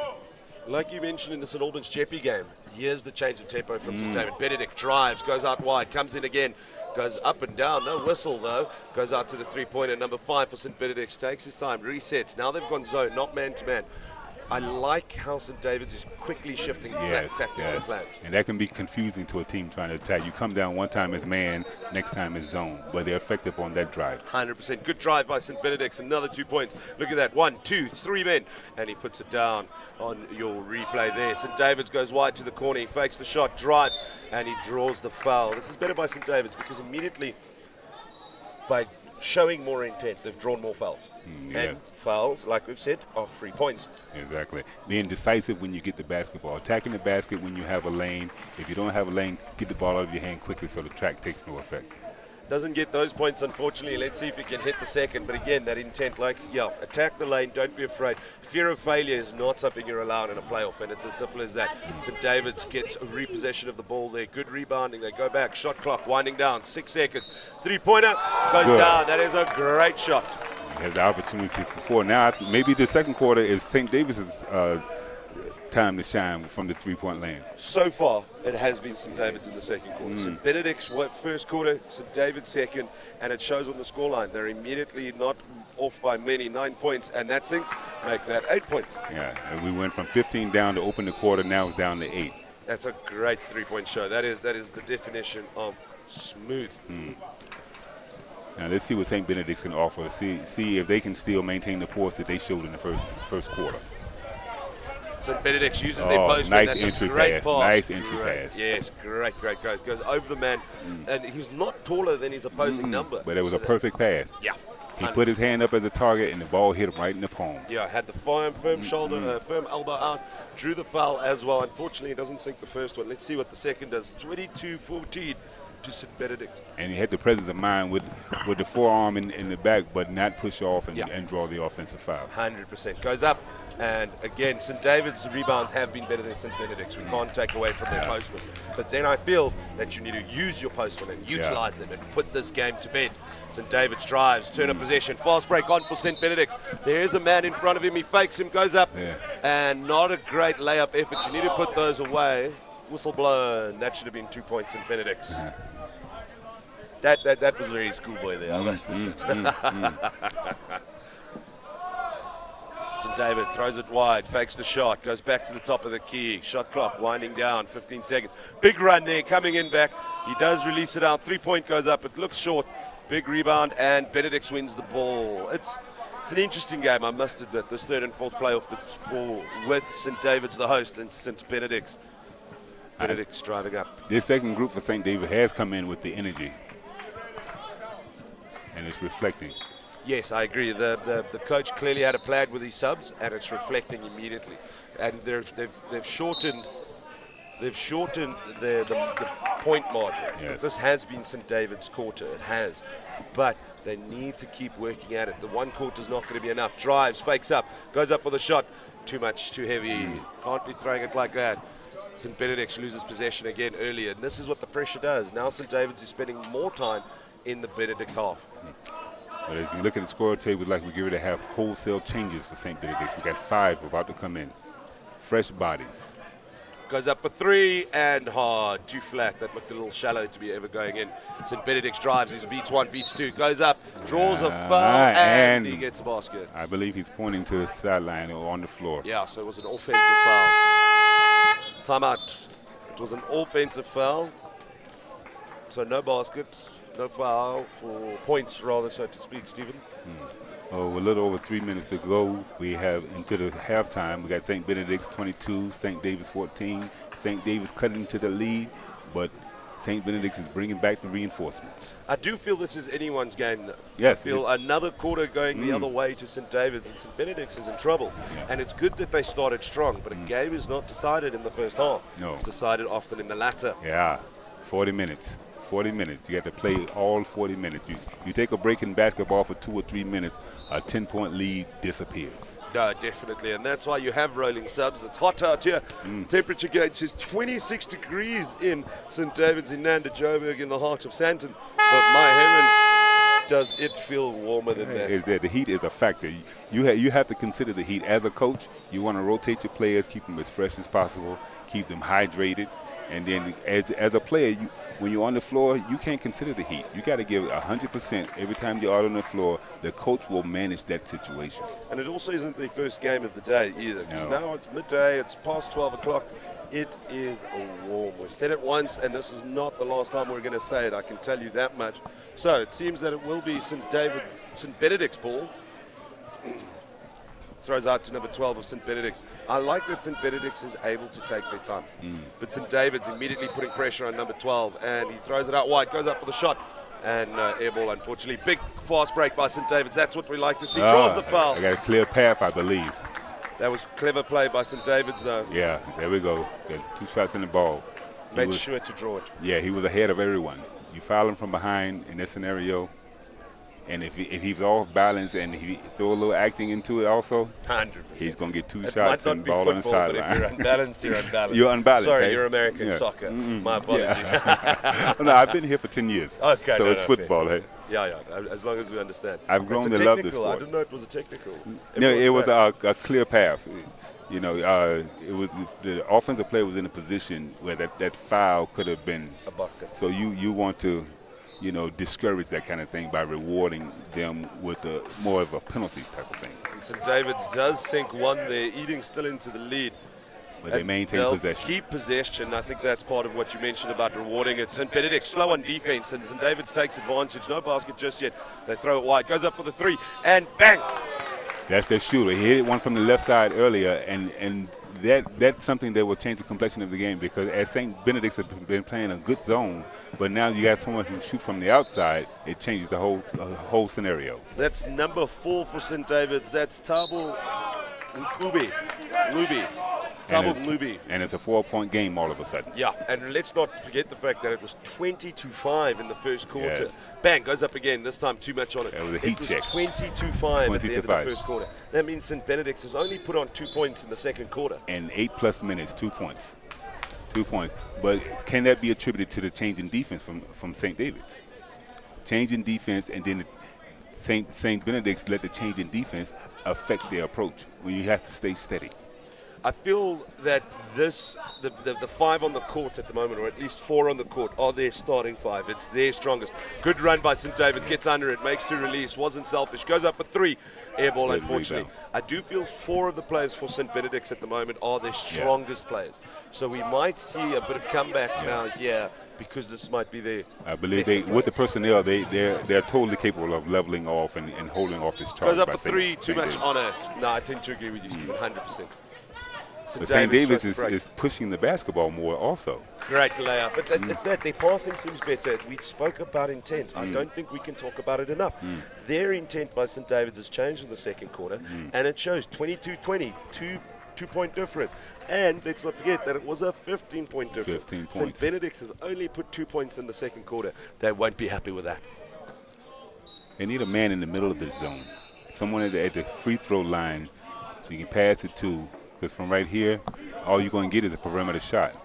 It definitely seems, I tend to agree, it definitely seems that they're not prepared to get into the key, which almost seems St. David's issue. And in the second quarter, they were in the key. They were hassling. You can't stay in the key long, but they were in, they were out, they were in, they were out. While St. Benedict's was doing that, and now they're not. Yeah, but then see in the first quarter, it worked for them because they kicked the ball out and they got 4 or 5 3-pointers. But that's not how you attack the zone fundamentally. You need to have someone in that's a threat that can occupy some of those members. And you got 5 guys outside the zone. That's what the zone wants you to do. Stay on the perimeter. 100%. If you get a defender, you keep them out the key. That's any coach will say that. Yeah. If you're attacking the basket, get in the key.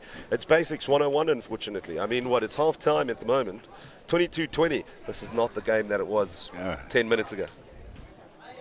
Hey, Stephen, it's not the same game it was a while ago. 2 quarters. Hey? Yeah, no, definitely. That's a great way of phrasing it. We're going to take a quick breather, a quick update at halftime. St. David's 20, the host. St. Benedict's 22. Don't go anywhere. Some good basketball coming your way.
Welcome back to St. David's. We are at the Inanda Hoops Classic.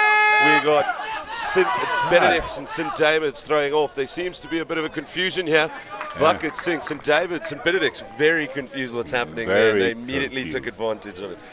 And St. David's confused also, but then they still sunk it. and they still got the bucket. Now we have a tie ball I think game. they forgot it was halftime, not quarters. Yeah. And so St. David's went the wrong way, and I think his team was shouting no when that was the right case. And David breaks, release it. He's got a man open. He drives, and he goes for it. It's been defended. He goes into the back of the board, and he draws a foul. He draws a foul. That's fine. And now, though, you mentioned a tie ball game.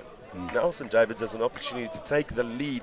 First time in the day between St. Benedict's. This is, I'm excited. This is amazing stuff, Stephen. It's a tie ball game, but the momentum is definitely on St. David's side. Definitely. St. Benedict's, nothing to take away from them. They started really well.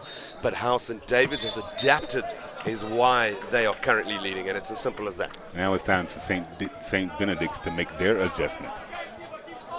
Which you're right. We've seen a lot of tweaking and adaptation from St. David's. We haven't from St. Benedict's. What are they going to do to change up the game? Shot clock winding down. Big drive. Bad pass by number 12 of St. Benedict's. I believe that is Luke Bondona. He's played really well in the beginning. That's his first real mistake. We've seen intercepted by St. Benedict's. St. David's goes up.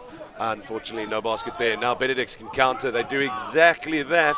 Draws the foul. That was a little vicious, wasn't it? And it's a two-shot foul. It was an intentional foul. That's what I was saying before. When you do certain things that can risk injury to a player, or you're not playing the basketball, the referee will give him 2 shots and the ball out of bounds. Yeah, definitely a professional foul there. Made sure that if he's going up, he's not getting a chance at it. But drawing the foul gives him 2 free shots. Sinks the first one. St. Benedict's ties it up again. I can't wait, Stephen, because clearly this is now going to be a game that's going to be 1-1-1-1. It's going to flip hands. It's going to change hands, and it's going to be tight. Well, that's the ebb and flow of basketball. It's a game of runs. You know, one team may be on dominating for 5 minutes, and next time it seems like there's another team on the floor and another team takes advantage. No, definitely. St. Benedict's with the ball in St. David's half. Tries to drive, loses possession. Fast break by St. David's, and he goes up. And easy basic layup. That's good. You've got to take advantage of that. St. David's goes up 25-23, leading again. Not a tied ball game at the moment. Well, this smaller, quick lineup for it seemed like it was a 4-guard lineup for St. David's. It's been very effective. They've played the whole second quarter. I wonder how much gas they have. There's going to have to be some rotation at some point. Yeah, no, definitely. And it definitely seems that St. David's has favored certain players in the first half. How are they going to control the heat?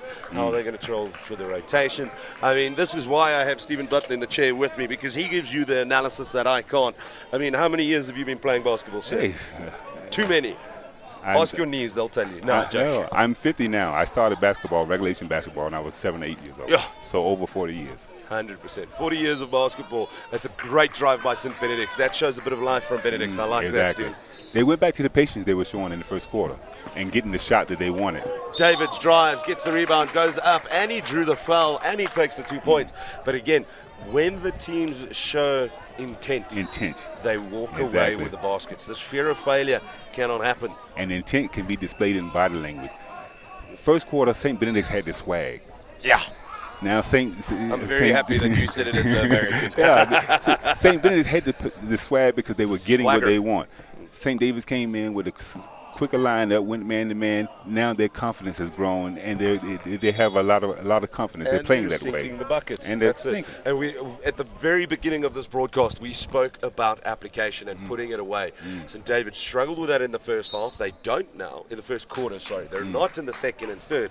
And this ball game, ladies and gentlemen, is going to be tight. Who said schoolboys aren't fun? Good screen. He throws it out. Bad hands. He drops it. Does keep possession by St. Benedict's. He drives and.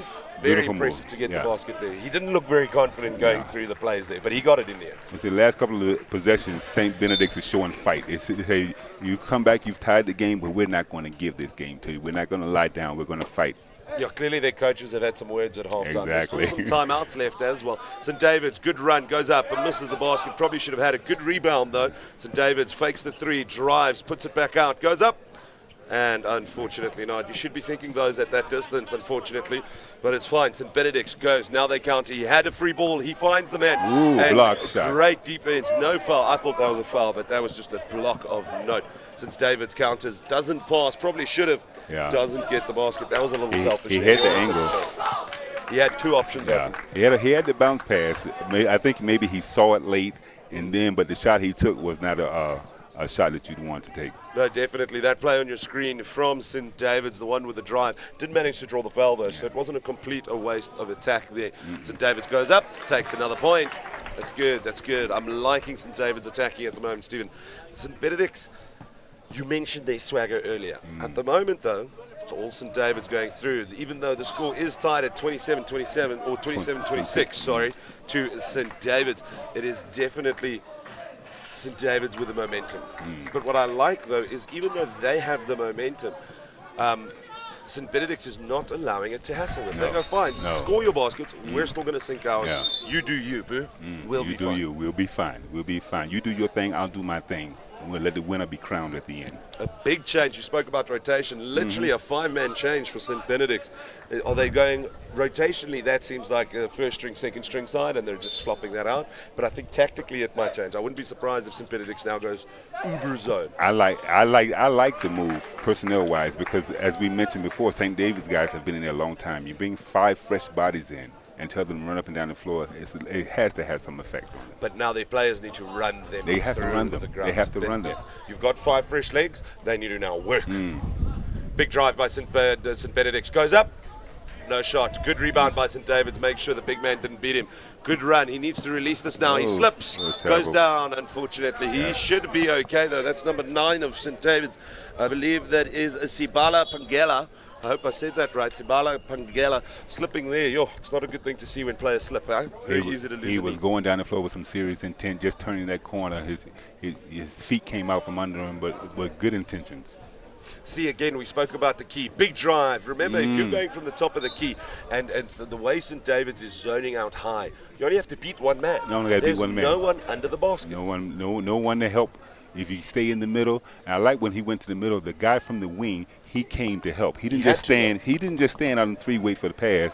He saw his man head down going to the basket. So let me follow you, and the pass was given. St. Benedict's did draw the foul there, sinks the first basket. We spoke about application, and St. Benedict's are cool and collected. They are a surgeon's implement, the way they're going about their game at the moment. St. David struggled in the beginning, then came out. Good ball, good pressure by St. Benedict's. See this, now they're holding high, huh? Not a full court press, but they definitely have 2 players high, pressuring the ball carriers. 10 seconds left. St. Benedict's going to want to push. He only has to drive one man. Does exactly that, but there is a whistle blown. The referee holds the inbound. He came in a little too early, I believe. It's not going to matter because there goes the buzzer for the third quarter. 29-28. Did I not call it, Stephen? It is tight, and I think it's going to stay tight. When the question is, has St. Benedict's weathered the storm? Have they taken St. David's strongest punch? If they can regroup and do the things they have done to maintain this even-killed game, and the fourth quarter is bound to be exciting. And with these 2 games, the under 15 and under 19, with the excitement we've seen in these 2 games, can you imagine what we're going to see in the 2 championship games? Oh, absolutely, I can imagine. But I'm also worried, I must admit, that St. David's are running a sprint, not a marathon. Yeah. There's a last quarter left. It's 10 minutes. I know 10 minutes doesn't sound long, but it is hot. This is not their first game of the day. They're 3 quarters through a tight game at the moment. This isn't going to be easy. What is St. David's going to do? A nice shot of both benches there. You can definitely see coaches having strong words, especially St. David's, because this game is balanced here. Yes, Mr. Butler, it is on the edge and it could go either way. I am scared to predict. You will not get a prediction out of me. And you got to remember, this is St. David's Marist Inanda Hoops Challenge. So this is the home court. Hence the challenge. Yeah, hence the challenge. So I'm interested to see and what Coach Elvis is going to bring out onto the floor. Will he stick with those 5 who have gotten them back in the game for the last 2 quarters, or will he give them a breather and get some guys to come in and steady the ship and then bring them back in? We'll see who's coming in for the 5 for St. David's. I see as well that St. Benedict's, the buzzer went, but they've been ready for 2 minutes already. Their coach's words are short and sweet, and they're waiting. Maybe this is it must be an impressive tactic, because if you're turning your shoulder and in a balanced game and the opposing team standing there ready, you're going heavens above. They clearly know what they're about. It's kind of like Mike Tyson walking in the ring with that imposing look, like he come to fight. Yes, that man was vicious. He used to scare me watching. Yes, he used to make me thaw. No, sorry, that was rude. St. David's, St. Benedict's balanced 29-29, 4th period. This is the last 10 minutes for the 3rd and 4th playoff. This is the difference between a medal and a mention, and what is going to be the game here. I also need to find out what the rugby score is at some stage or another. Obviously, the Boks playing the Welsh at the moment. Big game. I was surprised at the upset of New Zealand. No, good stuff. I'm happy with that. Let's send these bales to Wales, so they say. Huh? But now we are looking at basketball, because this is the game, the main one, the big daddy, so to speak. Yes. This is the consolation game for the under 19s. Who gets 3rd place will be decided this quarter. You might say it's a consolation game, but I don't know if you've met schoolboys lately, Mr. Butler. Oh, no. Their pride, this is not a consolation Just like you game. say, it's the difference between a medal and a mention. Yes, I actually like that. I thought it was very clever. I hope you have you copyrighted or put a patent on that, because I may use it in the future. £2 every time. Compliments of my man Adam. Please do follow both Mr. Stephen Butler if you're a basketball fan on Instagram. Our handles will pop up at some stage on the screen. Don't go anywhere though. The ref's just sorting out a couple technicalities on the side of moving some chairs, some gazebos. Obviously we don't want boys hurt. That's the main thing. Exactly. So St. Benedict's ball last quarter, 31-29. If St. Benedict's walks away with this, Mr. Butler, can I say that it has been collected? It's been collected. Been calm. Yeah, very calm. They've maintained a composure. St. Benedict's goes around to the left-hand side of the key. They're taking their time, nice and patient, watching the shot clock. He drives, draws one, draws two, does draw a foul. That's exactly what he would have wanted there. Exactly. But that's what I like. Clearly, tactically, they're looking at fouls. Yeah. It's a plan of theirs, and they are executing it brilliantly. Fourth quarter, a game tight like this, every possession counts. You want to come out with a good shot. You want to come out with a buckets. Fouls help you also, because down the stretch, you will be shooting free throws once they get past 5 fouls. So you want to get those early fouls on the opposing team. It takes away the aggression on defense. No, definitely. Good rebound by St. Benedict's. Goes up, this time St. David's. Not sure what's happened here. There seems a bit of confusion. The ref's chatting. I think there's been another foul. Is that a technical? No, I got a sub. My apologies. So it's interesting because we mentioned St. Benedict's being calm and collected. And if they do win, they're going to feel, even with a scoreline of 31-29, they're going to, I sense that they're feeling, it's fine. Yeah. You do you, boo. We're going to be okay. St. David's drives, big, draws the foul again. That's number 9 of St. David's. I believe that's Ibala Pangela. No, sorry, that's not number 9. I think it's number 6. Number 6, apologies. That's Akuru. Yeah, Akuru Fila. He's a highly touted young man. I'm familiar with the St. David's boys. I've worked with many of them on occasion. And Akuru, they call him the Jason Kidd. They compare him to Jason Kidd. He has a court savvy and awareness that's uncanny for a guy his age. Can't always teach that as well. Oh, he tries to break the halfway ball. It goes back. And it's going to run out St. Benedict's ball. A bit of a loose pass that ran away, and St. Benedict's is going to take advantage of this, I can imagine. So they're immediately in the opposition half with possession in the key. Bounces once, big postman, bad shot, very shallow, big rebound. St. Benedict's comes away with the ball. Goes up again, nothing in it. This time St. Benedict's, their posting paying off here, goes up. Too many offensive rebounds. You got to box out on every shot attempt, whether it's from 2 feet away or 20 feet away. When the shot goes up, you box your man out. You saw St. Benedict's frustration, 3 or 4 shots in a row, but they were never settled. Good pressure by St. David's, making sure the basket doesn't go away. St. David takes it over the halfway line. Shot clock starts counting. That's Akiru again. Drives, doesn't get in a good position. He needs to release the ball as well. There's 5 players on the court. St. Benedict's tries to break, drives, go up, draws the foul. I think each team is pressing because they know whoever gets this early lead in the fourth quarter, it would take some pressure off. But they're pressing and doing things out of character. St. Benedict's, we talk about the momentum with St. David's. I think it's evened out now. Someone has to step up and take charge of this game from either side. We'll see who it's going to be. But we mentioned the tactic of St. Benedict's to draw those fouls. And again, bang. It's free baskets. You've got to take advantage. Goes up. Doesn't sink them. That's not like St. Benedict's. They've been much more cold and precise about their free throws. Drives again. That's a good basket by number 10 of St. Benedict's. That is Samuel Boak. And by my count, that's been about 4 or 5 offensive rebounds for St. Benedict's in the last couple of minutes. Which is interesting because St. David's was the boxing. Their postman was being impressive. And then St. Benedict's bounces. But that's, again, it's the ebb and flow. Where we think one team's being really strong, the other team's directly countered that. St. David's drives, loses the ball. St. Benedict's comes away with a bit of confusion on the floor there. Refs makes a call. If I was to put my coaching hat on right now, I would go back to a comment I made earlier about the length of time that 4 of the 5 players for St. David's have been on the floor. It seemed like they've slowed down a step. You know, maybe a minute or 2 breather will rejuvenate them. They can come back and finish. And even just have that tactical conversation with one another to try and make sure that you understand your role and the best way to go about it. Akiru goes up again. He's not set. This looks like St. David's in the first quarter. They're lacking their intent. He was going against the shot clock. He had to get the shot clock off that time, so I can't fault him too much for that. No, fair. If there is that, fair. But again, you've got to still try give yourself the best opportunity balance-wise. Exactly. Give yourself. St. David's not getting the easy buckets they were getting in their comeback. Yeah. And you saw how smooth and easy they made it look. Goes up again. He needs to release earlier. Goes up. He does draw a foul.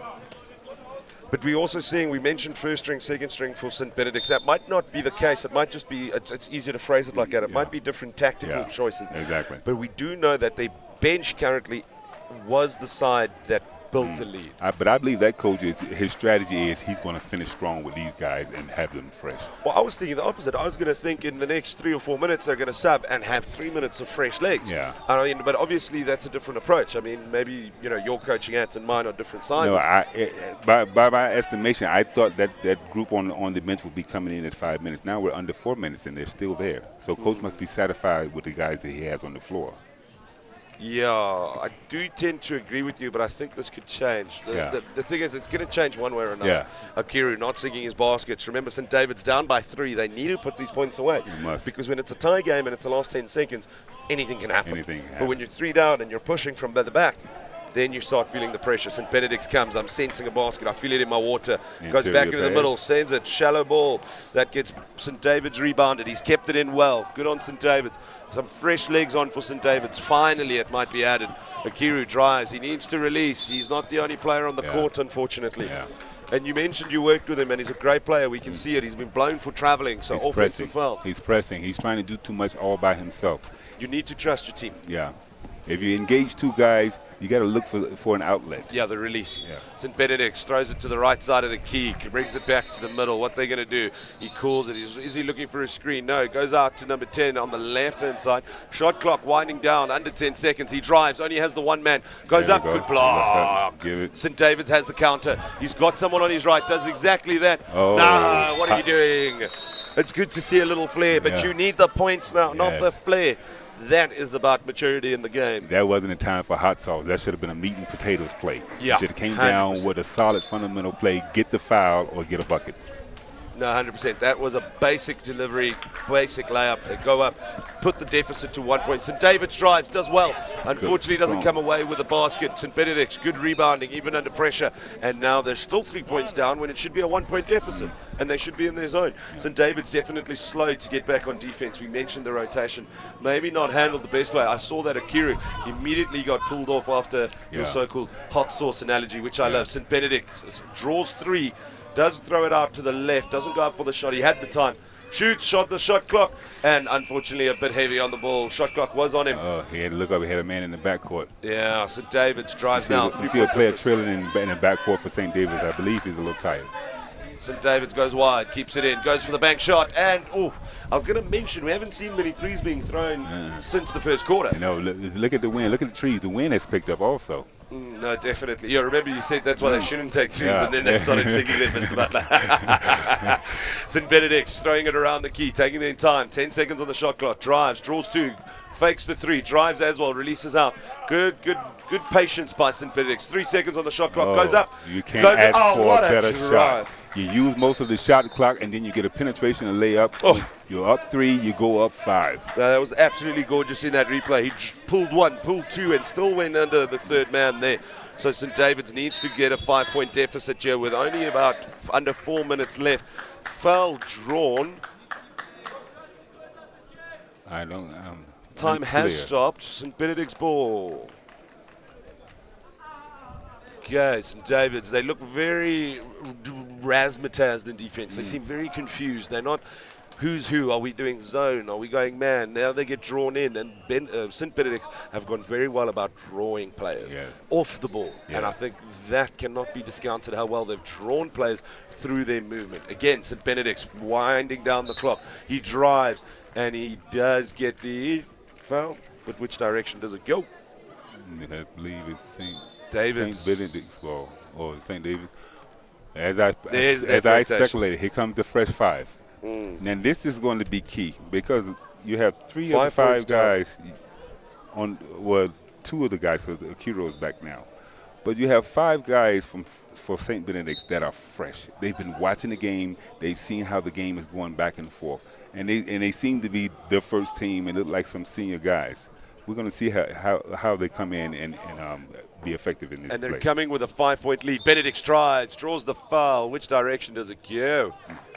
I think it's St. Benedict's ball. Like we said, tactically, this seems the stronger side of St. Benedict's. Like you said, let's call them the veteran players, even though it's under 19s. Yeah. And again, they're drawing fouls. It's only 3 minutes left. St. Benedict's is going into the 5-point lead, which might be even bigger now. And it isn't just yet. He's got another throw.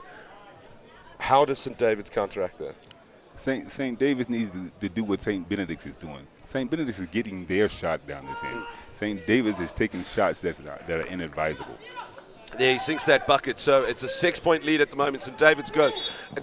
What happened to the days of crazy fast basketball? It seems very calm, very slow. I think it's the 4th day of a long tournament, and the heat is a factor. No, they're definitely tired. And goes up St. David's. That's a good drive, good basket. That's good basketball all around. The winner there was basketball. Yeah, and the winner was basketball. 36-32, that's a 4-point difference now. St. David's needs to do something. St. Benedict's ball. There's only about 3 minutes left. This time is taking its time. Yeah. But St. Benedict's is very deliberate. Yes. They're not going to take a shot unless it's a good shot. Great drive. He should have sunk that. He had no pressure. He did all the hard work. He drove through 3 men and eliminated all the pressure. And then I think he was a little under the basket. Yeah. I think it was a little late. I think he was surprised at how wide open he was. Yeah, he was. Where is the space of a basketball court? Where's the defender? The last time he had space like that, he woke up this morning in his bed. So it's going to be St. Benedict's ball, 4 points different. It's been a very good game. It's been a game of this and that. It's been a game of quarters, like you said. Exactly. Tale of 2 quarters. Hasn't been a tale of 2 halves, though. No, been going back and forth, back and forth. And 2.5 minutes is a long time. Goes up. That's a good shot. Nice That's shot. a great Nice center shot there. Does well. St. Benedict's immediately goes full court press. They're holding their men tight. Good ball by St. Benedict's. He does lose it. They mustn't eat ocean basket lemon butter sauce before playing basketball, Mr. Butler. And that goes to the freshness factor. The coach came in with that strategy. We're going to go full court because I have a fresh squad and your guys have been out there for a while. I definitely feel we've spoken about the heat. We've spoken about the rotation. Goes up. That's a great basket by St. Benedict's. And it's clean ball hit, so no foul called. That's a timeout called here. This is needed now. I'm assuming it's St. David's who called it.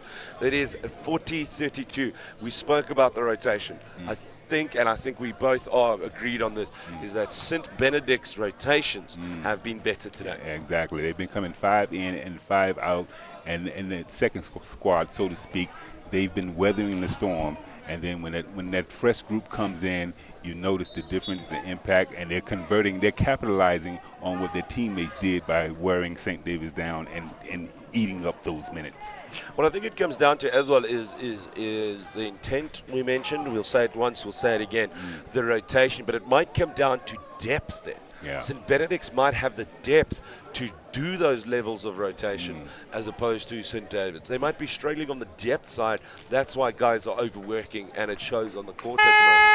But we're looking at, on your screen, you can see St. Benedict's is calm. They're not too worried. Their heads are up. They're smiling. They're joking. They know it's only a 8-point difference. That can disappear in 2 minutes. Exactly. Very quickly. But it shows their confidence that you do you, boo. We've mentioned it once, we'll mention it again. You've got to love it, Mr. Butler. You got to love it. You got to love it. And I looking at the coach, and her demeanor was letting them guys, don't get ahead of yourself. Let's just do what we do. Let's do what got us here. Let's not be concerned about our lead. Let's just play possession by possession and just bring it on home. And again, St. Benedict's is on the court, ready to rumble for the last 2 minutes of this third and fourth playoff at St. David's. And they're waiting. This is like in rugby when you get quickly to the line-out. It sends a clear message to your opposition. The optics of the situation can tell you a whole lot. This is how it looks. Hey, that may be the reality. Look, it is. I definitely feel that it's been a close game, but it has been St. Benedict's to lose. St. David's have had some good runs within the game, but they haven't looked the better of the two sides. Let's phrase it like that. St. David's driving up now on the halfway line. Good pressure from Benedict's. He drives, draws one, draws two, goes up. That's a good basket by St. David's. That's intent. Yeah, intent. And the second they do that, then they look like they deserve to win. But that hasn't been consistent enough throughout the day. And consistency is key in basketball. It's the key to life. But in basketball, in a game like this, and you're trying to fight back, you must be consistent. Mr. Butler, is it not the game of life? No, it's the game. Basketball is life for me. St. Benedict's goes up but doesn't get the bucket. St. David's sleeping. That's Akiru got caught sleeping there. Good covered defense by St. Benedict's. Goes up. No, a bit of hot sauce we mentioned again earlier. Yeah. He should have left that for the guy trailing. That would have been a layup. Yeah, that should have, again, like you mentioned, meat and potatoes. Yeah. But there's hot sauce at the wrong time. Lost 2 points there. His coach not happy with him at all. St. David's has the ball. Good drive. Good space by St. David's. He's got options. He's got two. St. Benedict's is lazy on defense. Not enough passing. He had that left was a and bounce right pass. options. Yeah. That should have been an easy You lap. do that drill every day in practice. Goes up for three. Yes, exactly. The three-man weave. That's what that was right there. Goes up. St. David sinks the basket. St. Lucky David's to walk showing away some with fight. that. You got down 4 minutes with 1 minute left to play. We have a ball game. Let's see if they can get a stop here. Good post up though, but they were lucky to walk away with that basket. Yeah. St. Benedict's drives one, drives two, draws three, draws the foul. We spoke about fouls, and it has been the plan. Definitely an overwhelming percentage of fouls going St. Benedict's way. And back to what you said about intent. Their intent is to drive the shot, Get in drive the the basket, or take wide open shots. If they got to drive, they go strong. Either at the free throw line or they're converting for the most part. Goes up a little hard, a little shallow. He needs to put those away. St. David's, interesting enough, changes their rebounding setup on the side of the key, trying to pick their partners maybe a little better. Yeah. Benedict's goes up. Good box out by St. David's. It doesn't matter because he thinks the second. Yeah, it's a big bucket. That's a big one. 41-36, less than a minute left. It looks like St. Benedict's is going to take it. I think a swan song of what St. David's issue was today is they were also a little selfish with the ball. Look at all the space he had in the key, and it's not being capitalized. But the second they pass, they get a shot. That's a good pass by St. Benedict's. All the space in the world. Unselfish, looking up, converting, efficient basketball. That's number 12. That's Luke Bondonna, I believe. Again, he's been very impressive for me today for St. Benedict's. Definitely in the running for man of the match for I St. believe Benedict's. so. I would give him my vote. I also believe either Luke, I'll find the other name for you now, St. David's goes up. Good box out, and they go up now. They're going to push. I also believe Luke Bondono is the one we talk about, and also Sipanda, number 6 for St. Benedict's, has also been rather impressive. But it's been a team effort. You have some standouts, but for the most part, especially with that 5 in, 5 out, everybody has played their part. No, 100%. It's been well worked. I definitely think that our man of the match today, Mr. Butler, will be Luke Bondonna, number 12 for St. Benedict's. There's only, 8 seconds left on the clock, so it looks like St. Benedict's will take it, and I must say, definitely looks like they deserved it. Look at this, 8 seconds on the clock. St. David's is driving, but they're not driving it with intent. St. Benedict's is letting them. Good three to wrap it up. He cuts the score down, the final score down to 45-39. But as we say, St. Benedict's get the medal, St. David's gets the mention. Agreed. And I think St. Benedict's were definitely the side to beat in this game. And they did very, very, very well today, which is good to see. So, like you mentioned, 45 to St. Benedict's, 39 to St. David's. Mr. Butler, it has been an absolute pleasure. I've thoroughly enjoyed my time with you. It's been my pleasure. I think it was a great game. St. David showed heart by coming back from that 15-point deficit. But in the end, St. Benedict's weathered the storm and came out with the victory. Congratulations, St. Benedict's taking third today. But ladies and gentlemen, don't go anywhere. We have the under-15 finals next at 1 o'clock. Then also the under-19 finals at 2:30. With me in the chair is Mr. Stephen Butler. My name is Adam Zawada. It has been an absolute pleasure. And of course, don't go anywhere. We'll be back.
School Sports Live. It's finals time, under 15 final. St. David's Marist in Inanda, the Hoops Classic. St. Stithians taking on St. John's. And of course, we're coming to you live from the Marcelin Courts. The temperature at 29 degrees Celsius, although it feels like it's a little bit warmer out here.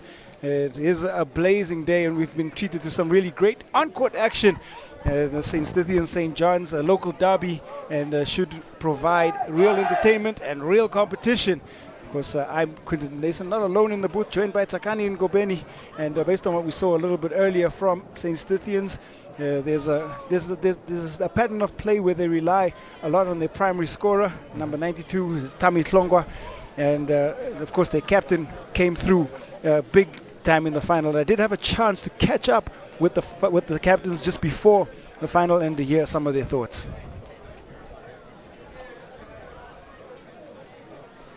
Facing off against St. Stithians, tell me what your thoughts are going into this final. Well, the thoughts going in is that my team has been working very hard, and we've been practicing a lot. And I feel like if we execute and have the precision that we've been having throughout the tournament, I think we might come out on top.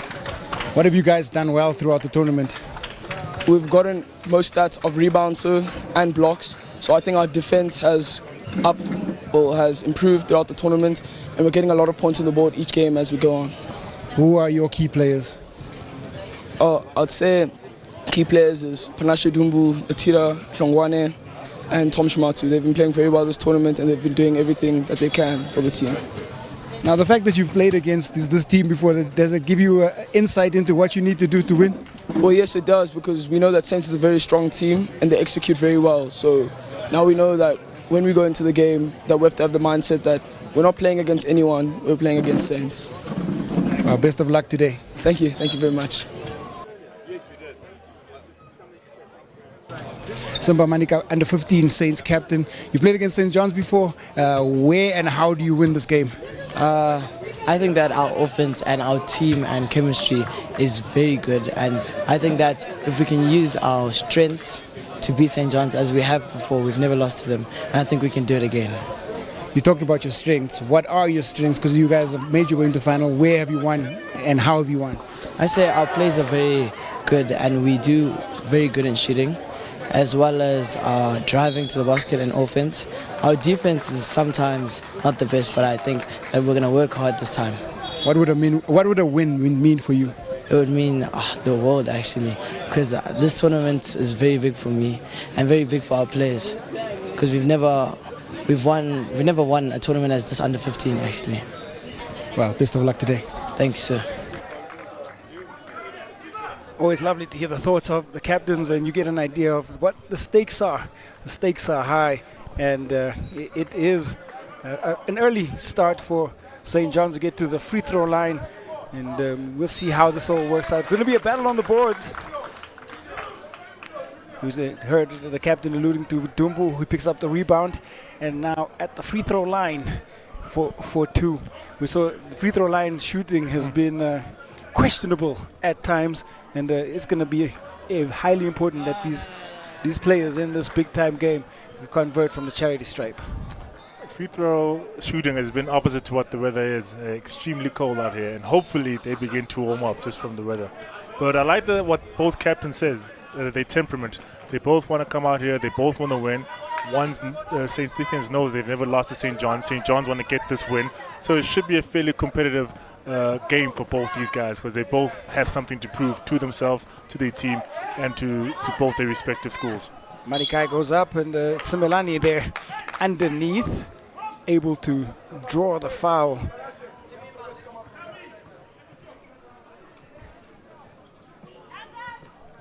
Damien Roots picks up his first. And St. John's going into man-to-man defense early. Yeah. A little bit different from what we've seen. It's finals time, and defensive pressure going to be crucial. Yeah, that stands out because everyone's been playing zone this whole game. They either play zone, they play full-court press. But St. John's going man-to-man means, hey, listen, we've got an urgency on our side. We want to set the tone early. We don't want to set the tone at the end of the game. We want to set it at the beginning of the game and make sure they earn everything. Tlongwa attacks and will draw the foul. played a big part in St. Stithians getting into the final. Outstanding on the boards and also a primary scorer. He'll have to do a lot of that work right now for St. Stithians as we get our first score. Not just that, he's also there defensively. He ignites the fast break, he gets the blocks, he moves into the relevant help defense. So he's one of those two-way players that you rarely find, and we've got the privilege of watching one before our eyes today. Ngaga down to the baseline, thrown away. Simple turnover, McJanet.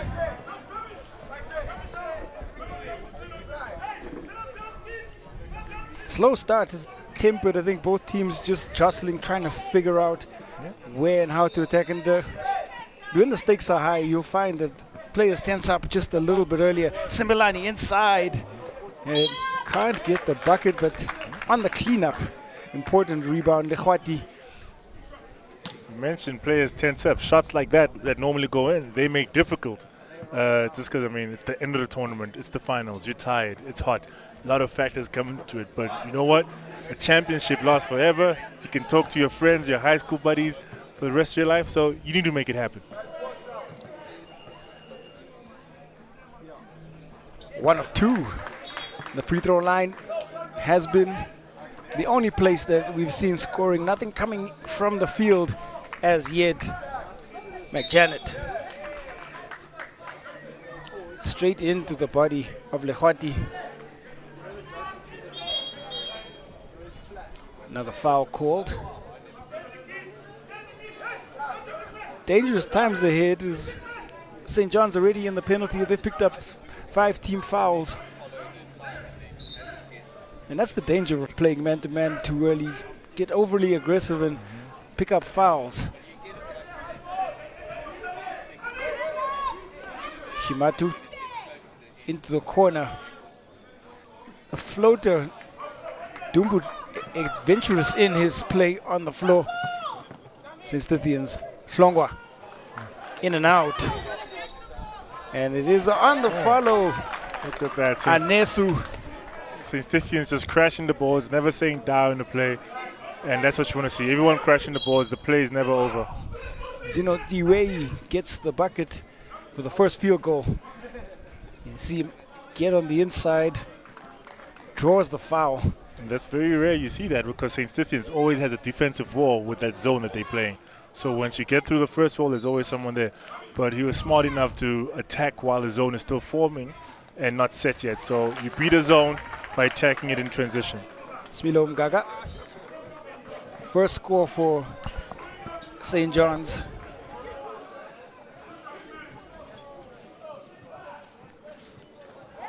Dumbu somehow got around Hlongwa, caught the sleep on the box out. And when you look at the frame size of Dumbu, he's not the kind of guy you want to just let roam around the key freely. He's somebody that you need to have a body on him at all times, or else that happens. He gets a rebound, he converts, or he goes to the free throw line and has a chance at converting for his team. We've seen him go to the free throw line a little bit earlier. Struggled, still empty from the free throw line. And we want to talk about strategies like what they used to call the hacker shack, where you foul and send to the free throw line. Yeah. But that might be something that St. Stithians will look at as we go deeper. Yeah. The score comes. Yeah, I think that's a strategy for more so for the fourth quarter. Joel Liotela goes glass. And it's the opportunity for the and one play. St. John's with their first real field goal. And both teams, you can just feel the tension here in the arena as a lane violation called.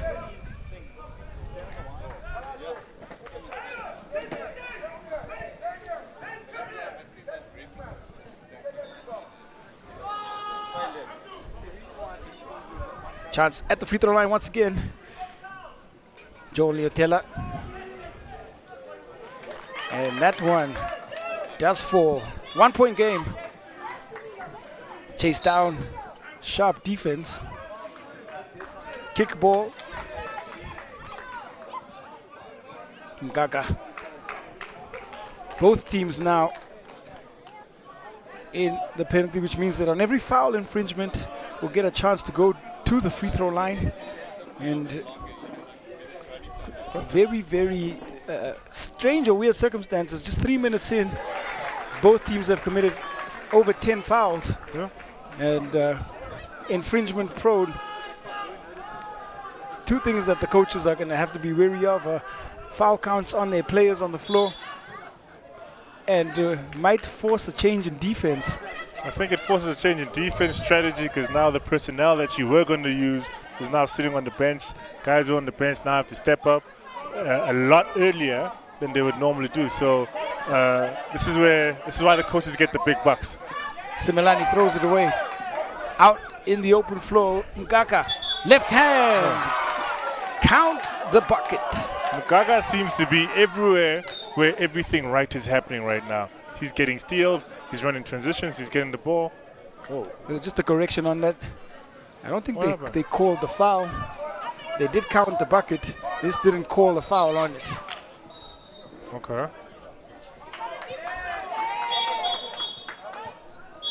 7-5. St. John's first lead of the game, and then there's a timeout called on the floor. And this tightly contested, tightly fought battle between St. Stithians and St. John's, a break is born, as both coaches just want to have a chat to their teams, and highly necessary is Coach Fungai Matsindikwa of Saints. And have a look quickly at what has been seen on the floor, and athleticism on the defensive end. Simelane gets met in the air. It looked like a little bit of an infringement on that replay, but if it's not called, it doesn't really count. And you see Mgaga and his aggression getting inside. Ngoza Piri Mazarura on the assistant coaching bench, setting some of the strategy right there.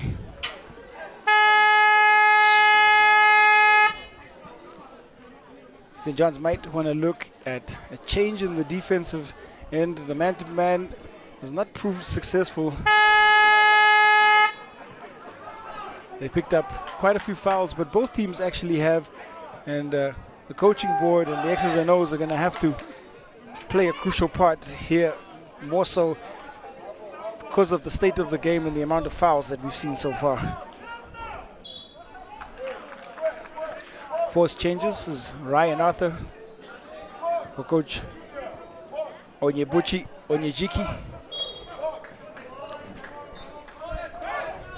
Mgaga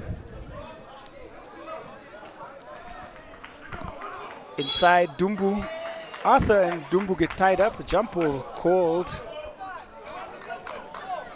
Possession arrow with St. Stithians, so they will have possession.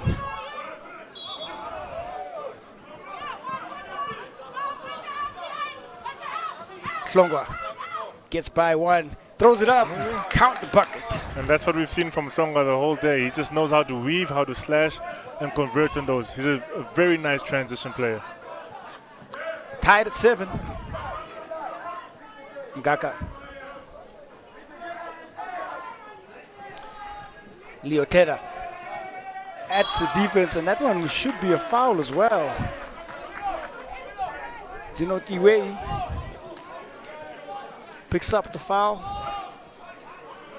You see very good movement and understanding by the St. John's players. They moved the ball well, chose the right times to attack, and they're getting the St. Stithians players into awkward positions defensively, and that's why they're able to extract these fouls.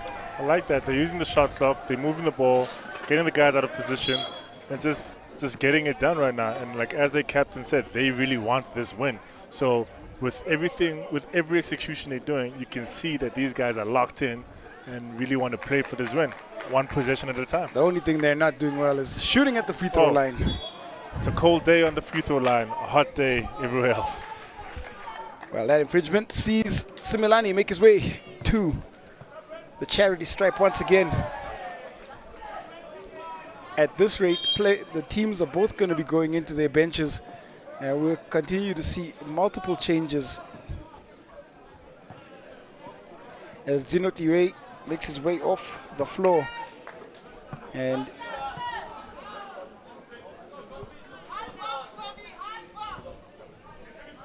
Dilitsole on, and Gaga picks up the foul from Simelane. And this constant fouling is going to affect the game flow because we go end to end. The clock stops, but a chance for scoring to occur. More points could be earned on the line, but both these teams are not shooting too well from the free throw line, so they are missing all these chances to actually give their teams a point or two with the time having stopped. The fight on the boards. Leotlela, Gaka, Leotlela.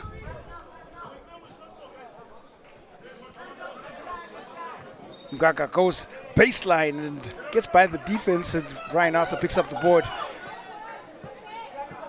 Ball lost, and the idea was right, saw the pass, but unfortunately Simba Manikai just couldn't get the ball to an open man, instead called for the travel. Now we have it once again as Sandton changed their defensive pressure, now up on the full court, or at least pressing from the half court. Shimatu. Mugaka goes to his favorite left hand. Inside he goes.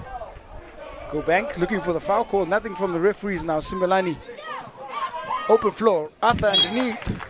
Pass. Great run by Arthur. He just went straight beeline from under the rim defensively, straight down the floor to under the rim offensively.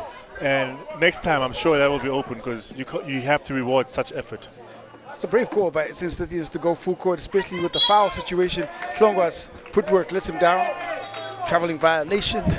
And we do have the turnover, but they've been able to force some turnovers here. And they're just not able to convert and benefit off the turnovers that they've created. Gaga gets by 4 guys. And the referees, I believe, call a charge. Yeah.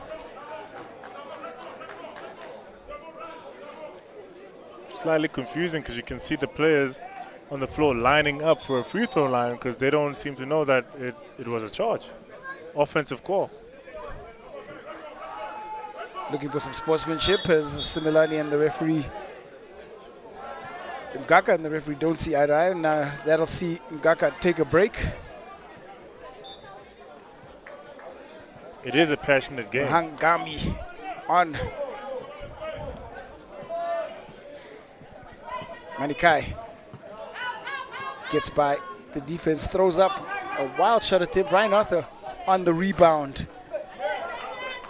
And it's Damian Roots rebounding ferociously for St. John's. Pass inside, thrown away. Arthur. Manikai. Simelane open. And the 3-ball long for Simelane. Mahangami.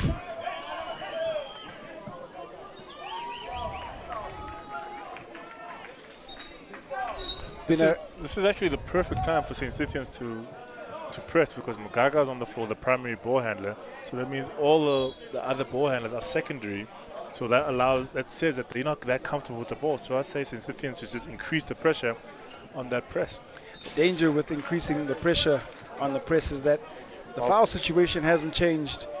And we've had a drawn-out first quarter because teams are incessantly fouling. And St. John's have really struggled, but Mamgami gets 1 of 2 to give St. John's a 1-point lead. Ball up, ball in. Yeah. St. John's has also implemented a half-court press, but they're not using it as aggressively. Hlongwa, the scorer on that, and then there's an additional foul called.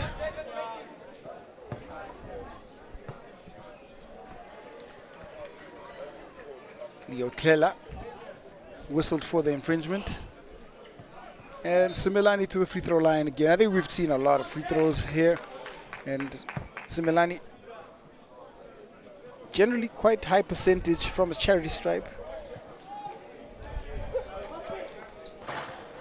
We are tied at 9. 2:36 to play in the first.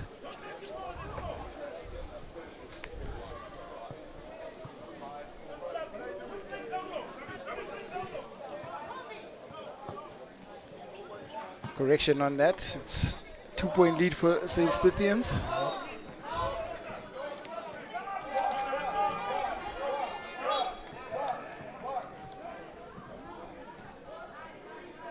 Ball moving around. The attack, Mhangami does well, and there's another whistle.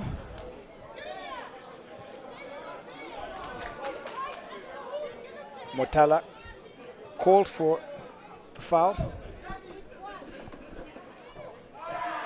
Free throw line we go. The foul count must be up around 15 or 20 combined fouls, around the 18 mark for both these teams, and that's just unbelievably high. I think Song was the only player who's still on the floor from the starting five from both sides of the floor, because everyone else has accumulated enough fouls to allow them to sit down. Manikai as well at the point guard position. The guards for Saints have done a pretty good job of just staying tempered. Tlongwa goes baseline. And Mahangami, or rather Biotlela, gets whistled for the foul. Coverage issues around Tlongwa. He's a competent scorer and does provide matchup nightmares for kids in his age group right now. Like I say, not only on the offensive side, but defensive side, he's always adding something. A steal, a help defense, frustrating someone, an offensive rebound. He's everywhere. 2 points, all that separates these two teams. Mahangami attacking, and like every other possession that we've seen so far, there's a drive and there's a foul, and we head to the free throw line. Ryan Arthur, the infringer this time.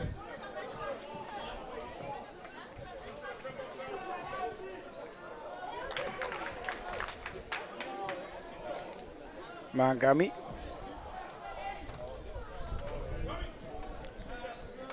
The thing about outdoor basketball as well is that if a breeze comes across, it can affect the shot, but it didn't affect Mahangami, who connects on both and ties the game up at 11. Manikai, Tlongwa squeezes by 3 defenders to get that soft touch layup in. Tlongwa just knows how to use that baseline attack, whether it's left hand or right hand. He just knows how to convert. 3-on-2 break. Similani. Hesitation inside. Ooh. Scoop, almost a loop to loop. He puts just a little sugar on it. Put a little English on that backboard, spun it, and made it spun back into the board. Nice move. Long ball goes up. Somehow they managed to keep it, and another foul. Arthur quickly picking up his personal foul count. Half a second late, and Maluleke at the free throw line for his first 2 of the game. Yep. And this is what you're supposed to do. Yes, it's a low-scoring quarter, but had these guys converted just half of the free throws, the score could have been a little bit more. It could have been in the 20s. So they need to go back and work on their free throws in the offseason. 1 of 2. 3-point differential. Similani. Ryan Arthur looking for it. Similani feeds inside. Arthur can't hold on. It's now picked up by Damian Roots. The attack inside. And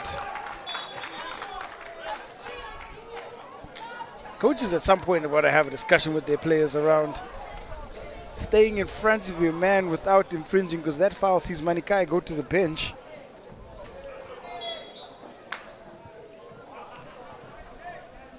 Kyle Wesley onto the floor.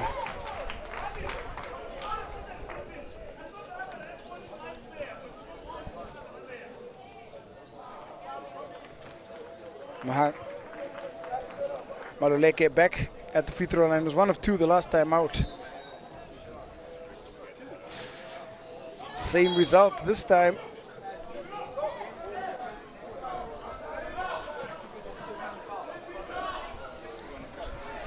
There's a battle, scramble, Euro, and everything right about their move for Leotlela, but the finish. Simelani now tightly guarded, and again the infringement happens. And reach in. I mean, I would think by this point, we're still in the first quarter, these guys would notice that the refs are calling the games very, very soft. So, adjust to what the ref is doing. Allow yourself to be in the game, stay in the game. Don't be as aggressive. Play the game a little bit softer. Play to what the ref is doing. These are younger players. I understand. Sometimes the coach has got to take responsibility and be like, guys, you see how the referee is calling the game, or the refs are calling the game, where I have to just ease off the pressure a little bit, saying stay in front, but try not to infringe. A rebound off the miss. It was 1 of 2 on that trip, and Tlongwa does the right thing. Tlongwa does the right thing because he's been able to adjust. And you're right, the coaches should let them. But Tlongwa is adjusting and says the only way I'm going to stay on the floor is by playing soft defense, and that's how you're going to spend more time on the floor. Simelani, ball taken away. Out now to Mangami, steps through 2 defenders. And a big time rebound, Ryan Arthur.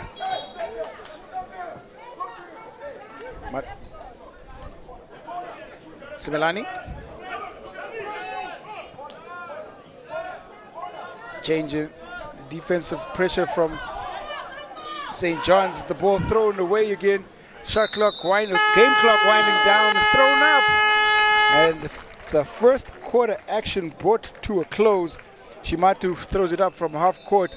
It's been a tightly contested game. Not the prettiest we've seen so far, but this will make for a lot of strategizing, especially here at the quarter break. There's a 1-point lead for St. Stithians, and we expected it to be tight. We expected the players to try their best on the floor, and it has been tightly contested. It's been tightly reffed, and that's the reason we have a 1-point game. That's exactly what we expect to see in the final, But the guys, like you said, coach right now should say, guys, listen, a couple adjustments. Let's play a little bit softer. Don't foul, because if you foul, they go to the free throw line, and most of our guys sit down. So those are the kind of adjustments coach wants to see. And convert more on the free throw line, and make sure you continue attacking the rim hard if you're the coach on the other side. Since coaches go deep into the bench, and what we're having a look at is just how tightly contested this has been defensively. A beautiful move by Manikai to get by the 3 defenders. And one of the more composed players on the floor in the guise of Tami Tlongwa has been a reason for why St. Stithians have a 1-point lead. Coaches are definitely going to be under the spotlight as the foul count continues to rise for both these teams. How deep they can go into their benches, what strategies they can employ to try and limit the foul calls. And a completely different look now as Saints go with Manikai and Tlongwa, the only remaining players from the starting 5 on the floor. St. John's setting their final strategy as well. And it's Olu Dware comes in and goes to ground hard. It seems like he was just clipped by the elbow of Tlongwa, but the young man gets up quickly. And the foul start as both teams kick off the second quarter. Ball up and very hard on the backboard. Adrian Kamoto. Roots wants it inside. great positioning by Roots right there. You can see that they said, listen, assert yourself. We haven't gone through the whole first quarter. Assert yourself in the post and go to work. We're going to get you the ball and go to work, big fella. Ryan Arthur picks up his third. The long two won't go. Oluduare just can't find his touch. Manikai now up quickly and we get the score. Adrian Kamoto. And that's how you do it, Adrian. You pump it, get the man up, get him to commit, then you take your time, make sure you convert that 2-point. Shot from the outside of St. John's now looking to try their luck from the perimeter. We haven't seen too much evidence of skill from the outside. Shimatu misses absolutely everything.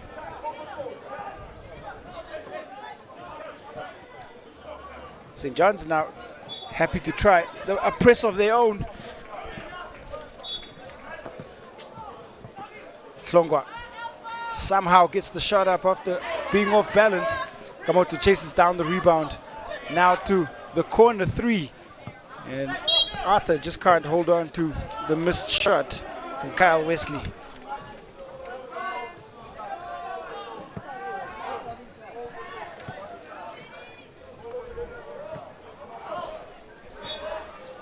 Feel like the wind has gone out the sails a little bit from some of the players on the floor because of that high foul count. And there's a whistle again.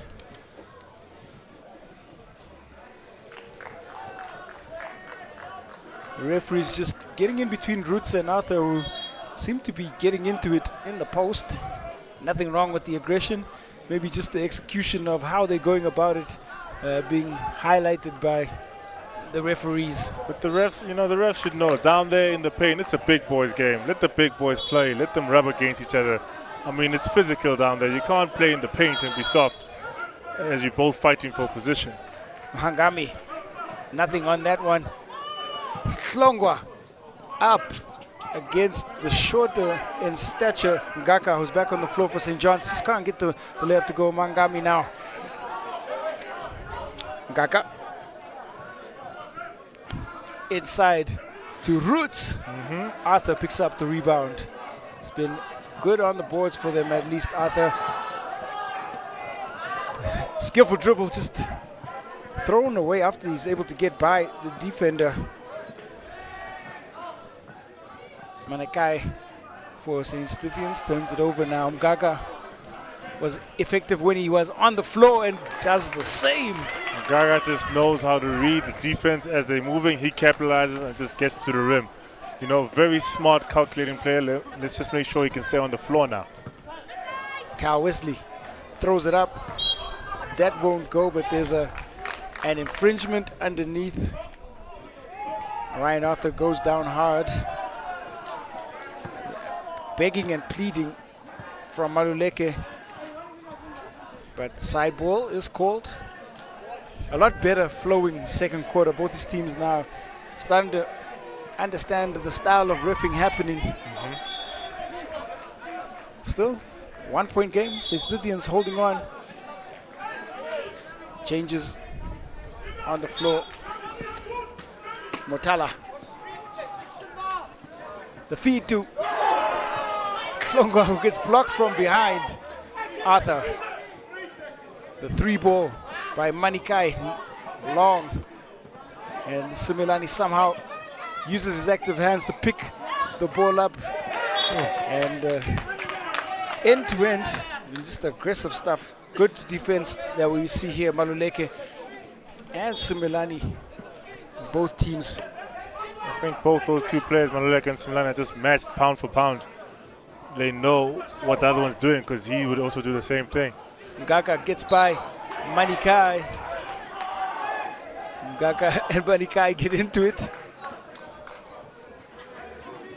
And referees call that unsportsmanlike, which means that there's going to be 2 shots and possession. And they continue to go at it. Yeah. A little bit of needle in the game. Does make for fascinating viewing. Ngaka so far has been one of the standout players in this final.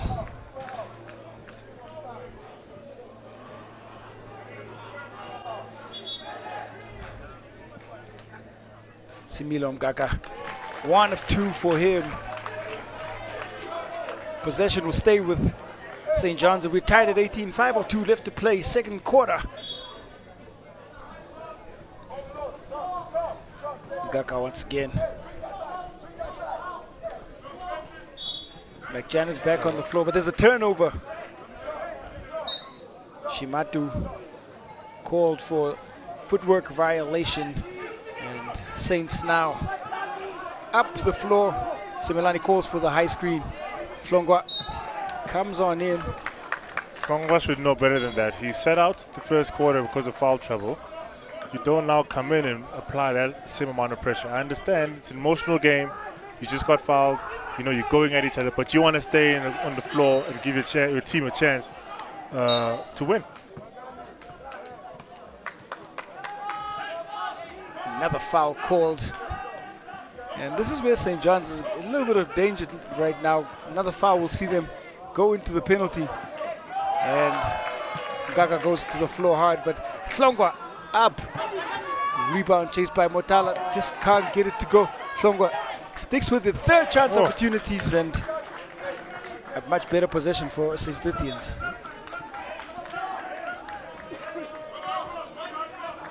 Gaga travels straight away as Mangami just took a trip but didn't have a passport and gets called for a travel. Could that be excitement or nerves or just the pressure of the game? Because these guys just seem to be turning the ball over. And I'm not talking about the foul, I'm just talking about like the turnovers, the traveling. I think the boys just the nerves are getting to them for the big stage. Even with a little bit of nerves, still a 2-point game. Simelani and Mgaka. High screen once again. Simelani gets by, feeds Arthur, who should have done better, in a great position. Mgaka loses the handle. A chance now in the open floor. Nothing there, but on the follow, Anesu right there. Or rather, Motala just can't finish. Shot clock goes off, stops play a bit, and then the referees and everybody looking confused, but I think the score going to be awarded. Shimatu does well. End-to-end stuff. Very physical game on both sides. You can see with the fouls. These guys actually stepped up and are enjoying playing in this final. Very competitive.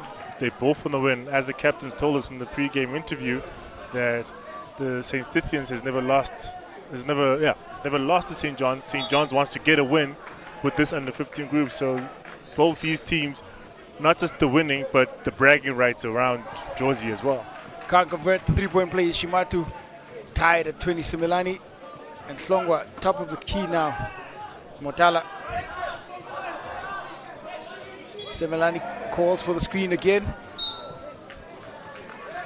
And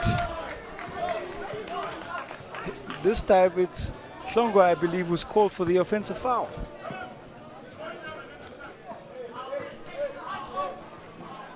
Just to be noted that St. John's are in team fouls.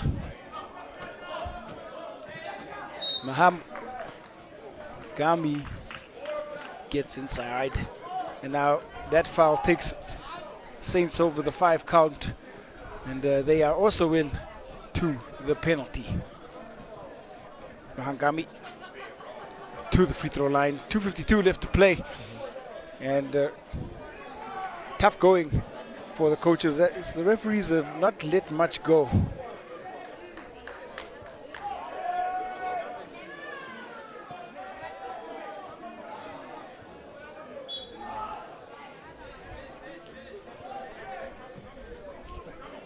Dilitsole whistled for that foul infringement. And Mahangami back at the free throw line. Struggles for him individually. Has not been highly effective at all. Nothing there for him. An empty trip.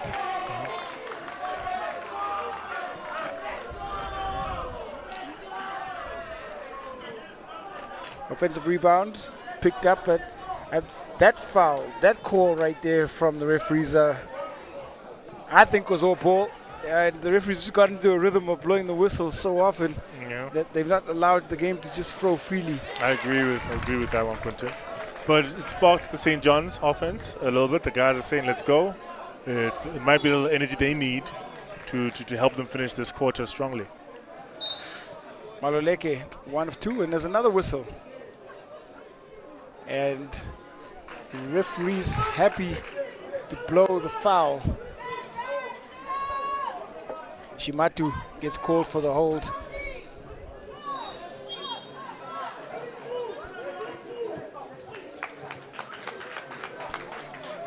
Coach is now getting into it.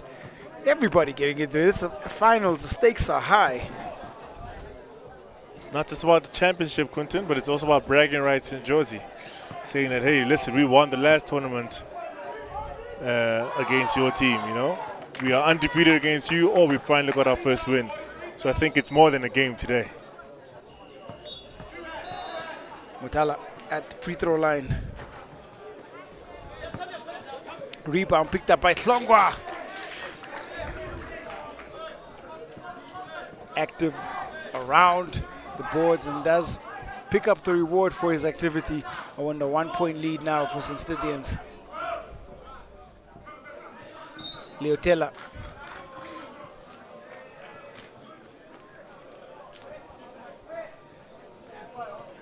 Still no flow in the game, no flow on the offensive end for either team.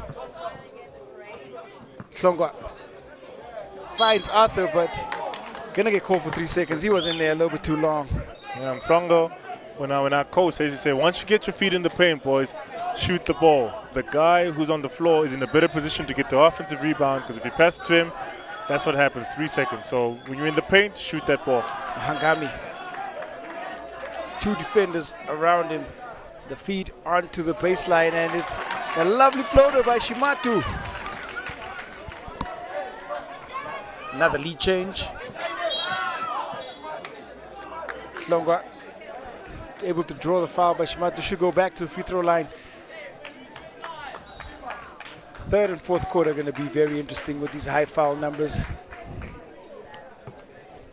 I am of the belief that we'll see 3 or 4 players foul out from either team, and coaches are going to have to be very smart about player management and rotations. Shimatu, or rather Tlongwa, misses the first one.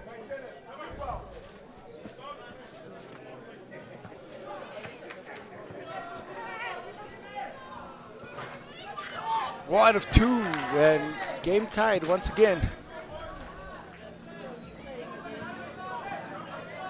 McJanet to inbound. Leotlela. Mahangami in and out. Ball picked up by Similani as the inbound chase. Similani looking at options, and that was the wrong one. Great intentions, poor execution there. Let the ball fly earlier, and you can find your teammate. Tlongwa comes away with it off the board. He's going to go coast to coast and gets the finish. And just gets it done. It's like, fellas, if we need to score, give me the ball, move out the way, I'll take care of it. Not the right approach, but right now it's the approach that works. The final 80 seconds of the second quarter. McJanet. Leotlela. Chance now for Dumbu to make his way to the paint. It's Similani once again. Right hand dominant for sure. Loses the handle, and it was picked up by some sharp work by Leotlela as Similani lost the ball and the handle, and the foul call easy enough.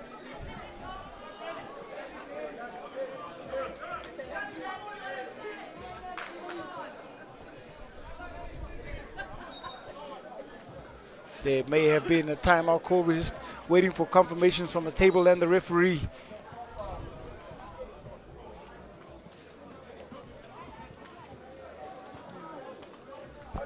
And now, little confusion as the foul numbers are being confirmed at the table. It does seem that Similani has now picked up his 4th personal. And that's why both coaching staff and players stand around the table just to see exactly what is happening.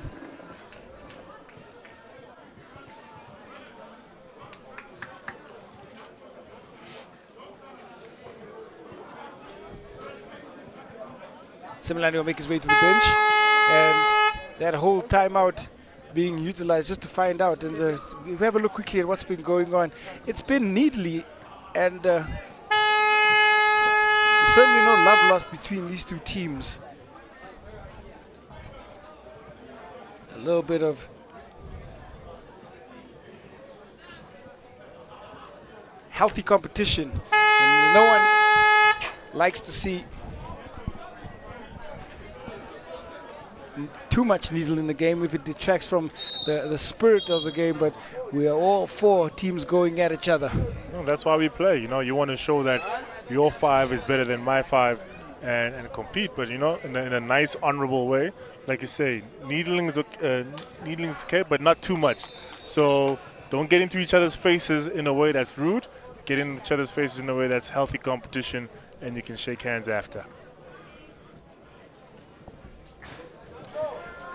Breaking play because of the unsportsmanlike foul. Leotlela at the free throw line. St. John's, if they had converted from the free throw line, should be ahead by 10 plus points. And that miss by Leotlela, we'll see another change on the floor. It's the first time we get to see Zuko Mabizela.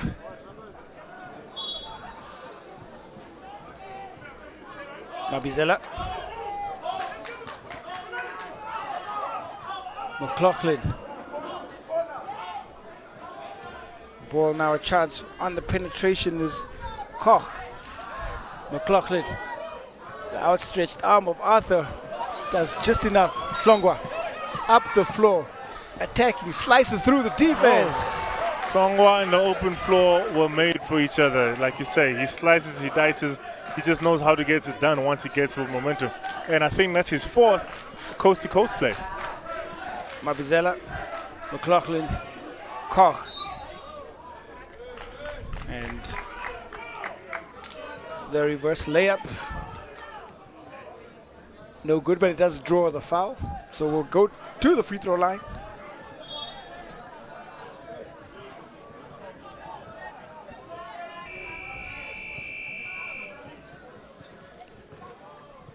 Hlongwa gonna get a little bit of a break.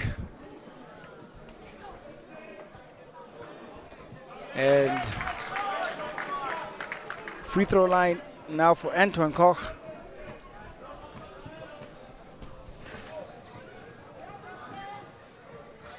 One of 2 and chance for Saints here. They want to close out the quarter. The shot clock and game clock winding down. 3 ball, no good. Rebound picked up. Gonna try and fire. And that is Dingane's shot that will bring a close in play. As exasperating first 2 quarters, the amount of fouls that we've seen on the floor from both teams. But tightly contested game. 27 plays 24 as St. John's and St. Stithians battle it out for the right to be called the under 15 St. David's Marist Inanda Hoops Classic Challenge champions.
Halftime at the St. David's Marist Inanda Hoops Classic Challenge, and St. Stithians and St. John's locked in a battle for the right to be called the champions. St. Stithians holding on to a slender 3-point lead, and it's been tightly contested. Teams both getting into foul trouble, foul prone, and forcing the coaching staff to go deep into the bench. And St. John's going to try and play this out with their bench to start out and see where it leads them. Koch goes baseline, and saw a little bit of him early on, aggressive, attacking the rim, and certainly hoping and seems to be competent from the free throw line, so looking to try and get himself out there. And we need to see a lot more of those. If the refs are calling it all the touchy fouls, use that to your advantage. Go to the rim more often, make sure you draw the contact, and ensure that you convert when you get to the free throw line. One stat that the coaching staff of St. John's will not want to see is that free throw count, and the makes that they've missed as Koch misses both this time into the hands now of Dingane, who looks like he's picked up the point guard duties. Dingane. Both teams going deep into their bench. The steal by Shimatu. And 2 points there. Shimatu. St. John's picked up the pressure, and 8 seconds call will come. Shimatu on the layup. Goes glass. St. John's coming in with a different strong intensity, setting the tone, attack the rim, put pressure on the ball, and understand, listen, we want to win this game. We need to set the tone from the first play. The long two doesn't go at all for McLaughlin. And there was infringement under the rim, another foul call. Manikai gets by one. Goes right, short on the layup. Chance for McLaughlin out in the open floor. He's going to attack and able to draw the foul. McLaughlin seems to have figured out quickly. First half, they're calling everything with contact. I'm going to initiate the contact and, make the refs call work for me. We're at the free throw line now. Sam McLaughlin. He goes glass. Try and see if he can't counteract what he's seen from the rest of his team at the free throw line. The bank is safe and open, and the scores are tied. Manikai. The corner three, ball goes up quickly. Motala's shot just won't go. Shimatu. Koch. And now a 3 ball that Mabizela just can't get to go. Quick ball movement, and that's a great play.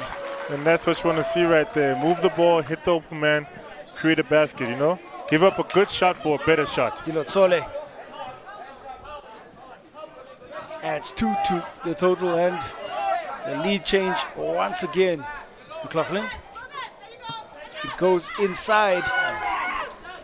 And good defenses on that shot attempt. Sama Shimatu gets through with 2 defenders. Oh, he knows what to do when he's featured in the paint. He's also good at slicing and dicing and making sure he converts for his teammates. The big time bucket by Ryan Arthur. Has not seen the ball too much on the offensive end. First real touch he gets inside the paint, and smaller defender caught on him. He gets the bucket and one. Arthur tries to go glass as well.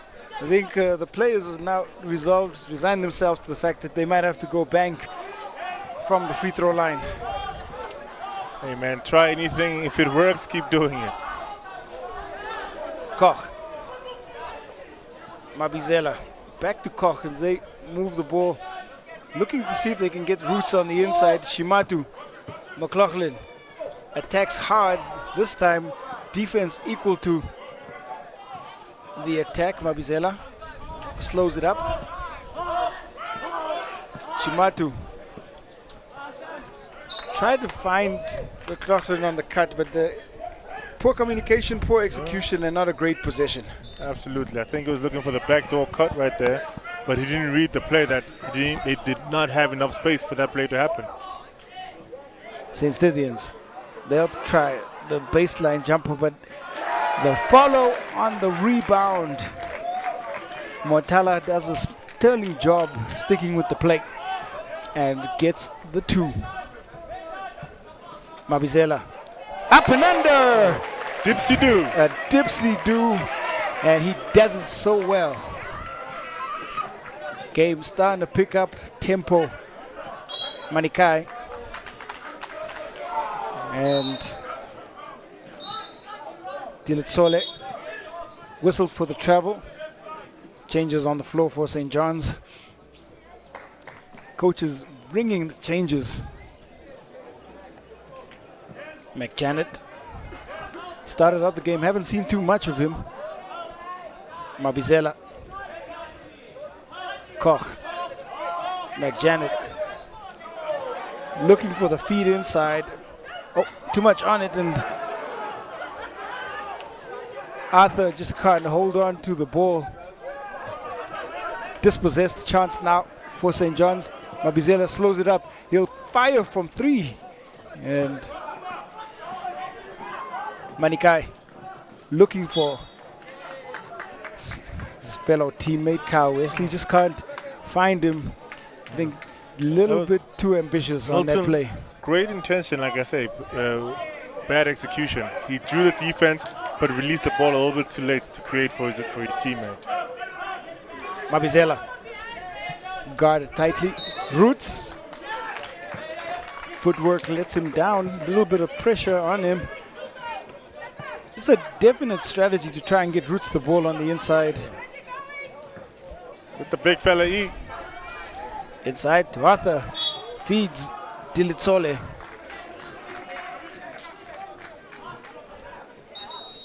Arthur has quietly accumulated points, just doing it the right way. Not trying to be fancy. Makes the right pass. Aggressive on the rebounds. It's a crucial part of St. Stithians' ambitions to win this game. Dilitsole out. Free throw line.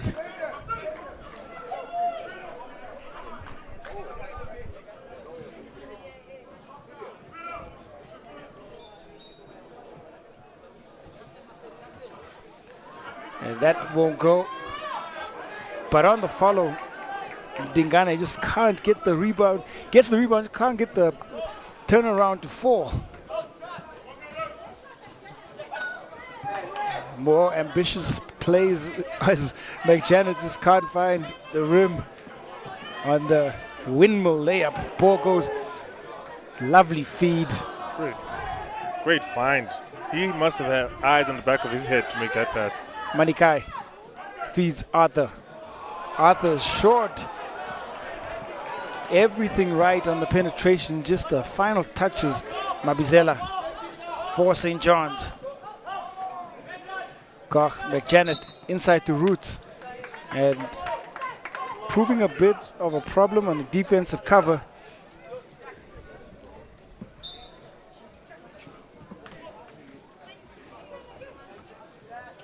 Mabizela will fire. Battle for the boards, and St. John's are doing a good job of attacking the offensive glass. Maluleke. And more changes on the floor. Both teams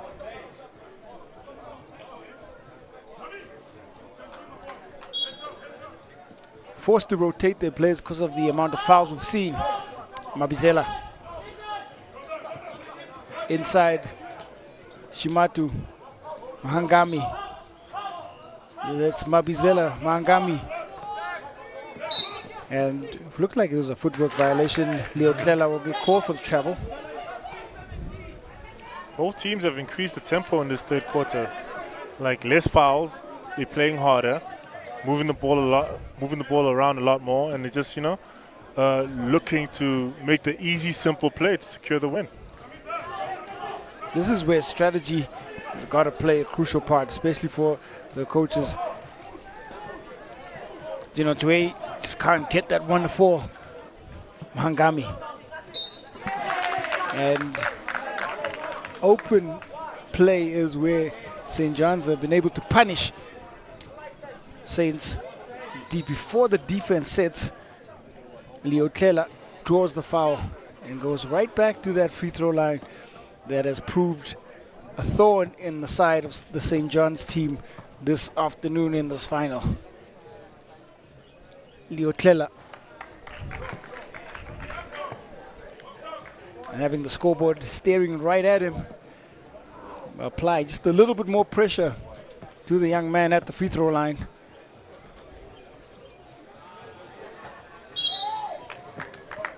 Lane violation whistled by the referees. Motala steps in just a fraction early.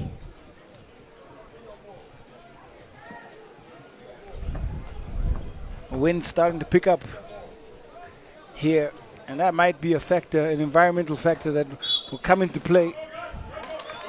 And this time it's a lane violation by the shooter, and the ball now handed back to St. Stithians, who still hold a slender 2-point lead.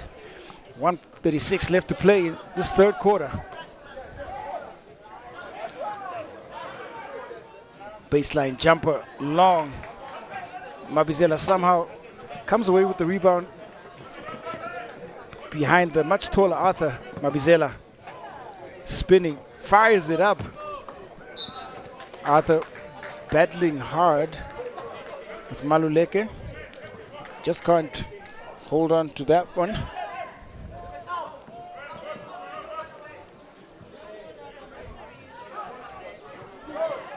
Ball like a hot potato right now for St. Stithians. And Kyle Wesley fouled on the three-point line. Referees correctly call it, and so 3 shots for Kyle Wesley and a chance to extend the lead. I think we'll start to see more of the St. Stithian starters in the fourth quarter, but a nice chance to just give a little bit of breathing room. Exactly. You mentioned hot potato with the guys not wanting responsibility of the ball. Quinton, if I was the St. Stithians coach right now, not St. John's coach, I would use that to ignite my full court press, because it's like, if no one wants to hold on to the ball, then put them in a situation where they would all throw the ball away. So I'd just put in the press right now for the last minute of this quarter.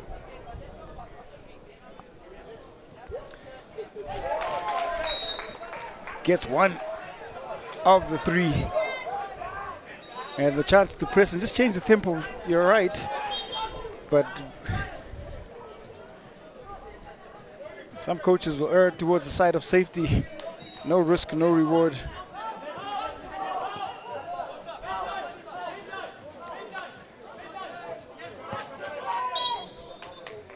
Foul called as Maluleke at the elbow tries to make his way in, and now again we're seeing the twitchy whistle as the referees do continue to make these foul calls.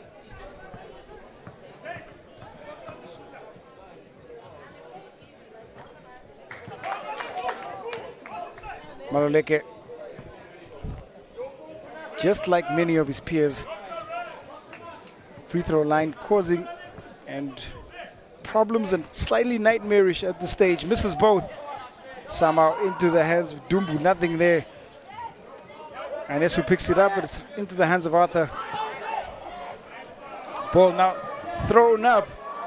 And the easy 2. Kyle Wesley's come alive here in the third. Arthur to Wesley, that's a great connection. Arthur just kept his head up there and just found his teammate. Mahangami straight at the D. As soon as the shoulder gets lowered, referees are getting ready to blow the whistle, and back to the free throw line we go. Cincinnatians can't be unhappy with what they see happening here, even though some of the bench players are picking up fouls. St. John's haven't been able to hurt them from the free throw line, so Not at there's all. no reason for them to stop pursuing the strategy. Hey, a team is not just the 5 guys on the floor, it's the guys on the bench and everyone. And it's nice to see the Santithian starters supporting their fellow teammates as they continue to hold on to the lead that they have. Dilatole. Ball goes into the hands, and that shot just won't go for Anesu Dinotiwe. And it is the way we close out this third quarter. Tightly fought affair, but St. Stithians have held on to the lead for a while now. 4 points, all that separates these teams. And we have a fourth quarter coming up. 8 minutes before we know who the champion of the Under-15 St. David's Marist Inanda Hoops Classic will be.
Four points, all that separates St. Stithians and St. John's. We have 8 minutes of game action, and all that remains in order for one of these teams to hoist the trophy and be crowned champions for 2019. It's been a game that has been very strategic throughout. The referees blowing it and calling it tight, and as such, both coaches have had to go deep into their bench to figure out where some of the post pieces lie. Turnover immediately now. Ngaka has been great, and he starts out the quarter in style. That's a delayed Euro step, staggered leg. Nice move. Beautiful Euro as he goes off the right leg to his favorite left hand and finish to open up the quarter in style.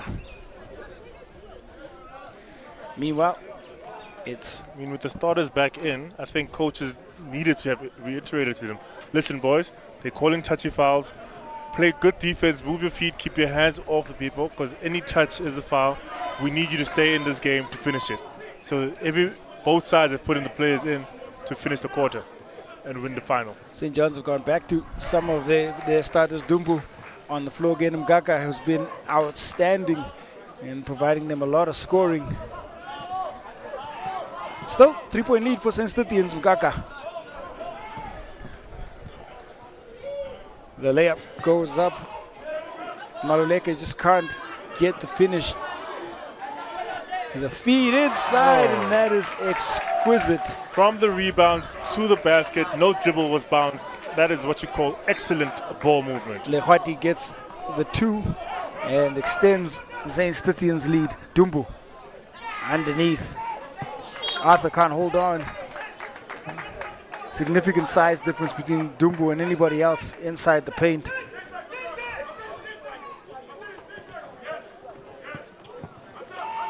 Maluleke, or rather Shimatu, gets called. And he will end up going to the free throw line.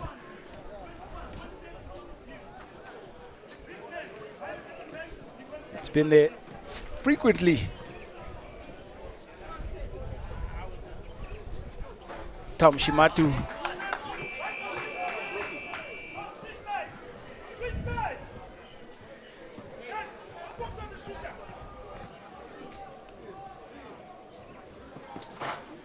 Empty trip once again.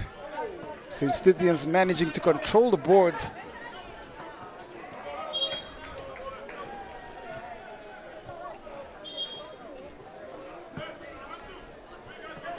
Kamoto just looking to connect with his teammate. Gets it back. He'll fire the 3-ball and long. Anesu met by the outstretched arms of Dumbu. Dumbu speeds it up but loses the handle. Frenetic now by both teams. Chance for Kamoto, who draws the contact, and he'll go to the free throw line. Smart play right there. He knew the guy was going up. He's like, I might as well get this foul, Kamoto, and help get one of these starters, influential players, off the floor quicker. Free throw line.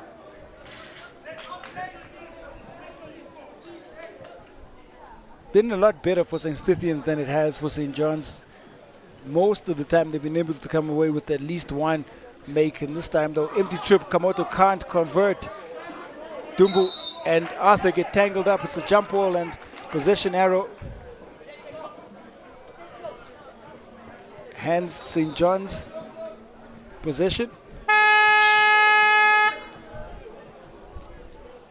More substitutions. Maluleke to the bench. Roots back in.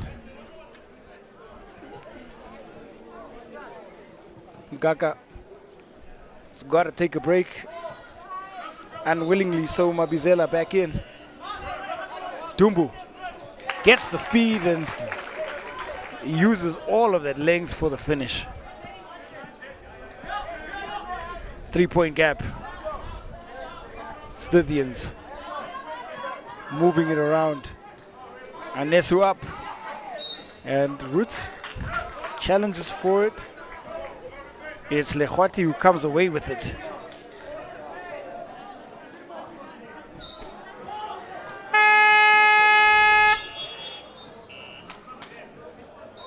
There's a five. The table has buzzed in, and that's why there's just a little bit of a delay. Shimatu picking up his 5th foul, so he will no longer be taking part in this game, and he'll have to make his way to the bench picking up that 5th foul. We did say that this is going to be a part of the game as the 4th quarter closes out. Dumbu picks up the rebound, feeds Maluleke. Maluleke and Dumbu get tangled up. Dumbu inside, Maluleke. Step through was lovely, left-hand layup, short. Beautiful to watch, just he needs to finish on that execution. Kamoto.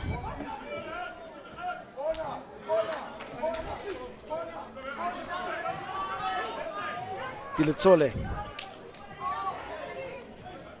Left-handed layup will go up.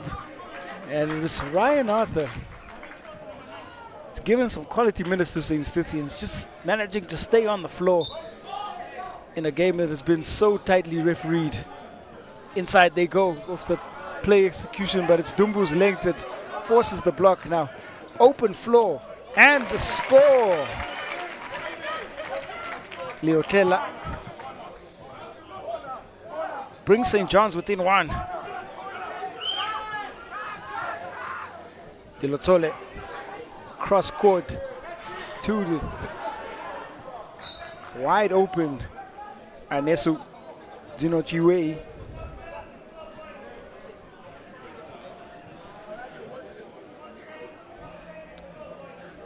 Who has the temperament, composure, and the skills.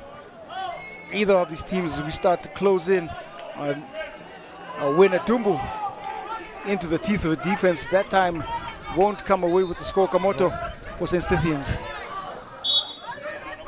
Gets it around Maluleke.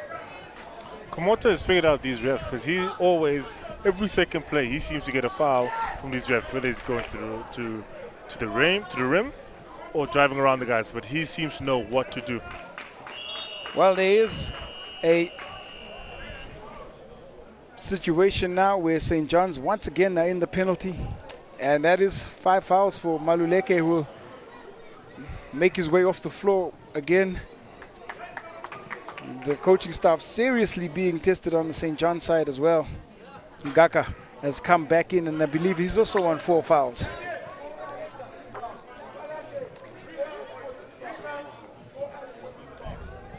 Kamoto at the free throw line.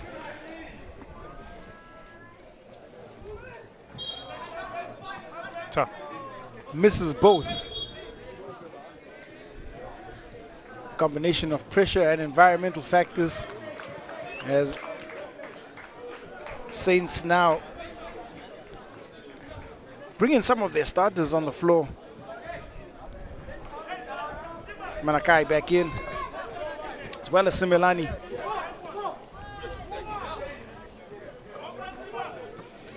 Corner, Ngaka up and is able to draw the foul on Lehwati. Ngaka has been supremely effective when has been on the floor. His fouls have kept him on the bench, but few answers for him on the defensive end when he has been on the floor. He seems to be the guy that gets this team going. He's the engine. He's the, can I say heart? Yes, he is the heart. Where he goes, they go, and they just feed off him. And he's also the aggressor on the floor. So you need that kind of guy on the floor to kind of spark all the necessary action. Game tied now on the make from Ngaka. Leotlela attacking. And the outstretched arm of Arthur does just enough to deter him from making the bucket. Pressing. St. John's. Manakai. Simelani. Simelani will pull from three. And almost goes for him, in and out. Leotlela.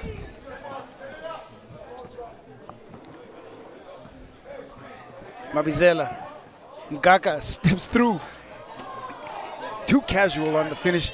Almost a sigh of relief as he got inside, and that one did not quite work out for him. Manikai will try and set up the offense for St. Stithians. It's Anesu with the three. No one there on the offensive glass. And Leotlela, some of the pressure starting to show now in the play of players on the floor. And I suggest that these guys stick to the team play and avoid the one-on-one play, because that's just won't have a good result or a good ending for your teammates. Get your teammates involved and stick to the systems. The baseline feed is Manikai finds Lehwati for that connection. Ngaka just, while they're running back, speeds up the floor. Caught unawares, the defense. And that is situational awareness right there by Mkaka, because he knew they were celebrating, caught up in the crowd celebration. No one was looking at him. Everyone was running back to the baseline with their heads towards the rim. No one turned to face him. So all he did is just literally just sprint down the floor, and whoever turned first was going to foul him and therefore allow him to go to the free throw line. Ngaka shows some good composure at the free throw line. Looked like one of the few players who can actually consistently knock down free throws comfortably.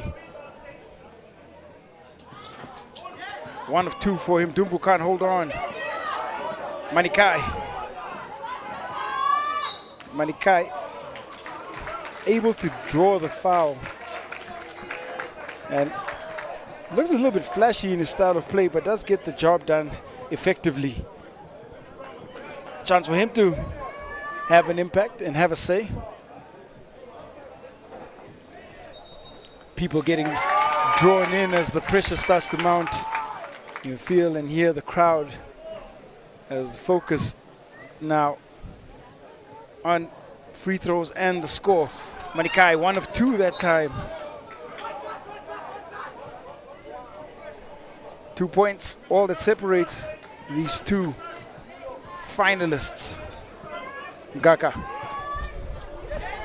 throws it away. Poor pass. Manikai. 2 defenders looking at him. Simelani from way downtown. Back iron for him, picked up by Roots. Dumbu. Leotlela Mabizela.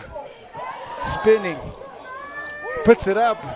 It's Dumbu right there on the rebound. Roots can't hold it. Manikai now. Simelani and Manikai for St. Stithians. Simelani is tightly guarded. Simelani out. Manikai going to try and get inside. Dumbu blocks the shot attempt. Arthur's shot goes over.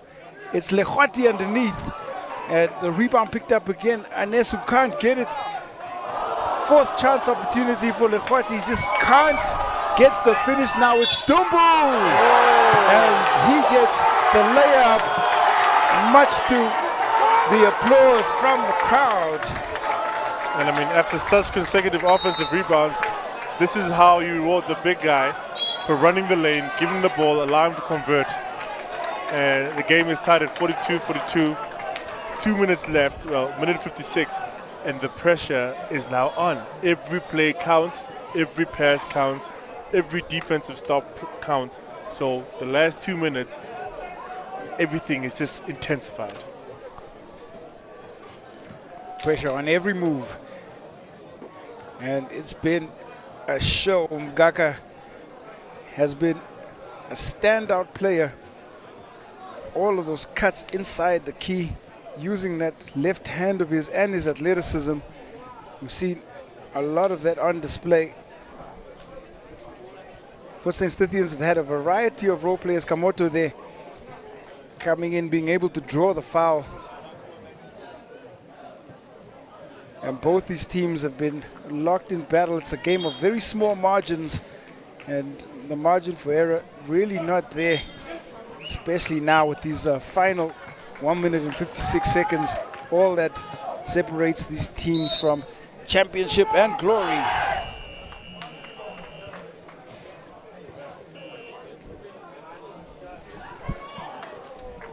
Kamoto back on the floor, underneath to Lekhwati.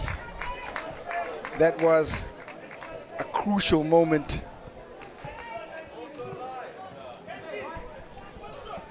And we are back live. Dumbu, after that magnificent layup in the open floor at the free throw line, goes bang and gives St. John's their first lead since the second quarter.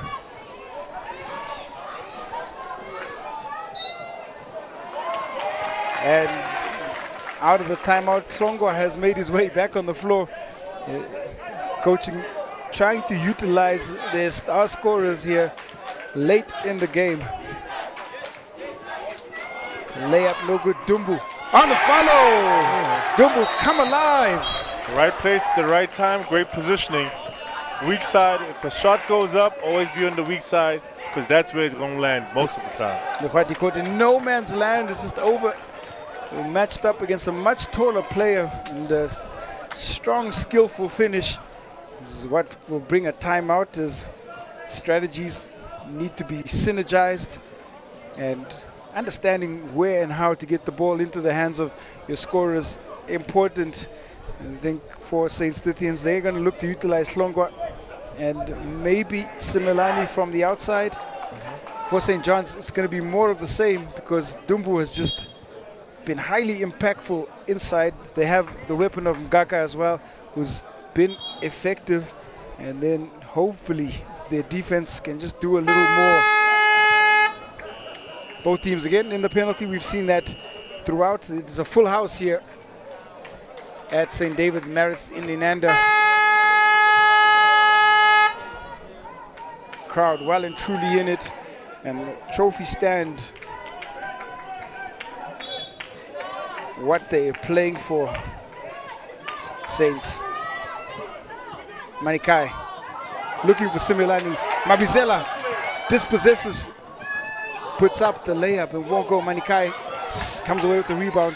Klongwa asking for it. Klongwa can't get into Roots, who just stands there and did all the hard defensive work, and just a tad bit excited on that. Like we said, every play, every defensive stop, the last 2 minutes, everything is intensified.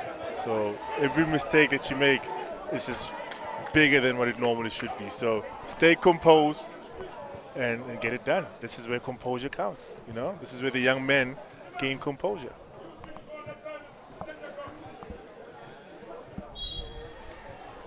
Klongwa to inbound. Klongwa finds Simelani off the inbound. Simelani attacks Mgaka. And he draws the foul on Dumbu. Much better decision making from Simelane, who's been happy to try the long range three. This time gets inside using his speed and dribble, and now some composure from the free throw line. This will be crucial. He can bring it back to within 1 point. And big time free throws. Talk about ice in his veins. That was crucial. That is a man in the moment right now. He was not phased. He did not blink. He just took a deep breath and sinked both of those free throws. And Simelane picks up the steal. Looks up, looks ahead, attacking Mgaka. And draws the foul on Mgaka. And just to show you how composed Simelane is, as soon as he got the steal, he put his head up to see if there's anyone ahead of him. He saw there was nobody. He kept moving down the floor, looking, and then slowed down because he knew a foul was coming. And just to show you the composure of this young man, he is in the moment. He had a perfect in the zone. Trip the last time out. This time can't get the first. He was in the moment. He was in the zone. Let's see if he can get back that composure. Simelane empty trip this time. Gets it back. Dumbu gets him in the air. Oh. Gets the layup. Guess what? He found that zone again, and he's in it. Big time play by Simelane. It's a 1 point game. A call by referees, and I do believe the travel was called.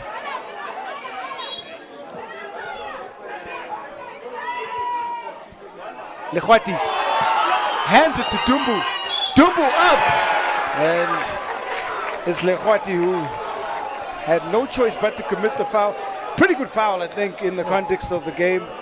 All attempts made to try and get the basketball, and it's going to put a lot of pressure on Dumbu at the free throw line. He has not been good from there at all. Exactly, so it restricted the and one play. Got him to earn both of those, and now you know his nerves must be peaking right now. These are the moments that basketball players live for. 5 fouls now on Lechwati, who will have to go to the bench. 0-8 into the game again. Dumbu, free throw line. We'll hope to at least get one of the two just to see if we can get this affair tied. Dumbu, free throw line, gets the second.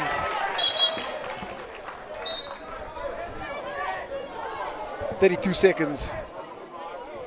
Saints call a timeout, and with 32 seconds left, gotta try and utilize the 2-for-1. I know it's a strategy that some coaches won't enjoy, but you get the early shot up, you go play some defense, and you can still ensure enough time to get and secure a final quality last possession. Exactly, more volume. I agree with you with that one, Quinton. I fully agree. You know, get the first shot, early shot clock, hopefully get a foul and one, go back, play defense. The pressure's on them. They're going to make more mistakes. If they do, you get the ball back and try run it back down the court. Get a basket. If I was coaching right now, I would run a play that involved a lob up and around the rim, takes their big away, and maybe utilizes either one of my more athletic players. Tlongwa obviously going to be matched up against Dumbu while Arthur's on the floor. If Arthur's on the floor, use him as a decoy to try and get Tlongwa a touch up around the rim. Yeah, I'd run a backdoor cut on the side. V cut. Guy thinks he's getting open on the left side. Backdoor cut, give it to him. You've got your if he misses it, you've got everyone else coming crashing the balls for the rebound. So very simple, you know, just call the ball like he's getting up and hopefully executes. Well, timeout call. Let's see what execution Saints do bring Simelane. The hero a little bit earlier in the fray rushes the play, bounces it off his foot, and hands possession to St. John's. Ngaka slows it down. Iotela doesn't get it. Roots blocked by Arthur. The follow. And that's a big time bucket Joe Leotlela underneath, off the block, and another timeout. That'll be the last timeout we see from St. Stithians. They stuck to the plan. Everyone's trying to get a quick shot up, then make sure you crash the board. If it misses, try to tip it back in. Try to ensure that the rest of the guys or the opposing team does not secure the ball at all. A layup by Dumbu. One of the reasons St. John's hold this 2-point lead. 16 seconds left. You go for the win or go for the tie? I'd go for the tie in the end one, because the refs have been calling the game chippy the whole time. So any touch is a foul. So I'd go, like I say, backdoor cut. It happened here. The bounce off his leg. Backdoor cut, straight to the rim. Give the ball back to the inbounder. No one's been able to stop him the whole day. Let him go straight to the rim and one basket. They run the inbound play all the time. The cross screen comes. Semelani looking for it. Manakai. Arthur. Fees Slongwa. It's Slongwa underneath. Some composure there by Arthur to find the cutting Slongwa.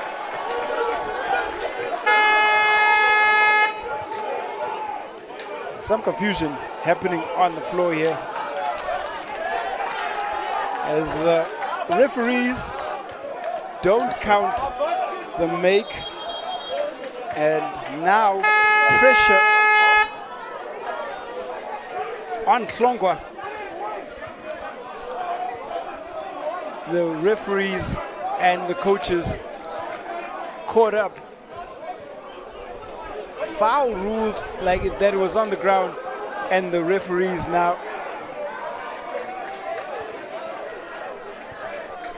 not relenting. So it is 46-48 still.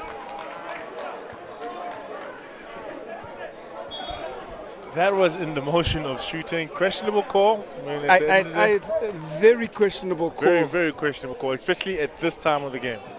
So much now. So much pressure on Klongwa. Klongwa misses the first. I think both these coaches, by the time we're done with this final, all I'll be doing is free throw shooting for the rest of the week. I would do the drill we did where you have everyone shoot. If you miss one, suicide. Klongwa misses both. The rebound comes out. And now with 7 seconds left, they've done this play all game. It's going to happen again. It's been effective for them. They've gotten scores out of it with 7 seconds. The cross screen should come. Semelani. Dumbu reads it. It's out to Ngaka, who scores, and that'll be all she wrote.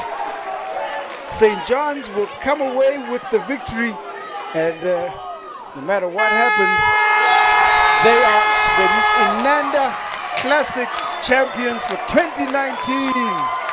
And they get their first win over St. Stithians and get bragging rights for the whole year. The St. Stithians had proudly said that they have never lost to this St. John's team before.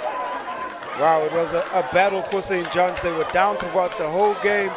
They held their composure, some great rotations by the coaches, and they come away with the victory and happiness all around.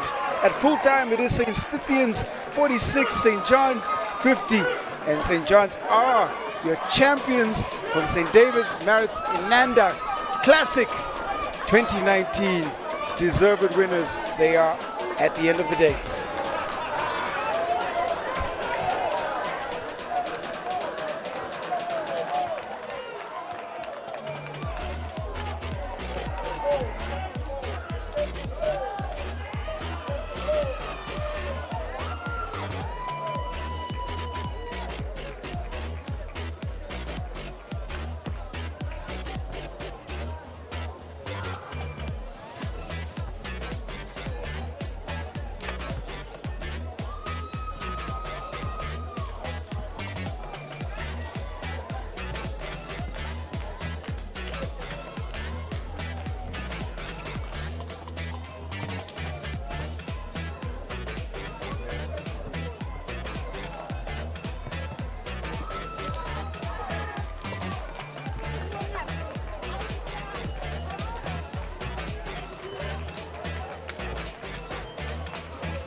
What a game, and welcome back to St. David's Inanda. It has been absolute chaos. The previous game before this going down to the absolute wire, Stephen. 4 days, all culminating now into the final between under-19 Sandton side and Michael Mount Waldorf School.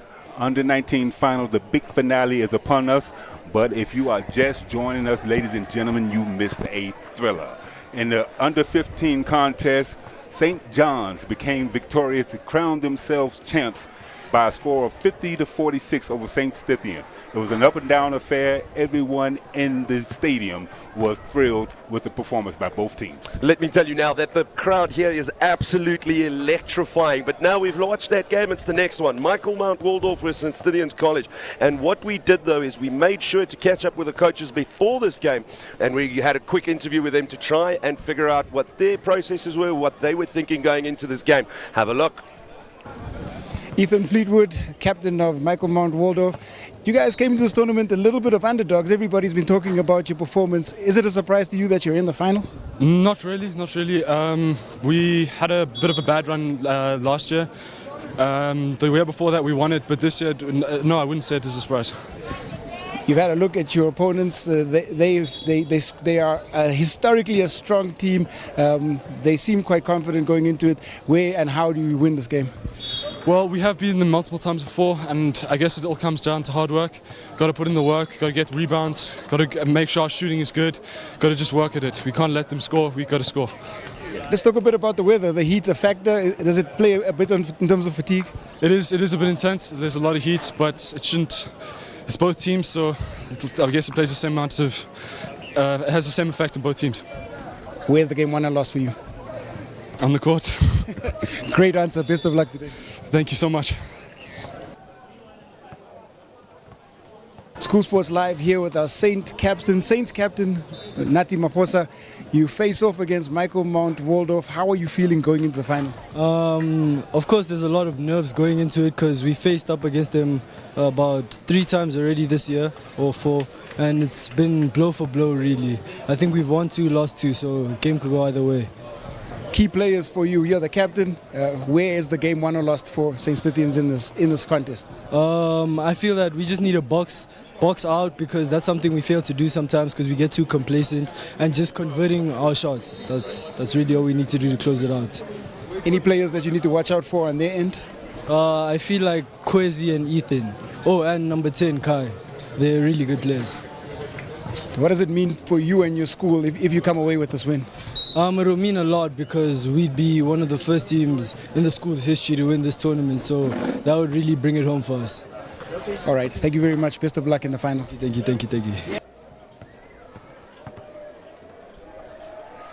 There you're hearing from the captains right there. That was Nkosinati Maposa and Ethan Fleetwood from Michael Mount and St. Stithians College.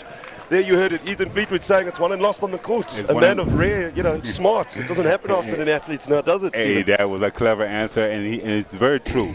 The game is played on the court. You can speculate all you want. Even though I enjoyed the perspective of both team captains, the game will be won between the lines. It's good to see a lot of humbleness coming from both team captains there as well, which is great to see. Schoolboys, they often struggle with ego problems. Yeah, no, but see, that's why they've been made captain. That's one of the characteristics. Great point. That's one of the characteristics, selflessness.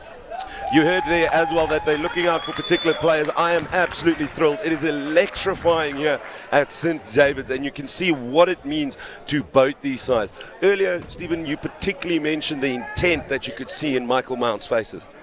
Michael Mount's faces and St. Stithians, they have their game faces on. They know this is the championship game. They know this is what you play for. I want to see who's going to come out and do what they do and do it within their character and not let the moment get the better of them. No, absolutely. And you saw it's a 30 degree day here. It is warm. It was 26 earlier, but it is the heat of the day. 2 o'clock in the afternoon. Yeah. It is hot. It's hot. But these guys are young. They're fit. fit, they're ready to go. If you're not ready, you better get ready because the time is now. You're right. We don't want to hear excuses from school children. No Well, there excuses. you have it. I'm joined in the commentary chair with Mr. Stephen Butler from Virginia, a man playing basketball for close to over 40 years currently. He'll be your analysis, so to speak. He'll be giving you who's who in the zoo and telling you what's up at the end of the day. My name is Adam Zawada, and I'll be running through this game with you. Please remember, though, that we've spoken, and now it comes down to brass tacks. This is for the number one. If you ain't first, you last, some people say. It comes down to number one. We had the privilege of doing the under 15 third place game, and I guess it was so nice we had to do it twice. They brought it back for the finals, and it's a privilege to be here with you, brother. A bit of rhythm and poetry coming from Mr. Butler himself. They're absolutely loving it. It is hot, and these teams have picked their starting five for a Michael Mount. It will be Keegan Robertson, Kai Swart. We've got Kwesi Motsiela in there, Wandile Mapela, and Ethan Fleetwood, the captain of Michael Mount. For Sandtonians, apologies for some of these names. Tabani Magaranyanga, Wangani Nyasulu, and the captain, of course, Nkosi Maposa. Then we've also got Nyasha Gumbo in there, and Zwelami Mandela coming in. So this is going to be a tight game here. Ethan, would you like to have a whack at those names for me? Oh, me and my American tongue, it's kind of lazy. But I've seen these guys before, most recently at the St. Peter tournament. And these guys are the cream of the crop of basketball in this area. Two powerhouse teams, cream of the crop. We're going to see who comes out top today. No, definitely the big number 6, Tabani, for Sandtonians is a big number to watch there, and number 11 as well. Number 12 especially, and that would be Nyashi Gumbo for Sandtonians. That's what we got to watch. Number 10, though, for Michael Mount. I saw one of his earlier games. That's Kai Swart with the long hair on your screen. He's in the top left half of the field there. He's been playing particularly well. This is going to be a hell of a game to watch. Yes, I am excited. And the captain, Ethan Fleetwood, he also puts up numbers. He has the leadership and he has the skill. It's going to be a fun game to watch. No, definitely. We hope that there's not too many fouls, though. That needs to be watched by both sides there. We mentioned earlier that player rotation and management in this heat, and we're going to say it once, we're going to say it again, and we're not going to stop. It is hot. And on top of that, how were they looking, their coaches looking at their rotation management? Well, in a game like this, it comes down to a whole lot of fine details. Your rotation, executing, finishing your layups, your free throws, just it's a discipline. Even though the adrenaline might be pumping, you must do the little things to be successful. You overlook the little things, these teams will capitalize on it. I think in essence, win the little victories and you win the big W. Bring that big W home. Win the battles, you'll win the war. No, definitely. And make no mistake, ladies and gentlemen, that this is a war. These boys are not here for funs and games. It might be a game, but you can see the intent on their face. They are excited to be here. 4 days culminating in what we're going to watch now. The Sandtonians coach on your screen now, and a very excitable man. I saw him in the last final, in the under 15 final. Man almost had a heart attack. Lots of heart coming out there. There's the tip-off, and it's won by Michael Mount. They're immediately pushing. He had a second guess where he was going. That's been blocked by the number 15 of Saints. So immediately. Enforcing himself on defense, showing if you bring it in here weak, we're going to send it back out strong. Big zone defense coming from Michael Mount. There's the big push. He throws it back out for the 3. They throw the 3, and that's not going to make it. The Sandtonians get a big rebound back. He drives, and no foul. Well done, Michael Mount. Sandtonians still get it. First basket for Sandtonians. He stuck through it all the way, kept his nose down, and finished with a bucket. First points of the game. Under lots of pressure, it might be added as well. I noticed that immediately Sandtonians has a 3-2, whilst Michael Mount have a very traditional zone setup. Yes. And it starts off as a 1-2-2, and then as it passes to the wing, it drops down to a 3-2. Yeah, well, that's why 40 years it goes up and nothing in it just yet. Michael Mount trying their luck from a bit of distance there, the bank shot, not using the backboard though. Sandtonians nice and calm. They're not rushing it up the court, which is good to see. The number 6 for Saints looks to the left. It looks like they're going to pull a screen. It's a double bluff, apologies. Throws it now. They're going round the key. Shot clock winding down. They've only got 5 seconds. He goes up. They're going to go for the shot. He has to. Pulls one, pulls two, goes up. Oh, that was a nice little play there. Rebound by Ethan Fleetwood. He tries to push it, but loses the ball. Little bit too much there, I feel. You can see he wants to get it up fast, though. Saints, good block. Great block. He didn't hang his head when he lost the ball. He got back on defense, and you see the results. And this is no doubt going to be about absolute work rate for the next 4 quarters. Michael Mount moving it up. I like that they're not rushing it. They're taking their time. Let's suss out our opponents. Goes up before a 3. Oh, and that's almost in. That was very close. I like that Michael, who's stolen in the key, goes up. 2 points. 2 points. And it's all tied up at 2-2. I like that 2. Michael Mount isn't afraid to throw the threes. You can't be afraid of fear of failure. They're a good perimeter shooting team. I've seen them before. They have shooters. If that's what you want to give them, they will take the shot. Saints goes up. A good rebound for the 12. That's going to be a big issue for Michael Mount. Yes. If they get zoned down on the rebound, a lot of buckets are going Sandton's way. But again, fear of failure can't stop you trying. You say Michael Mount has shooters. You know these boys. You've worked with these boys. They've got the shooters. Yes. And I think it might be their tactic because they are outsized. That's for sure. They're outside. But one thing about the zone makes you susceptible to the offensive rebound because you're not attached to a man. That means you got to go find somebody to box out. If you just stand in your spot, there are places for guys to shoot the gap and come get offensive rebound like he just did. Saints needs to take advantage of those fouls, those free throws. Any coach will tell you that it's always about the free throws. It's free points. Why are we throwing away free points? Michael Mount taking their time again. This is what we want to see. They know they've got the shooters. They like how they're moving in and out the key. We mentioned earlier that not enough players were getting in the key. Another 3 for Michael Mount. There's those shooters. They know they have shooters. You see, he screened the outside of the zone. That man came around, turned his face. Stolen. It's going to be a drive shot. It's been pushed back. Michael Mount in possession. Sorry for interrupting, Stephen. And they're pushing it back out. No travel there. Guy Swart being a bit in the way. They're moving it to the right. No, too much pressure to shoot. They're moving back to the top of the key. I think these young men got to remember when you reset with the shot clock, you don't go back to 24. You go to 14. I didn't know that. Yes, after the first shot, you get the rebound again. The shot resets to 14. And they can't claim they can't see the shot clock. There's one in every corner, so you don't have to look behind your back. But I don't think they'll make that mistake. Once bitten, twice shy. There's been a call by the referee. Not 100% sure what's going on now. Look at this. Look at that. He banks it off the back. What a shot. But did you see the screen on the outside of the zone? So it sealed him, and that gave him the ability to freely take a shot. But also the fact that they moved through the key. In our previous game, we mentioned that there wasn't a lot of time spent in the key. Why don't you want to be in the key? I know you can only stay 3 seconds, but you need to spend time in the key for baskets. You can go in and out. Like you said, movement is key. There's been a turnover ball. I'm not 100% sure why. Stephen, maybe you can discern why. It's been turnover ball. That one, I missed that one myself. It's okay. We're also we're all human, hey? Yeah. So it's been a turnover ball. It will be Michael Mount's ball right under the Sandton's bucket. This is an interesting turn of events. They got a stack down low on the post. Good movement. They push it out to the 3, top of the key. Kai Swart wants it on the right, but it goes back left, intercepted by Saints. Waldorf keeps it. Michael Mount driving again now. Where's he going? There's space on the right. He almost loses it. Can't do too much. Make sure he goes left. This is some good movement by Michael Mount. They need to keep the shot clock. No points. No good. It was a good shot, but shot clock's going. So Michael Mount are taking their time. But Sandton isn't being drawn out. This is the second shot clock that's buzzed on Michael Mount. But Michael Mount is very calculated. They have seen zones before, obviously, because they know how to attack, approach, move the ball. No, definitely. Sandton's now, they've already got about 15 seconds on the shot clock. I like that they're taking their time, but they do have to be careful. There's that big post play that we knew would be one of Sandton's play. Big drive down the middle, and there is a foul called.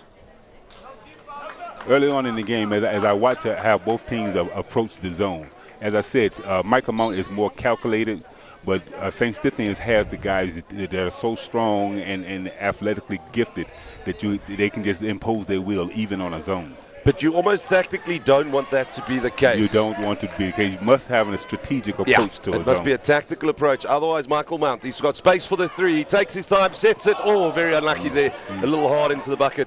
But I like that. They drew the space. Big drive coming in. Big block, no foul. Both were planted, so that's fine. Michael Mount, they're not getting enough rebounds since Sandton. They need to work on that. Oh, bit of a loose ball there, to say the least. This is very open back and forth. It's about setting up your zones. Sandton drives. Stolen ball, but there's a hurt player. You can see that number 15's down. That looks like a shoulder, straight down. That's a dislocated shoulder. You won't be able to see from the angle, but that is a dislocated shoulder. Yeah, he hit a big guy. I hope it's just a bruise, but it looks very painful. We hope the best for him. No, I can. That's unfortunately dislocated. But as I look for Adam, he has his wrist up. If it was major, it'll be extended all the way. You can see in that replay that shoulder is out of the socket again. Sandton are going with a big number 6, and that is Tabani Maguranyanga. I hope I got that right. Apologies. But again, I don't just want the 12 and 6 for St. Stithians to go up. Yeah, that shoulder is definitely out. The medic's having a look at him. They do seem to have popped it back in. Yeah. So he's back, and a big round of applause. A man in big pain turns around. He's back. This is the intent we're talking about. That man suffered a dislocated shoulder, and he's back and ready to play. Coach has rested him a bit. The coach has decided to take a breather. That's your player there. What's his number? Unless you've had that kind of injury, you don't know how painful that is unless you've gone through it. And for that young man to get it popped back in and jump to the sideline, wanting to get back in action, what a trooper! It shows the heart. Absolute trooper. Well done, Wandile Mapalele. You can see, we spoke about intent though. It's amazing. Since Stithians shifts it to the right of the key, as you can see on your screen. Big drive coming in the bottom. They try and pull it back in. Michael Mount, steal it. This is good pressure here. Love it. I'm loving Michael Mount's ability here. They are making sure to shut down these big St. Stithians postmen. But look, I don't know if you've noticed, Adam, but look at the score. We played over 6 minutes and the score is 4-2. I don't know if it's nerves, extremely great defense on both sides, but at some point with this talent of these guys, this game is going to open up offensively.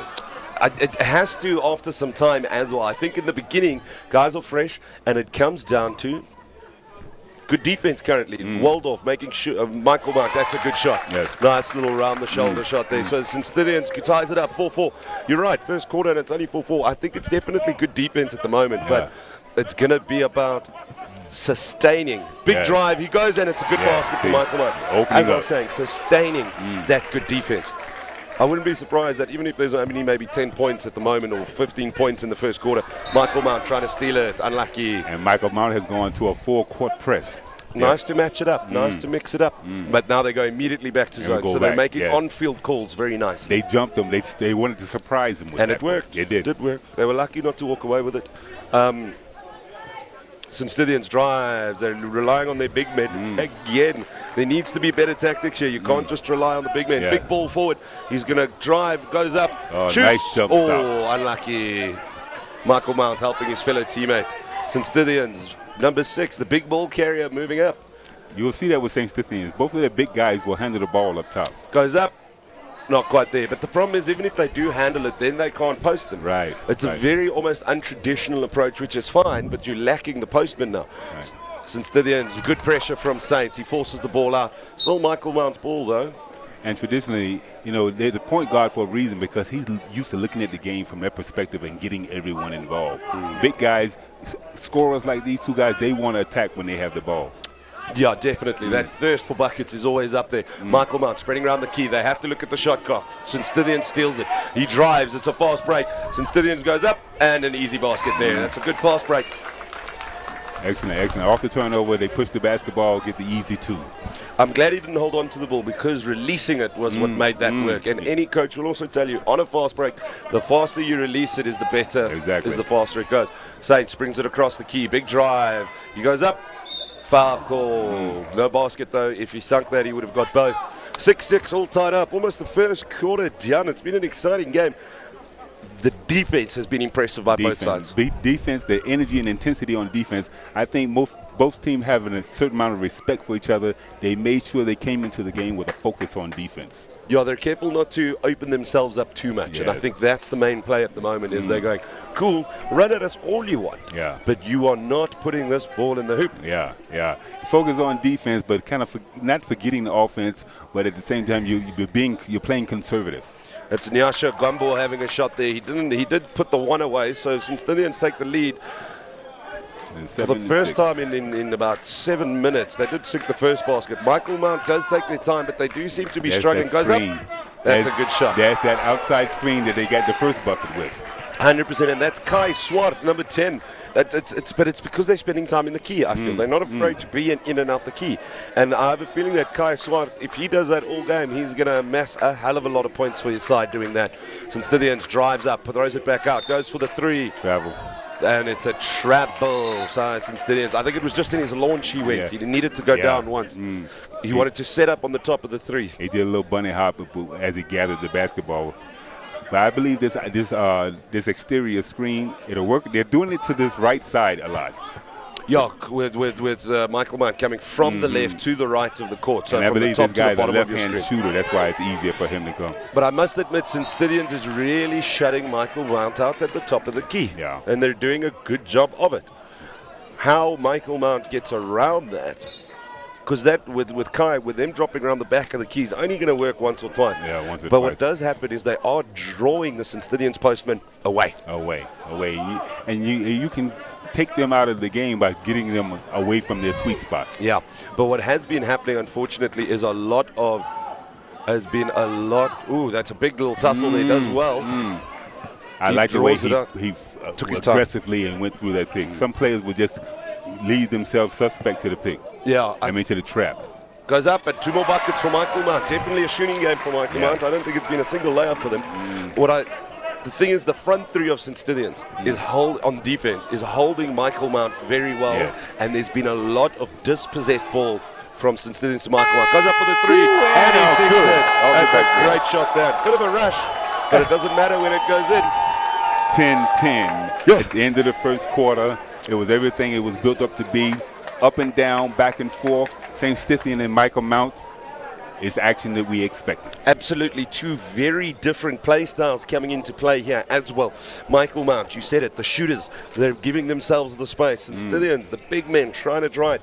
I do think they need to mix it up, St. Stithians, though. They're relying too much on their big men. And then ironically, when another player gets it, instead of their 2 big posters, it actually lands up resulting in baskets. Exactly. With Michael Mount, they use all 5 players and move them around to create a shot against the zone. What St. Stithians has been doing, one player will try to take on 5 that are sitting back waiting on the zone. That's not going to be successful too many times. They got a couple of hoops out of it, but over the long run, it's not what you want. You want everybody moving, a man moving through that key to show himself, and then screens on the outside, as Michael Mount did, and they got 3 buckets from one spot doing the same play. No, definitely, and like you said, it's shooting, but what I like is there's no sense of failure by Michael Mount. They're going, we're going to shoot. We know this is our tactic. But what I was actually getting to is the fact that they're changing their tactics. They're zoning, then they quickly switch to a full court press, and then they were back. Yes. End of the first quarter, 10-10, Michael Mount versus St. Stithians, the final. If you ain't first, you last, Mr. Butler from Virginia. This is tying up to be one hell of a game. You're either the bride or you're the bridesmaid in this game. You're either the bride or the bridesmaid. We got some comments on social media. Always a clean game of skill for MMW. Love watching them play. Michael Mount agreed they're playing really well there from Cheryl Hunter. From Kukama, that's what I like to hear. Ain't no surprise being in the final. Oh, okay. I wonder who he supported. It doesn't say. From Jackie, we go a Michael Waldorf go. So definitely some Michael Waldorf fans. Yeah, I can tell you St. Stithians won't go down quietly. And as it comes up, as if I read it, Come On Saints by Robert Hawes. So this is some interesting basketball happening here at the moment. Please tell your friends, tell your family, let us know and keep those comments coming. We'll definitely keep you updated on this. A second quarter between Michael Mount and St. Stithians. Mr. Butler, what do you think is going to be the change of plan here? With the change of plan, I want to see if Michael Mount will come back with those varying defenses. If they will press every now and then. Saints goes for the 3, and it's a good rebound by Michael Mount. Keeps it. That is number 99. That's their captain, Ethan Fleetwood. He's boxed in the corner. Goes out to number 11. Goes to the top of the key. Back to the captain. Starts with him. He goes up. Almost pulls it in. Saints keeps it in though, and it goes out. You were saying your change of plan. Defensively, I want to see if Michael Mount goes from zone every now and then with full court press. Agreed. And I want to see what St. Stithians is going to do as far as their team approach to attacking the zone. They can't rely on 2 players, unfortunately, because I've noticed there hasn't been many subs either by St. Stithians. Shot went up for the shot clock, but it's carrying on. Big rebound, Michael Mount winning them. Big goes up, doesn't get it, but he does draw the foul. One of the few first fouls. I think it's only the second or third. And most of the fouls been down the other end of the floor. Like I said, against the zone, Mr. Fleetwood found a soft gap in there, got the basketball and put it back up and got fouled. Goes up, just the wrong line there. Hits the base of the basket at the backboard. Still very tied up when we thought we were going to have a high-scoring game. I believe so.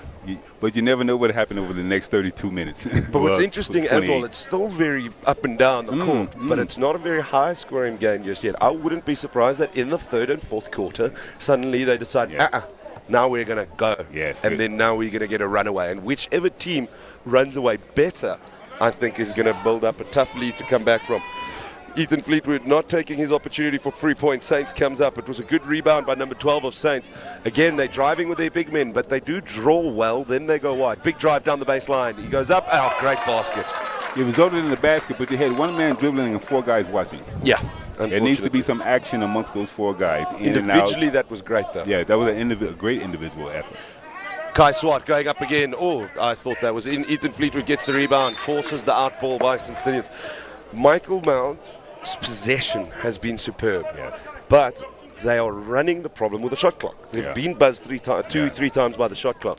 That can be attributed to the St. Stithians' defense. Yes, agreed. And the deliberate nature of Michael Mount's approach. Goes up for 3, and it goes. That's 3 points.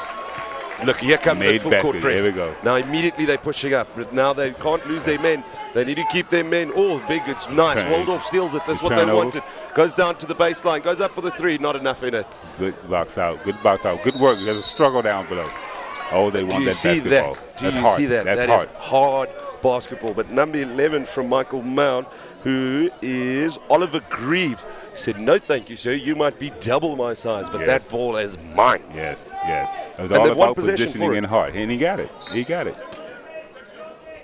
Good moving by Kai Swart. Throws it out to the key. They're going to the top of the key. Goes back to the baseline. Goes up for a 3. This one has better shape, but it goes over the basket. Not quite there. St. Stithians going to move it up.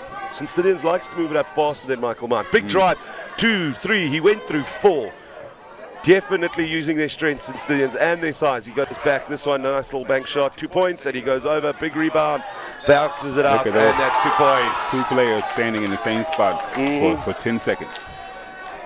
I definitely feel Michael Mount is playing better than St. Stithians as a team. I do. As a team, I think St. Stithians are lucky that the game is still close as far as the execution and efficiency. I agree. Michael, I think we spoke about that fear of failure that is often a problem in schoolboys. And Michael Mount haven't been afraid to go at the basket, but they've really struggled to get into positions to allow them to shoot. And that is what St. Stithians has been doing very phenomenally, it might be added. I see that number 35 for Michael Mount, Wandile Mapilela. He's the man who hurt his shoulder earlier. Dislocated it, went off, popped it back in, and the man's back in action. And he's right in the mix. He's not shying away from contact. Yeah, he's saying you can dislocate it again, but I'm coming back. Michael Mount trying to find space to shoot. They're not getting it. St. Stithians moving well around the key. That shot clock's winding down. 10 seconds left. Michael Mount drives, loses it, and that's what we're talking about. Good defense by St. Stithians. St. Stithians drives again. It's individuals, and that's the offensive foul. Offensive. But the Waldorf, Michael Mount has done well there. They really have. We can't take away from that. Timeout's been called. And to speak on the young man that came back from the injury, we got a professional medical staff here, so he's been cleared to come back to play, so everything is fine, eh? Even if they didn't, I don't think he would have listened to it. Hey, you got to want it, hey. You got to want it. You work hard in practice, and this time you come and look at the stands in this crowd. You know, it's standing room only here. And you work hard in practice. You want to come out and exhibit what you can do as an individual and as a team, and this is the venue and the platform to do it. I definitely think Michael Mount should also just shoot. I know get in your position and make sure, but I do think that they really just need to not be afraid to go. They've got the shooters, we mentioned this. But it's 14-13, almost halfway through the second quarter. The scoreline being so close, I think, is directly attributed to both teams' superb defense. We got some more comments. Saints first team number 1 supporter, rep the gang from Kokala and Birdboy. Michael Mount will win due to their shooters. What do you think about that, sir? Hey, it's following the script and things we've been talking about. You can see they have the shooters. But I wonder if the game will take a same script as what we saw earlier against St. Albans and Jeffrey. Can St. Stithians change the tempo and help change some of the results? Yeah, because the way Michael Mount are playing, overpowering them is not going to work. Yeah, no. They're very methodical. Michael Mount pushing it to the top of the key. He's looking, they switch it right. They need to move the ball fast. I think ball speeds are playing a big role here. And I think we haven't spoken enough about that. They find Ethan in the middle. Ethan Fleetwood, he looks right. Good pass, good drive. Oh, he gets pushed outside again. They go to the top of the key. Drives well, does good, and that should be 2 points. Michael Mount take the lead again. It's swapping hands, left to right, left to right. This was a great bit of play here by Michael Mount. St. Stithians gets the fast break, layup. They need to defend out those zones. They overcommitted a little bit on that press. they were in two minds. They weren't either high enough or low enough, and it was a bullet of a pass to the baseline. Michael Mount goes up for the shot again. This is what we like to see. Good rebound. Saints walks away with it. He's going to drive it up. He passes. Very nice. Saints coming up the left-hand side. Throws it. Lots of space. Goes up for the three. Oh, nothing but net. That was textbook. He's heating up. He's heating up inside and outside. He's bringing the total package. But Michael Mount need to put pressure on that. They can't now allow, if St. Stithians tries to shoot on them and not overpower them, they can't allow them to shoot, because that's what St. Stithians has done really well to shut out the shot. There, now he's drawn, and look how fast their top three is working. Number 7 for St. Stithians has been phenomenal, and that is Nyasulu. So that's Wanagwa. He has been working his face off in this heat up the top of the key, stopping the shooters. Michael Mount needs to expand their zones a little bit. No, you need to put the pressure. That's what we were talking about. Michael Mount, good rebound, making sure the big men don't come. Now they need to push. That's what they do. 2v3. He's going alone. He pulls him, he pivots, he drives, he goes up, and he doesn't get a basket that he deserved. That was a great little play. Oh, here come a little razzle and dazzle, Ken. And they're still attacking the basket. They do get the foul drawn, Michael Mount in their corner. It's I feel sorry, because on the other end, if we do get a quick replay, that was a wonderful little play and a bit of razzle-dazzle on both sides. Coming back down the floor, we got a little quick around the back from the guard, bringing the ball up the floor, and there you see the three-pointer. Nothing but net. But net. That is textbook, absolutely textbook. And they'll take, no, I thought that was in. 19-15, St. Stithians seems to be edging a little bit here. I don't know. We're supposed to remain impartial, but I'm absolutely loving how Michael Mount is going about their business. Yes, they're going about their business, but the big two for St. Stithians, I think they're starting to wear on them. Their approach isn't the greatest, but the talent can be understated. It's a great screen and run at the top of the key. He found the space. That's very good to see. But you see, there's the space. Michael Mount mustn't be afraid to shoot. They must go. We talk about the big men, but I think the majority of defense from St. Stithians has been number 7, 5, and 13, the top three. Because great pass in the middle, great layup, good basketball. Basketball's the winner there. Basketball's the winner there. Yes, as I was saying, too much air on that ball, but he came down with it. 3 for St. Stithians is why I think they've had such good defense. Michael Mount been exploiting the baseline and getting that short little corner against the back line. Which is ironic, because those are the big men's homes, and they're being exploited. Doesn't go up for the shoot, Oliver Greaves. Oh, there's an ankle in there, but he just slipped as he stepped on the foot. A shot goes up, nothing in it. They do keep possession, bit of miscommunication. Oh, well. And a bit of a travel. Oh, that was a little harsh. I thought he was placed. He was on a tightrope. You can see the little tippy toes as he went over. This is good basketball. Nice Throws cut, it in nice the middle. cut. It's a great drive through the middle. And one thing I noticed about Michael Mount, when they go in to challenge the big guys, they are no fear. Yeah. They're not afraid to get their block shot. If you block it, you block it. But we're going to go strong, and we'll see what happens. No, definitely. And the score, 2017, it's close. It is anybody's game at the moment. This is going to be great. Let's see. St. Stithians at the top of the key at the moment. What are they going to do? They go to the bottom, bring it back to the key. Michael Mount, good pressure. I know Michael Mount's zoning, but I do think they need to keep the pressure on the shooters. That's too much space. Yes. You got to extend the zone so we can get a hand out on anybody who's capable of taking the shot. The thing is, they're expecting their number 5, their defensive point guard, to cover the whole top key on his own, and he can't. Good layup. Oh, almost gets the rebound. That's fine. Draws the foul, though. So good for Michael Mount. They'll need these points. They're expecting their number 25 for Michael Mount, who is, I believe, Kwezi Motsiela, He's holding the whole key on his own. It's impossible to handle the top of the key and the wings at the same time. Which St. Stithians have the 3 up high, and they're keeping it out. They're already in position for those shots. And they've been defending it. Whistle blows. It's been on the outside. Michael Mount's pressure is reaping rewards. It's a great strategy to every now and then surprise them with pressure when they're used to you going back into the zone. And you can immediately see St. Stithians steps back. They go, what do we do? Yeah. And then it results in something. Michael Mount shifting it around the key. There was a bit of space to shoot. He opts not to. Goes up from the top of the key. Ooh, bit of an airball. They do have good shooters, but sometimes the problem is when you get tired, you don't hit your buckets. You won't. And that's the problem with having shooters in the late game. And a perimeter shot, even though it's not a dunk or everything, you need your legs up under you to get a nice shot off. It was a good wrist, though. Saints moves it down to the bottom. Oh, almost a steal by Michael Mount. Sneaky little Oliver Greaves. Saints moving it around the key. Too much time to shoot. They need to figure that out. Saints puts it away. It's 2 points, though. But that's what we're talking about. If they can't shut down those wings of the top of the key, there's going to be problems. Look at that swap at the baseline for Michael Mount. Gets the space. He gives it to the captain. Captain drives. Oh, tried something. Back of the board. And here goes Saints. Now they're going to push up the wrong side. It seems, though, that Michael Mount seems unsure what to do when they get to the basket. They make all the work up. Big drive. Throws it out again. Drives again. Passes it. Too much space to shoot. And off he goes. And that will not be three. Unlucky for St. Stillians. They're going to start from scratch. Shot clock starts again. You got to remember it's down to 14 now. You don't have 24, so you're going to need a shot. Almost stolen by Michael Mount. A bit of space. He drives. He loses it. Michael Mount come away with it. It gets stolen again. But it gets stolen a third time. Shot clock violation. I thought with the exchange of hands it would have triggered again. I don't think the referee felt like they had proper possession of the basketball. Fair enough. 50-50 ball. So Michael Mount come up. So here you can see they're moving up. Saints is happy to let them, but now they seem to struggle when they get here. They either need to set up that three, or they need to keep pushing. The key's swapping a lot, though. Big drive from Michael Mount. Now he's created the space for the three, and he goes, and immediately with more space, it was a better shot. St. Stillians on the fast break, bad pass, and that will run out. The zone that St. Stillians is running is designed against a team that can shoot that shot. So you got a man at the top of the key, and you got two guys on the wing. What Michael Mount is doing so good, they are getting shots at the short corner. That's what the zone is giving them. Yeah, they're not afraid to try for that bank shot from the angle. And he draws the foul.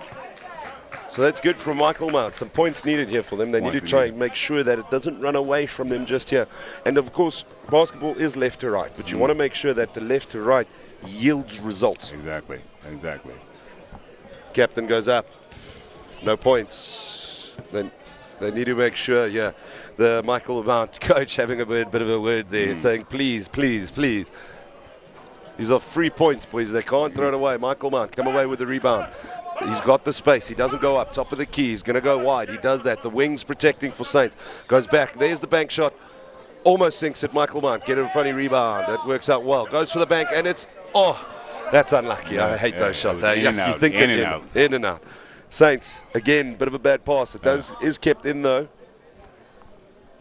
They're taking their time. Look at the shot. Take the last shot of the half. Big drive. Power move. Are they going to get the rebound? Ball out to Michael Mount. Big drive there. Big move. But what's good is they haven't been using their drives and their big men. Now they go. And immediately Michael Mount, we're ready for it. But if you can keep mixing that up, Michael Mount are going to be sure. He goes big. Time ago. Very close. So it's still a very close game here, Mr. Butler. What do you think of it so far? 17-22 to St. Stillians. I believe we came into the quarter 10-10. You got St. Stillians up 22-17 now. Still anybody's game. But I believe the St. Stillians, they're starting to get the tempo that they want. It's more up and down. They're getting some things in transition. While Michael Mount is still being methodical in his approach to the zone, some of the buckets are just going for them. But it's still anybody's game. We've mentioned it in the beginning of the game. I haven't seen much rotation from the St. Stillians side. Whilst Michael Mount has constantly, even if it's for a minute or two, just constantly been revolving their players.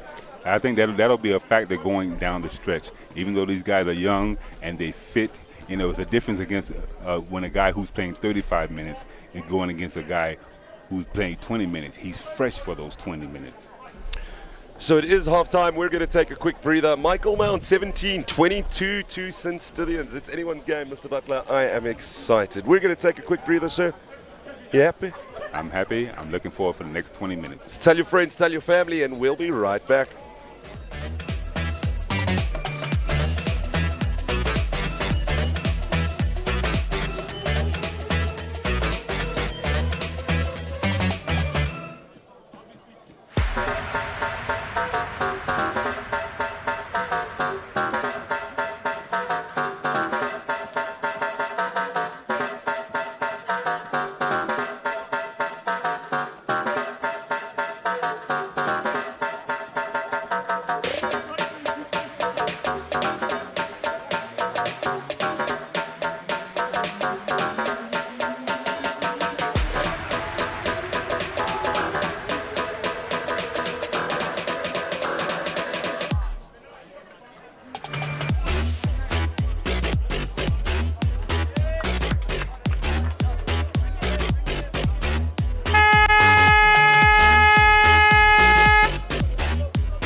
Welcome back to this live broadcast of the final of the Inanda St. David's Inanda Hoops Classic Challenge. It is halftime. The score 22-70 to St. Stithians. Michael Mount playing very well. St. Stithians in the lead. They haven't been playing badly. Their defense has been absolutely phenomenal. Yes. We cannot take that away from them. I'm not liking how St. Stithians are attacking, though. Right. They're not attacking it as efficient as you would think. They are in the lead, but at the same time, I think as we start this third quarter, whoever comes out to advantage, the pressure will not be a factor for them going down the stretch. You get tight in a championship game if you're down by too many points. And I definitely think, though, that if it does, good pressure, forces the pressure, no basket. They need to make sure they keep that pressure. We spoke about it. Michael Mount bringing it up. They're going to have to keep an eye on the shot clock. Cross halfway. Now it triggers. It's Kai Swart sending it south. Too much pressure to go. He drives baseline, tries to give it off, and Michael Mount loses it at the baseline. Stithians wants to counter. He needs to release that. He needs to give that up. You had two guys ahead against one defender. The ball needs to leave your hands. No, definitely. Let's see what St. Stithians do here. They've got the ball at the halfway line. This is the third quarter here. Again, we spoke about it when we were off air. I think, like you said, sorry, Mr. Butler, you said it's going to open out as the day progresses. It will open up. Fatigue will be a factor, and then getting used to the defenses that you're facing, you'll find a way to exploit it. Saints goes up. No one even rebounding for Saints there. Can't have that. Can't have that. Michael Mount showing a bit of aggression. Kai Swart wants to go for the shot. He does. And too short. This is the fatigue about the shooters I'm worried about, eh? But you said nobody rebounding for the Saints. Could it be because they still have the same basic players on the floor? The energy levels. Well, like you said, their big men are bringing up the ball and their big men are shooting. And if that's happening, there's no one to rebound. I do see that they've brought number 13 on for St. Stithians, and that is Isaac Shingani. And that's a change for Saints, but it's another tall, lanky man. So what they might do is throw him on the rebound, unless he's a shooter. I don't know these players. But see, if I had these two guys for Saints, even though they have... great shot by Saints. That's the number 10 by St. Stithians. That is Giles Yamana. And that was very well shot there. Little man, half the baskets from Saints have come when they haven't given it to the big guys. Well, I would let those guys play outside, but one will be out, the other one will be down, not both of them outside. Yeah, no, definitely. One has to be in, one has to be out. This is it. If we spoke that Michael Mount's a shooting side, there's nothing wrong with that. The only problem with that plan is you need to sink the shots. Yeah, you have to sink the shot, and you can't live and die only with perimeter shots. They got a couple nice baskets with cuts to the middle against the zone in the first half. Not enough pressure. Goes up, and that one goes wide. No shot offered there. Michael Mount winning the rebound. Their number 10 is the shortest player on the field for St. Stithians. Actually, I think on both teams, and he was rebounding. Yes. Rebounding is all about position. Rebounding and defense is all about heart. Oh, that's a great baseline run. Throws it out. Not the best pass, so there was too much pressure on the shot. Goes up, and Michael Mount need to sink them, you were saying, Mr. Butler. That should have been a violation, though, because it went over the backboard. I don't know what the ground rules are here, but normally that's a violation. The ball would have been out of bounds before they even contested it. He did well to bring it back and kept possession. This is Michael Mount's heart, though. This is why they're playing. This is a nice little three-man weave set up there. They set that out. Off they go. Now Beautiful. They bring it back to the key. He drives. He throws it wide. He's going to go up. No, he doesn't. Throws it top of the key. Keeps bringing it round. There's space on the left. Oh, he went back right. Goes up for the shot. That's three. And no, unfortunately. So you see Saints, their big men are rebounding on defense, but not on attack. Right. They're out of position to rebound on attack. And if you're above the free throw line, you stay above the free throw line just for balance, so you can be back on defense. You don't want to go from top of the key and chase a rebound. There hasn't been many fouls. We mentioned it earlier. That's nice and clean basketball, which we must admit.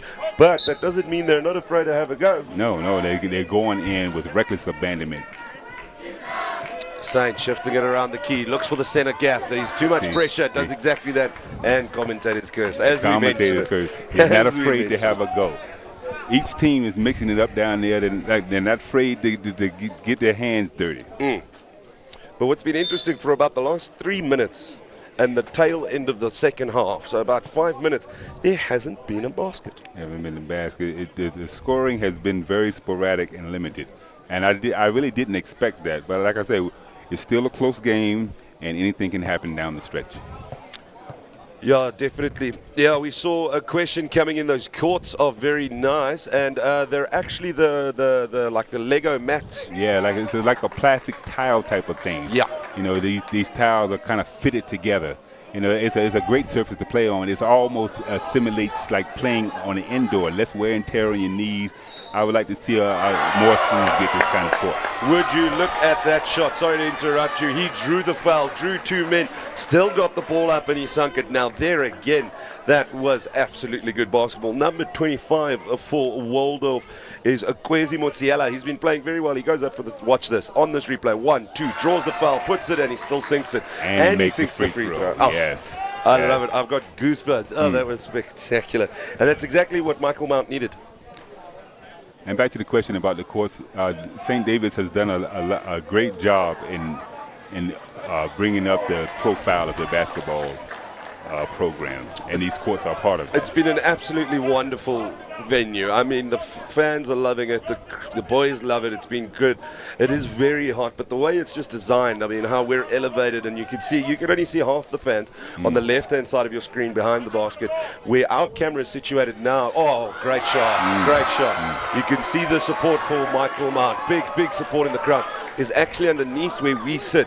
Is a good 200-300 people beneath us. Yes. So it's very, very well supported, which is good to see for the game. It's great. That was a great shot by Michael Mount, just bringing down that deficit. Big shot by Saints, and that's it. There's the answer. There's the answer. When a big man can make shots like that, hey, it's hard to contend with. But I think we're loving the fact is they've, a switch has switched, because now the buckets aren't missing. They're sinking. Good play. They're coming. Gets his own rebound, the captain, Fleetwood. He's nice and strong on it. He goes out. They need to try and shoot a shot. Goes out to you. He drives, goes up high, draws the foul. I like to comment on officiating. You don't hear too many objections to the call. They've been letting them play, but they've been very consistent throughout the match. Yeah. And ironically, this is South Africa. I mean, we played rugby this morning against the Welsh, and people were busy blaming the ref before the ball had even been kicked off. Yeah. And it's good. Oh, good block there by Saints. That's the big man earning his worth on defense there. Saints moving the ball up. But we often complain about the ref, but there has been nothing to complain about all tournament as far as I know. No, they've been very consistent. Saints, bottom of the key. In this scenario, you got both big men outside. Yeah. All three, actually. Goes up for the shot and a big rebound. Yes, again, how is the smallest man on the basketball court? Your two smallest guys are down there contending for the rebound. This is a tactical misnomer by Sandton at the moment. I don't understand it. Basics are basics for a reason. Cliches exist for a reason. Exactly. You win with the fundamentals, and if you have certain kinds of tools, you must utilize them. Oh, big foul drawn again. This one wrapped around his neck. So the big men, I think they're tiring a little bit here as well, being lazy on defense. Because I tend to agree with you immediately on that. And it's fine. They're big. They're in the corners. They're outside the keys. How are you building a tactic around this? Yeah, no, you must use your strength. Michael Mount shifting it around the key, almost loses it, doesn't though, brings it back. The shot clock's winding down. He's got space to shoot. He drives instead, does exactly that. Rebound taken by the big man, gets down on the ground. Michael Mount shows their heart. That's the young man that had the shoulder injury. He's still not afraid to stick his nose in there. Absolutely. Shot clock goes before the shot's released. So again, Michael Mount really struggling. It's been a timeout killed. Now, the first big rotation for Saints has just happened. 2 new players, some fresh legs for Saints Stillions. Michael Mount back to their zone, but what's changed now is they've got their wings up. They've got 3 on the baseline and wings. They're trying to stop the penetration. Saints going back. Big bank shot, but now their wings are out and they've got the 3 on the baseline. So I think that's a better tactical change by Michael Mount. Because St. Stillions have begun pointing the paint. So if you got 3 guys on the baseline, that's an extra defender down there. But Michael Mount does need to be aware of the inside drive now. Yeah, and just pull up. Just pull up. Definitely. Michael Mount shifting it wide. There's no one up there. Bad pass. It does get recovered. Good save. Good save. Great save. Michael Mount throws it. He's got time to shoot. That he does. And Michael Mount have been very unlucky. Big hustle on the ground. That man is working for it. Loose balls have gone Michael Mount's way. Every time. Absolutely every time. If there is a 50-50 ball, Michael Mount has won it every time. And now look, they have possession. I like this. They do this every time from there. 3 in a row and split. Very efficient. And you have so many options coming off of that. Big, good screen. Takes the shot. I must admit, Michael Mount's shooting percentage, if we had the stats, probably isn't great. No. If you live by the 3, you can die by the 3 or the perimeter shot.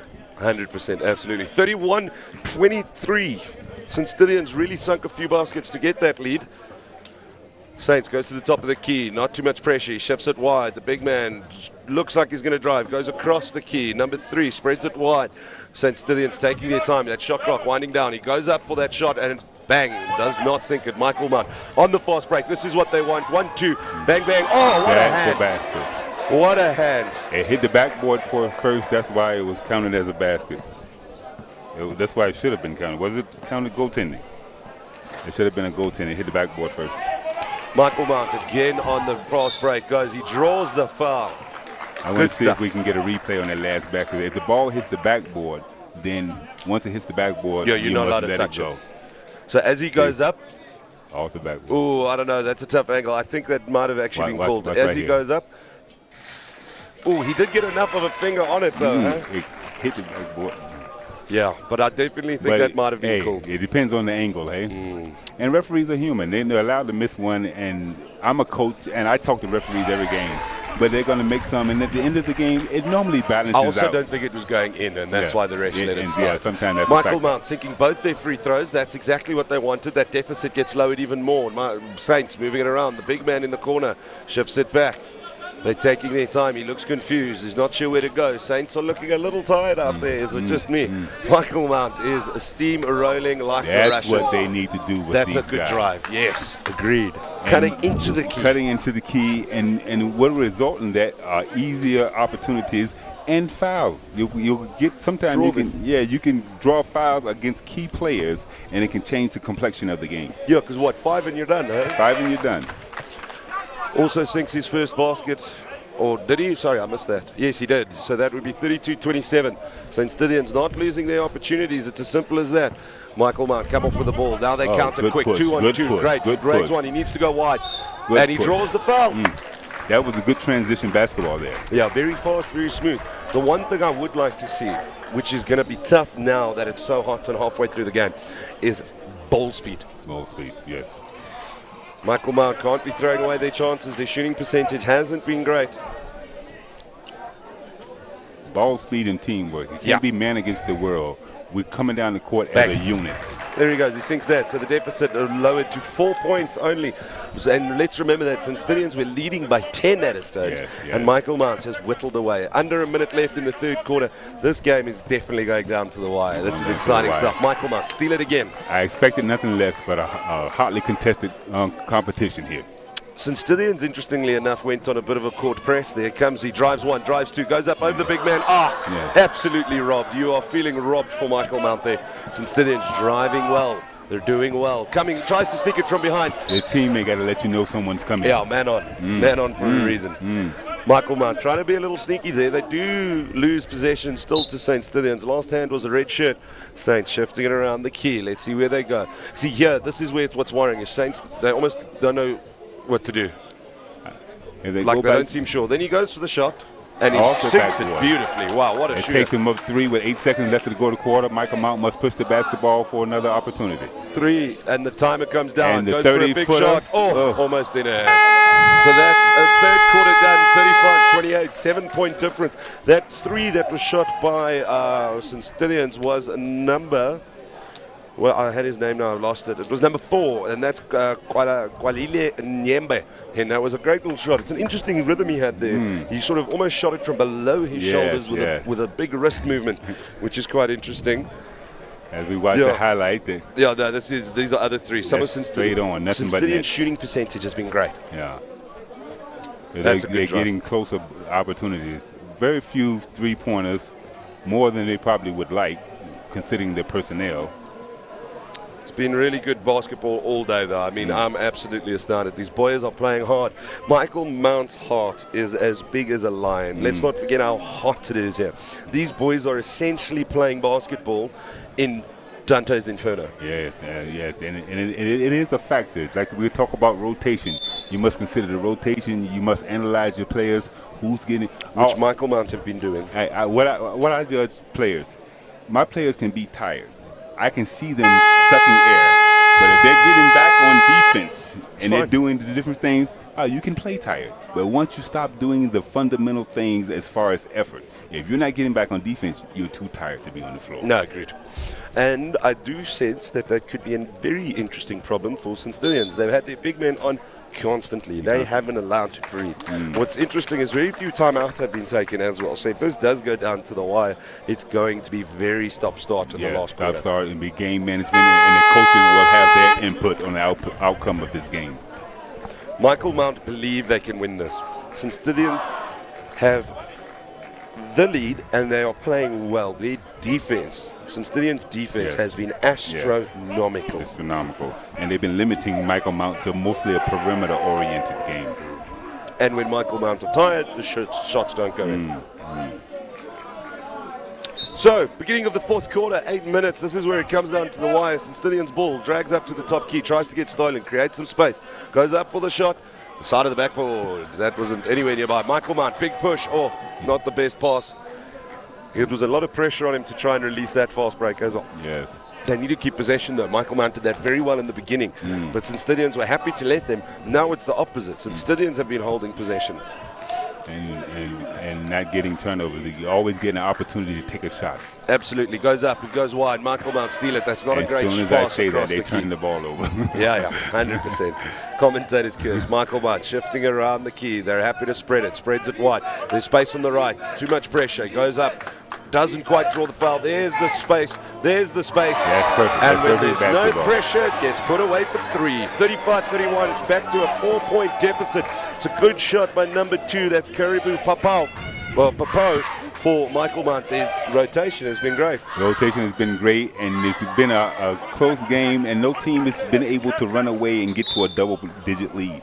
Absolutely. I think Saints at one stage did at 10, and then Michael Mount decided otherwise and whittled it down. When I expected to go down to the wire and be a closely contested match all the way down to the finish. And that is exactly what it's going to be, That's what Mr. it's going to Butler. be. No, absolutely. There's no quit in either one of these teams. The heart on Michael Mount have been absolutely spectacular, and their fans are here in support. You can hear them at some stages absolutely shouting out. Michael Mount shifts it down. Great drive, and basketball's the winner there. Oh, if that ended in a basket, unlucky. That was a good center drive. When that comes right, St. Stithians are flat-footed. When both teams have a man cutting and get the ball to him in the middle against his zone, something good normally results. 100%. St. Stithians shifting it around. He's picked it up. He needs to release. He goes around. Shot clock going. 7 seconds. He needs to shoot. There is a pressure. I He wonder shifts if he's out. aware. 3. He's There aware. goes the shot. Too much pressure. Michael Mount, good rebounding. They might be smaller, but Michael Mount's positioning in rebounds have been great. St. Stithians trying to pressure. He does exactly that. Now they get out. Now they've got a numbers advantage, 3-3. St. Stithians working back. He releases it. Big Gets drive. to the He pushes captain. it out. Oh, he goes up. Nothing in it. Oh, Michael good Mount rebound. stolen. How is a man 3 inches shorter than you? Goes up. Oh, look at the fight. Look There at is the a fight. 2 feet difference there, and the big man got robbed there on the rebound. That is the fatigue we're talking about. Saints goes up. That's a good pass. Should have been a basket. Draws the foul, though. Draws the foul. Aggressive move to the basket. Fouls are inevitable. There's going to be contact. How is that steal by number 25 from Michael Mount? Wow. That is Kwesi Motsiela. Is that not the man who popped his shoulder? No, that's Mapele, number 35. Saints goes up, misses his first free throw. That's number 4. That's Inyembe. He was shooting very well earlier. He was. It's interesting. He sinks the 3, and then the 3-pointers are tough. The free throws in, out, and back in for a point. Free throws will be crucial in his last 5 minutes and 50 seconds. Especially when it gets stop-start. Yes. And yes. it's going to be, more fouls are going to be drawn because it's going to get tighter and people are going to be pushing. He shifts it round, does really well. Again, a dislocated shoulder's not stopping him. He's going nose in, like you said, Mr. Butler. When St. Stithians get a little bit more hectic in his zone defense, they're coming out and trapping. No, I definitely agree. They've stopped the shots one.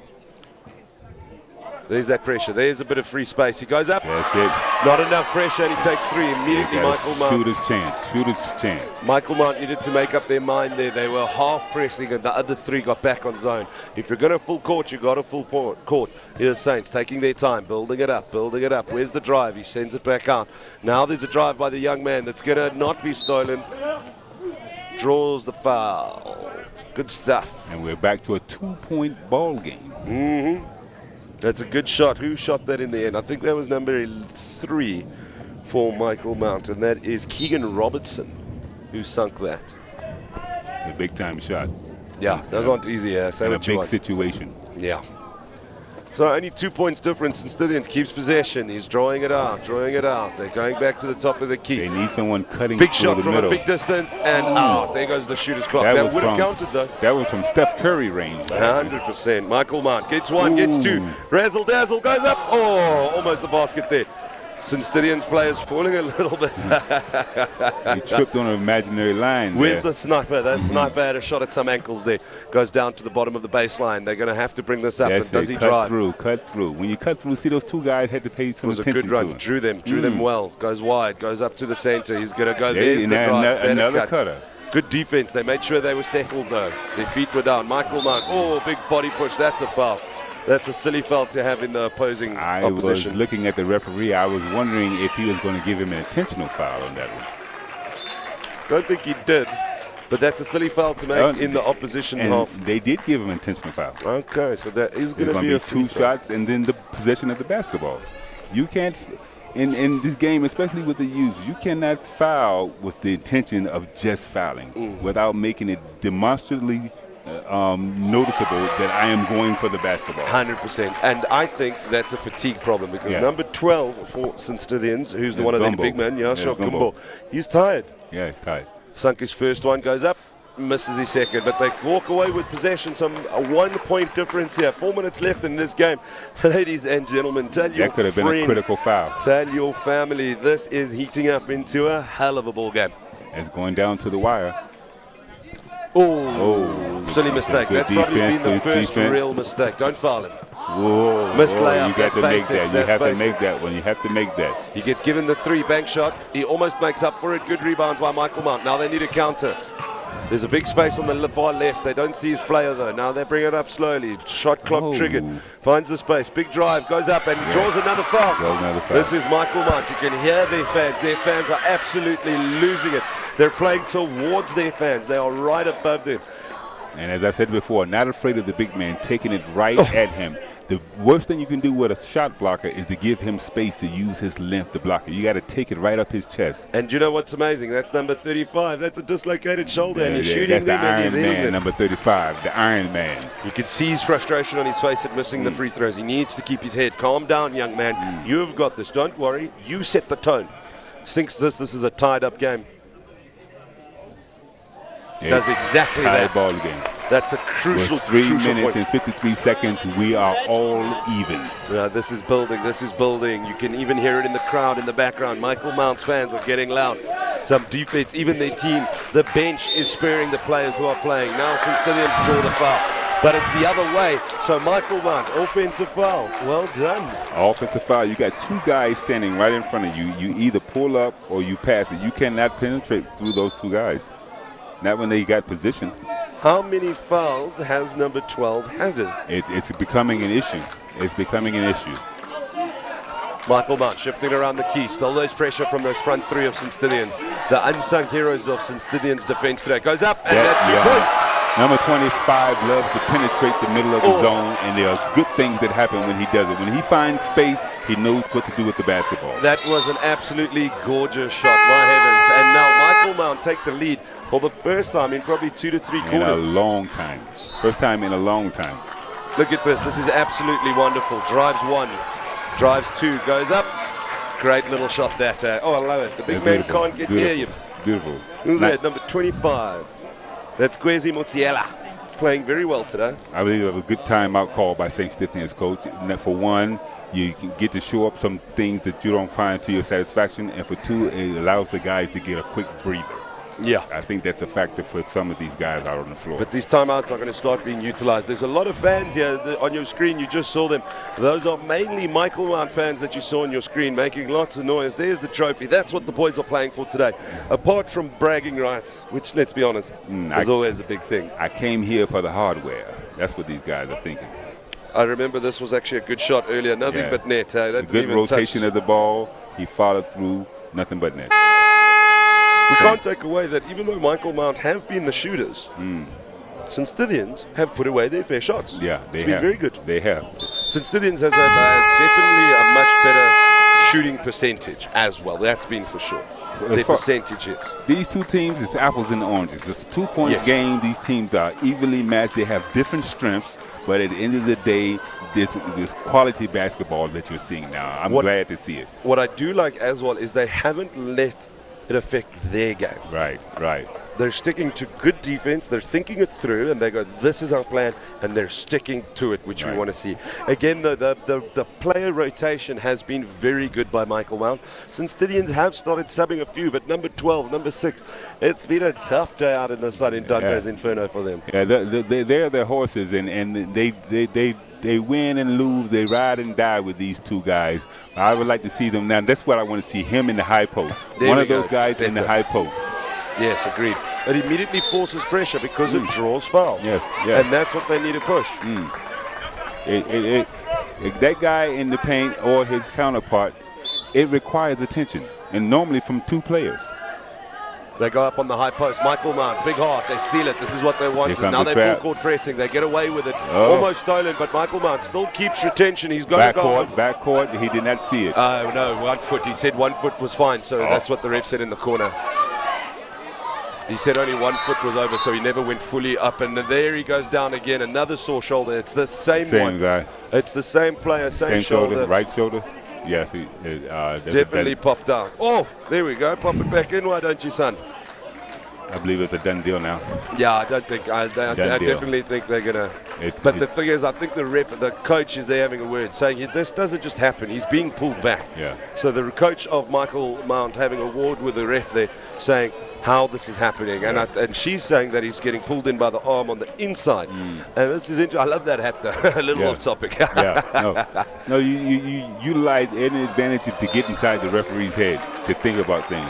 Yeah, you can almost see. That's a tough kid. Yeah, right? Definitely. That's a tough kid. Absolutely losing it in his temper. Look, as he goes up, he feels that he's been dragged down. This was the earlier. There he goes, and he's getting pulled out. And there goes the shoulder again. Definitely dislocated. That player is very heartbroken that he can't bring it home for his boys at the moment. He's going to have to get that shoulder popped in as well. But back to the ball game, and we are back 38-36, and Sandtonians behind for the first time in a long time. Now immediately the tactics change. They've put the big man in the middle, but Michael Mount are absolutely zoning him out. Michael Mount turns it over. Now they're attacking. He needs to go right. He needs to go right. He doesn't release. Needs to release that. Now Sandtonians fast break themselves. Bad pass. Turnover possession. Poise will be essential for both teams going down the stretch. Keeping cool under pressure. It's a possession game now. Each possession counts. Yes, and making each possession result in points. Some razzle-dazzle goes up. Once again, number 25 gets into the lane, makes something good happen. Absolutely spectacular. I'm loving it. Is that Mr. Mott? He sinks it. He draws the basket. 4-point lead with 2 free points on offer at the moment. I believe Michael Mount have found their stride, Mr. Butler. I believe this is his third opportunity for a 3-point play on the similar kind of play. He only gets the one shot, and it is a turnover ball. Sandtonians will take 50-50. They're going to fight. Every time. So Michael Mount take possession. It's really torn. You got to love the heart. It's the player who hurt his shoulder, number 35. Mapelela is walking off the field absolutely in tears. The man is distraught that he can't help his team take the gold today. But I must admit, he's been playing very well. He has. If we had to pick a man of the match here, I've got my eyes on one individual. I think you'll know who I'm talking about, but we'll discuss that a little later. Michael goes up. In it there. Takes possession again. This time a foul on Michael. I got my eye on the young man also. He's very instrumental. He's been the deciding factor to this point. Yeah, and look, it's Michael Mount's leading. Saints have not scored a bucket in a few minutes. They need to keep their defense here. Now he drives, he goes up, he gets himself into some trouble. Michael Mount goes away with it, keeps possession. It's not resulting. Sandtonians' possession is not resulting. Goes up for the 3. Oh, I thought that was in. Sandtonians' possession is not resulting in baskets. Too much pressure, that's it. He gets out well though. Sandtonians have a numbers advantage. Drives up, draws the foul. Good attack. Now Saints has an opportunity to get on the board, Mr. Butler. It's been a while. Only 1:40 left in this final between Sandtonians and Michael Mount. Timeout called.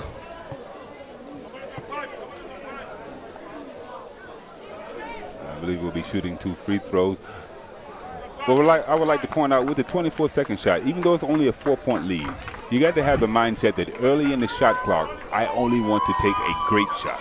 I don't want to come down within 5 or 10 seconds and take a shot, especially if I'm leading. I will take a great shot, a wide open layup.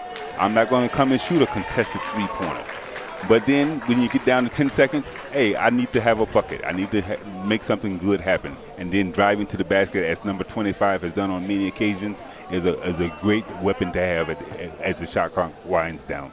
You're right. We also spoke about the possession. These are points on offer for St. Stithians. The possession needs to result in results. Yeah. That's what it comes down to. And the last 5-8 minutes has been St. Stithians not converting, whilst Michael Mount are. There seems to be a bit of problems. The Michael Mount coach getting rather heated at the technical table. So this should be interesting what goes here.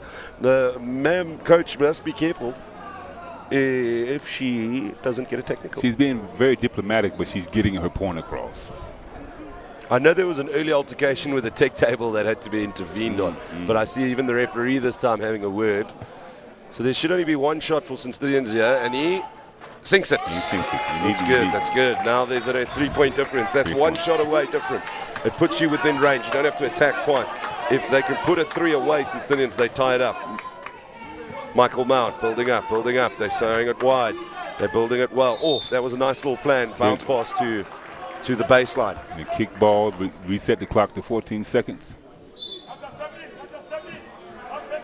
Michael Mount going to the left of the key, goes to the top. He's going to look right. That's what he does. Now they need to watch. They've got time. You talked about setting up the patience and time. There's too much pressure at the moment. The shot clock, 4, 3. Shot clock's being counted. He goes up. He gets off the good pressure. Oh, that would have counted. He did well there to beat his player. And create the space for the shot. I feel a little robbed for that player there. I'm not sure who shot that. Was that number 3 or 11 who shot that?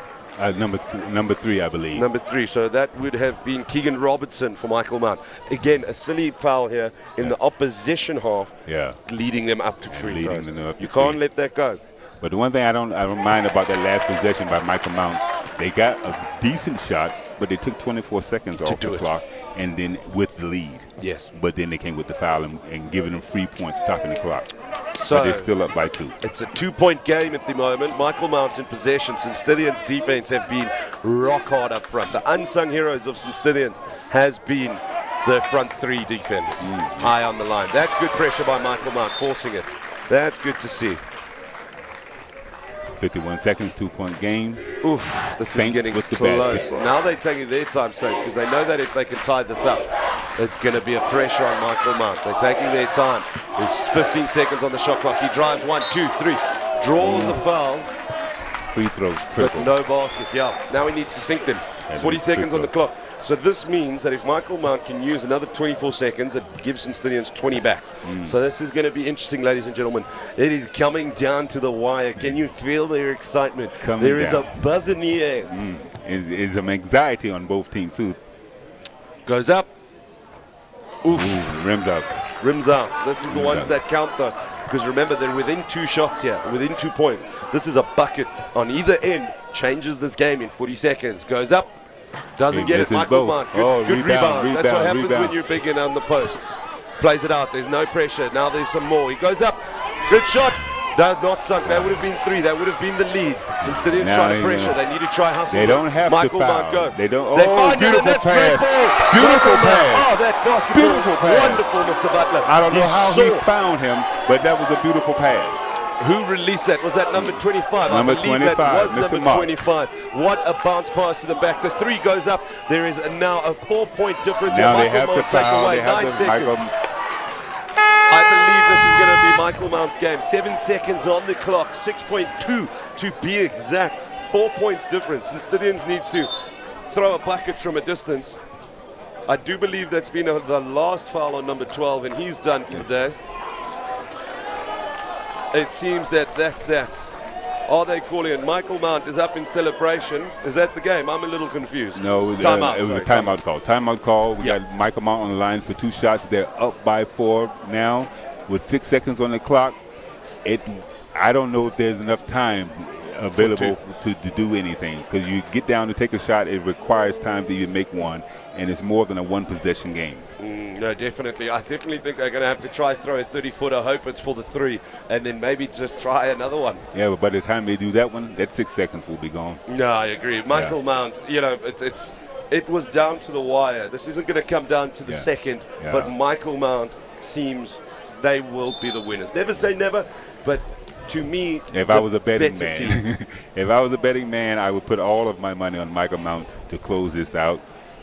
Guys Gambling's at the free not throw good, line. Mr. Butler. I think you should rather give me your money to look after it, eh? I'll let you hold a few points here and there. To me, I feel the better team has come out on top today. 6 seconds left, 7 seconds left. Michael Mount has played with sheer heart. You could have put any mountain in front of them today and they would have come out on top. You know, as I looked at this game, I thought the victor would be depending on how the ball bounces. The difference was Michael Mount dictated where the ball would bounce. Yeah. And they were in the position when it came down. If it hit the floor, they went down to get it. 100%. That free throw is given. So that's a 5-point lead for Michael Mount. And if he sinks another one, I think it's GG. Game is easy. Best in the EU. Michael Mount, the heart they showed today, particularly number 35, Wandile Mapilele. He's heartbroken he couldn't finish the game for his team, but without him, he helped them win it. That's for sure. He gave the inspiration to his team. Inspiration to his team. Absolutely. He was a leader. And 7 seconds left. Another timeout's been called. This is the stop-start we spoke about. It's a 6-point difference at the moment. Tactically, Michael Mount were the better team, I feel. They stuck to their strengths. St. Stithians relied too much on individual players, not teamwork. Right. Teamwork wins in the end. Teamwork makes the dream work. Teamwork makes the dream work. You know, as we were talking about man of the match, I have a couple of players that stand out in my mind as far as Michael Mount. Number 25 and the captain himself. He did a great job all around for defensively. Very underrated, I agree. Yeah, and in the post, he got some key. He did some things, the intangibles that a coach looks for in the first 3 quarters that kept them in it, gave them extra possessions, facilitated a whole lot of things. And a very underrated role as well, because he wasn't always, it's also what he did without the ball in hand that made such a big difference. But I think between me and you, it has to be number 25, Kwesi Motsiela. Yes, sir. Michael Mount would have been a different side without that individual, and he's my nomination for man of the match. He's your nomination. I second that nomination. If it were up to you and I, that's the man of the match right there, because he came in with the scoring punch. I know he was in double digits in the second half. 100%. And what I loved about it is he made it crossfield pass. The pressure gets to them. St. Stithians, silly. Michael Mount, they're going to take it easy. They're taking their time. And that's the goal game. Michael Mount for your champions. St. Stithians are heartbroken. You can hear the crowd absolutely losing it. There's our man, number 25, Kwesi Motsiela. I think Michael Mount would have been a different side without him. Absolutely wonderful. What I was saying before that plays, he made it look so easy and smooth. And this, you can see how much this means to the boys. They left them hearts on the field. They were in tears, blood, sweat, and tears for Michael Mount. It was a nice exhibition of basketball on both sides, but the approach by 2 different teams decided the outcome. Michael Mount came with a unified approach. Every man in, all in, we're going to win. Not discounting St. Stithians. They have their style of basketball, but for this championship, what was needed was more of a unified approach, moving the basketball. Because both teams played zone relatively the whole game. 100%. And you're not going to be a zone with individual effort unless you're doing it in a fast break. But in the half-court setting, you have to have 5 guys moving around. As for St. Stithians, when they had guys cutting to the middle, they got baskets. Every time. But when they had one guy driving against 5 guys, it was offensive fouls, and it was, erratic shots being taken with no results. Yeah, I love it. I definitely feel the better team came out on top today. We'll say it once, we'll say it again. Teamwork makes the dream work, and you can see how much this meant for the boys. They grinded, they worked, they played basketball, but they didn't just play basketball, they played with their hearts. Today was an amalgamation of heart and brains. Brains. That's why I think they came out on top. And I look down on the court, I can see the passion for the captain of St. Stithians. These guys invest so much into this game, and they wear their heart on their sleeve. When they come up short, it hurts them to their heart, and that's the sign of a competitor. You lose the right way, though.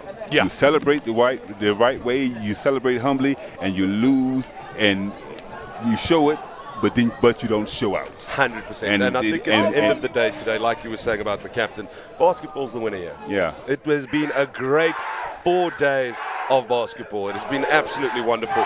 And unfortunately, it has to end at some stage, and that's exactly what happened here at the Inanda Hoops Classic Challenge. And your winners are Michael Mount. After 4 days of grind, the under-19 champions, Michael Mount Waldorf School, are the winners of the 2019 Inanda Hoops Classic Challenge. Mr. Butler, it has been an absolute pleasure. It has been my pleasure, and as I watch the activity and the action today, if this is the future of the basketball in South Africa, the future looks good. It looks very good. Absolutely wonderful. We have to go, ladies and gentlemen. It has been an absolute pleasure, of course. School Sports Live. Tell your friends, tell your family, the place to follow School Sports. My name is Adam Zawada. I was joined by Stephen Butler, and it has been, again, an absolute pleasure. I hope you have a wonderful day, Stephen. You do the same, and all our viewers, you do the same, and we'll see you the next time. If the ball is bouncing, you try to be there. And, of course, remember to smile. Bye for now.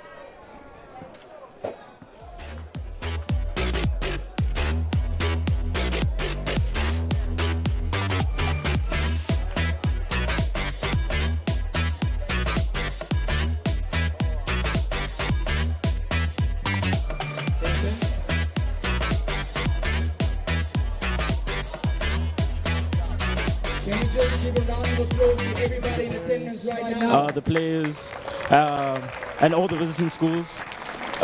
We appreciate everybody. Big greeting to Mr. Teal and Coach Alves. I'm Lindo, the coach of Endeavour's Marist Inanda, and the host, basically the whole school. Okay, cool. I started basketball in grade 8.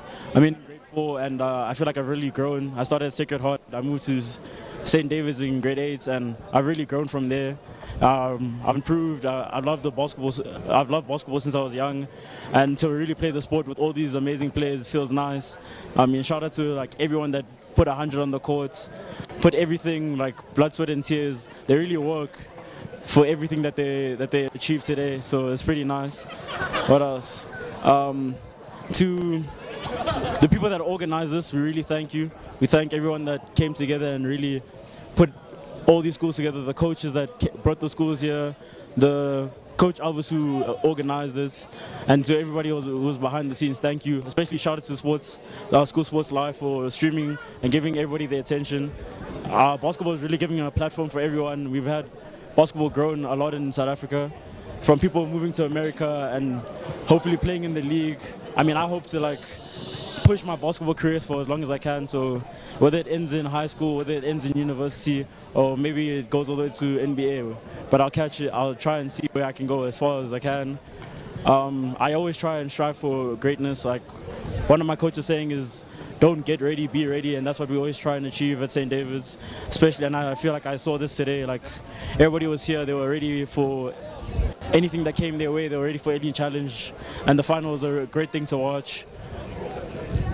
And last point for me is I thank everybody that came here, I thank everybody that put 100, and I hope that you guys carry on doing whatever you do, carry on playing basketball from wherever you are, and just enjoy the hell out of it. Thank you. That's it.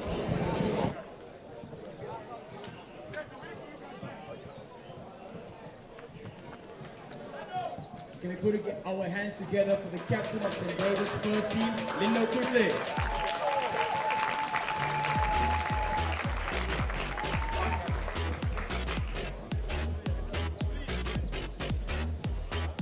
Wasting any further time, I'm going to introduce the executive headmaster of St. David's Marist Inanda. We put our hands together for Mr. Mike Teal. Thank you very much, Coach, and thank you to all of you. I think I'm going to start off by actually just acknowledging some of what we've seen here for the last couple of days. There have been some remarkable performances across all these courts, and I often think when I consider the the play and the speed and what you see here, and then you go down and you look at what's happening in the primary schools and in the under 14s where those guys are still learning, and it is remarkable to see the change. You guys are at the top of your sports, and it was great to have the under 15s join us this year. I think we can give a big round of applause for all the under 15 teams that added a new dimension this year to the tournament.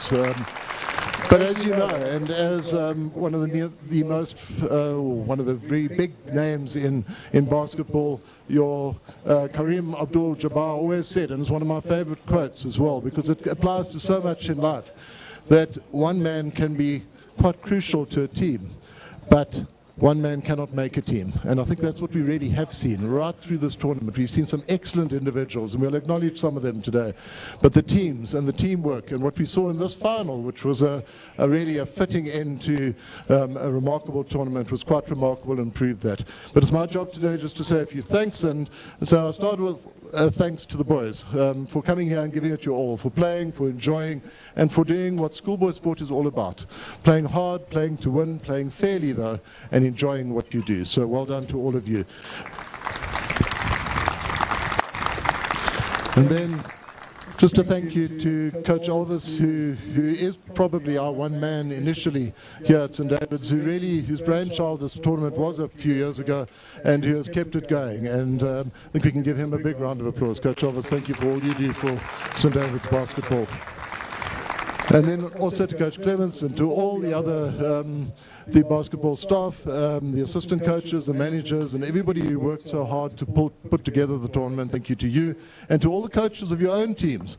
Boys, you don't realize how much passion and energy, well, maybe you do realize that, but you can certainly thank them for the passion and energy your coaches put in to get you to the level they are. So thank you to all the coaches here today. Then in putting together the tournament, thank you to our parents. We have a whole lot of parents who've run up there and who've made the tees work, who've added support in so many other ways. Technical officials, there's a lot to be done in basketball. There's a lot that happens all the time. And special thanks to our St. David's boys as well, who've assisted with table officiating right the way through as well. To the medics, you've had a bit of work to do as well, so thank you to you. The organising committee as well. To the ground staff, who coped with lots of wind, with a little bit of rain, with all sorts of other requirements, with power going off. You've coped so well, so thank you to Mr. Robert Chandela and his staff as well. To the IT support, and IT is important to a tournament like this. Thank you to all of you. To Mr. Brad Ireland for his work in supporting the development of basketball and this particular Inanda Hoops Classic Challenge. I thank you all, and I think you've had enough of me. I'm going to hand you back to them so we can hear who's going to take all the silverware home. Thank you very much for joining us. Thank you, Mr. Theo.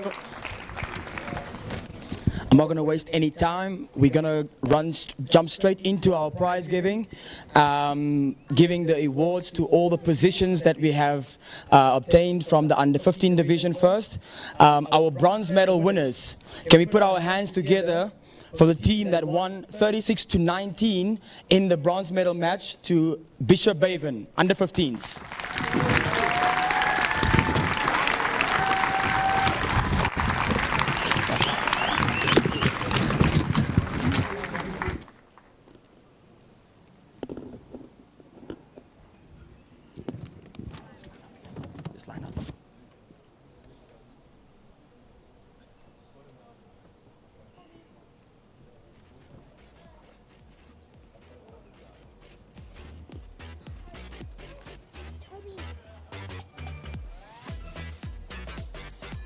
Next up, we got our runners-up in the under 15 division. We got St. Stadium's College, who didn't make it with 4 points to go, with a score of 50-46. Can we give a hand to St. Stadium College?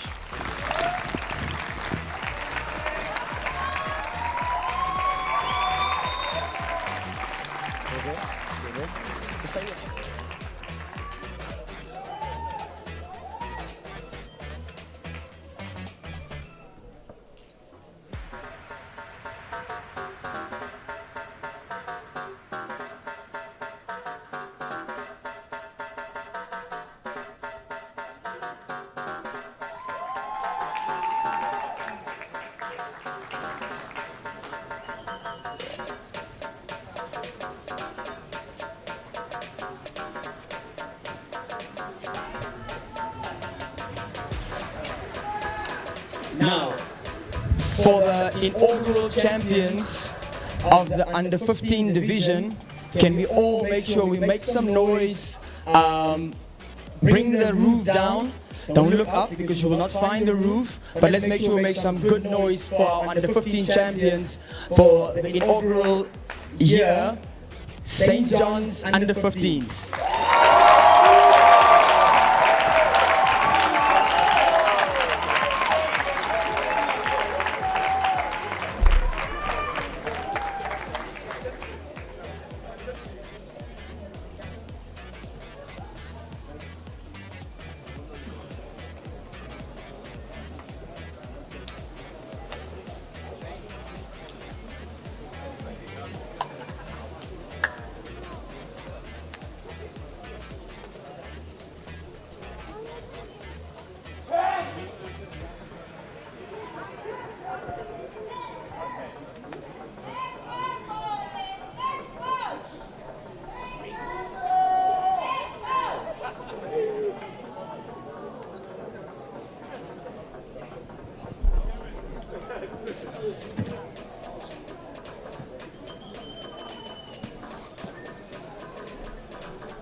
Come on, make some noise to the captain of St. John's College.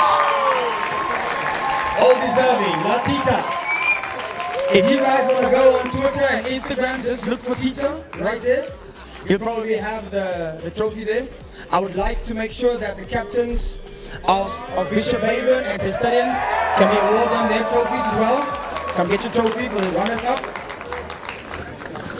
Just make sure you get a picture there. The runners up.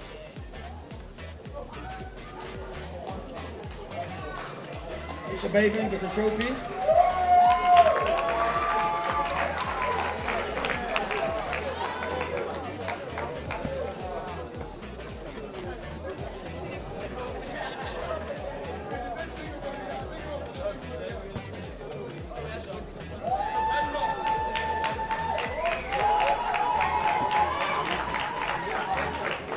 While the bronze medalists and the runners-up are doing their photo presentation on that side, we're going to get ready to get into the under-19 division for bronze runners-up as well as the champions. Now, I'm not going to waste your time because they go by the following saying, nothing but black or white. Am I right? Nothing but black or white. Now, they won by 30 to 17 in the bronze medal match. Can you put your hands together for none other than under 19s, Jeppe High School for boys?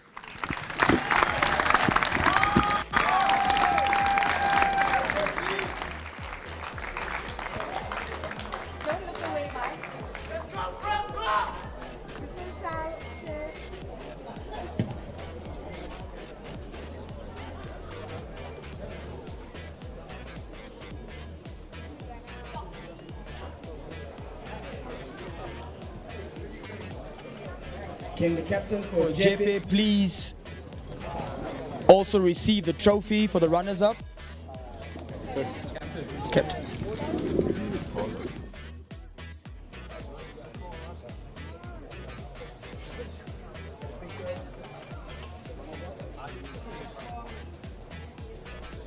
Now, can you put your hands together for a thrilling final match between Michael Mount as well as St. Stadians? We didn't know which way it was swinging during the match, but the commentators, while we were watching the game on School Sports Live on YouTube, the commentators were saying, we have no idea where this game is going because it goes back and forth and both teams have the will to win. At this stage, for this tournament, for the 2019, our runners-up for the under-19 division is, can we put our hands together for St. Stadians College for the boys?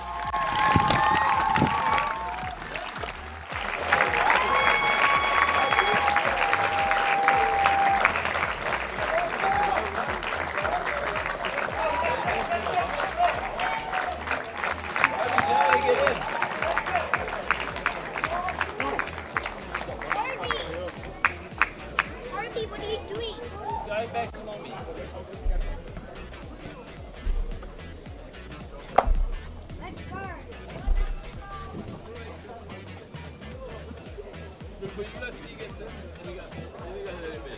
I'll go a little bit. You stay here. No, Rick, just stay here. You stay here, and you put him in. Now hold the ball.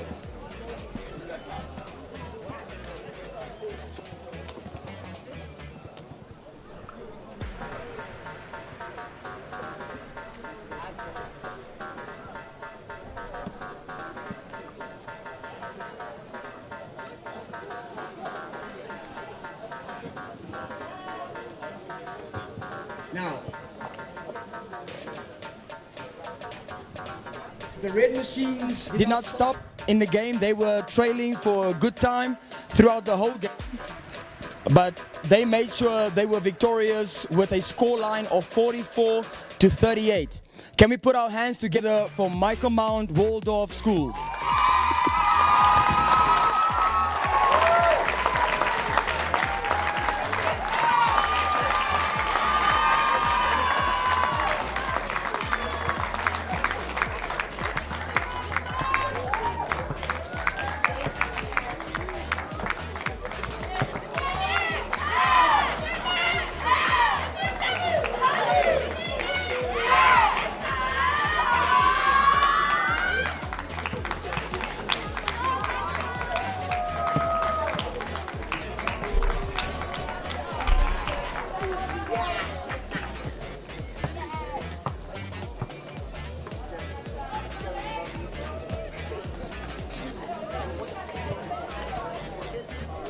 Fun fact. Who's the captain here? Can we have the captain to receive their trophy? Can we put our hands together for them? Now, while the captain receives the trophy, what we've added this year is we've added a floating shield that the champions will receive. They have the duty now to put their name on the first plaque on the left, and then in 2 weeks' time they must return the trophy back to the school so that we can see if they can defend their title the following year. Do we got that? All right. Okay, just go through to make sure you get your photos.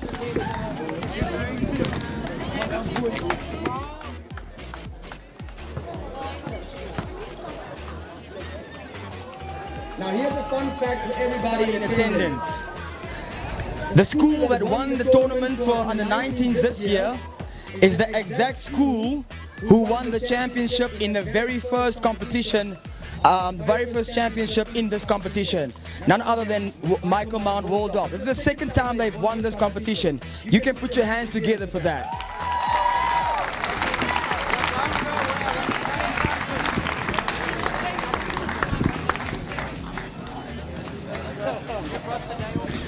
Now, while they're finishing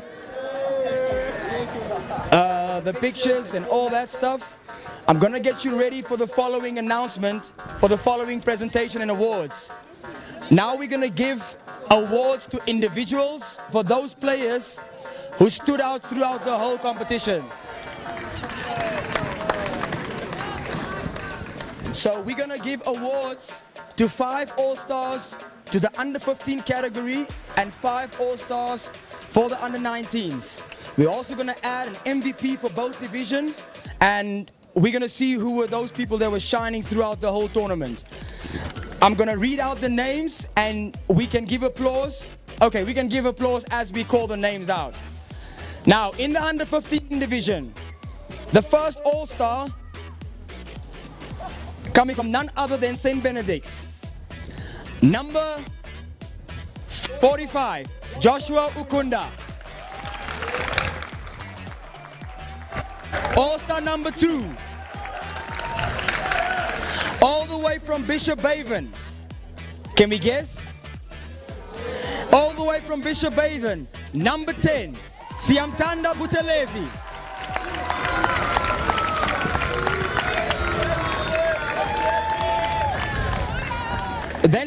Then we come back to Sandton, and we go to St. Stephen's College, and we go to 92, Tami Longwa.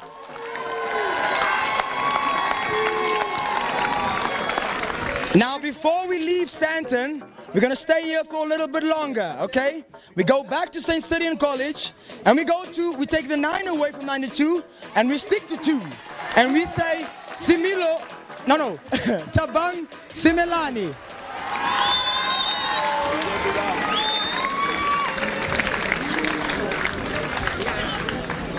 Okay, we're done with Sandton now. Now we're leaving Sandton. We're going a bit to, too closer to Johannesburg, central to Houghton. And we go to St. John's College and we gave it up to number 12, Similo Mgaga.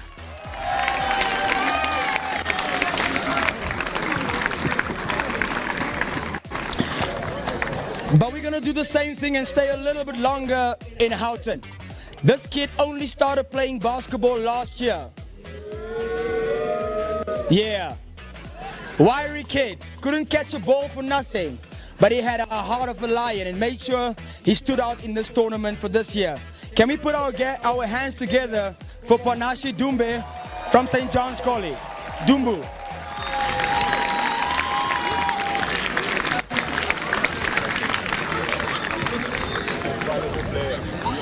He's the most valuable player for the under-19s.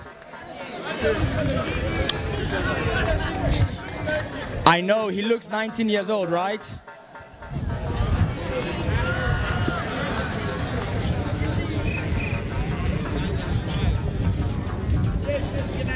Can we give them one more hand?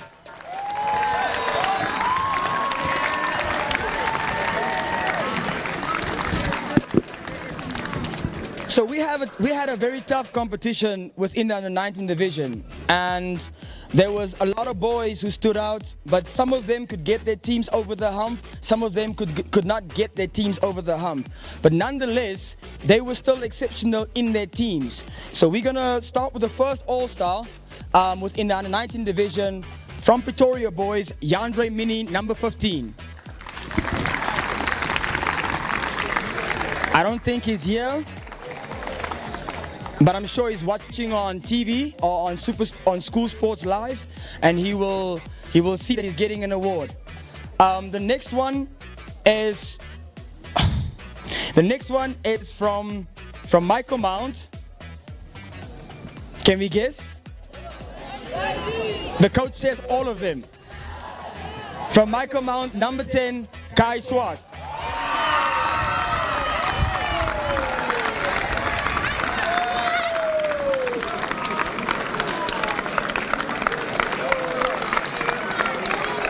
The next All-Star for the under-19s is none other than number 7, black and white, Ocean Chimbalanga.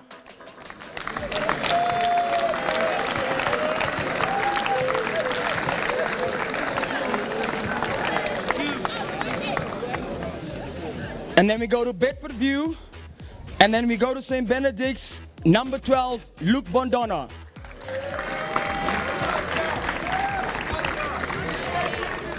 Can we have the coach get it on his behalf? Manager, you can come.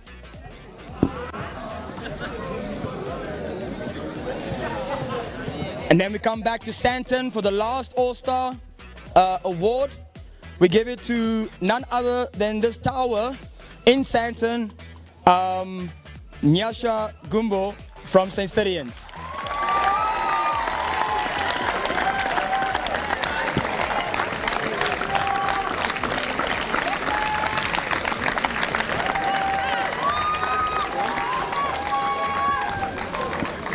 Now the MVP award for the under-19 division was chanted long before the end of the game. And I know we have no disputes about who this person will be, right? Right? The MVP for the under-19 division comes from Michael Mount, none other than number 25, Kwezi Motsioloa.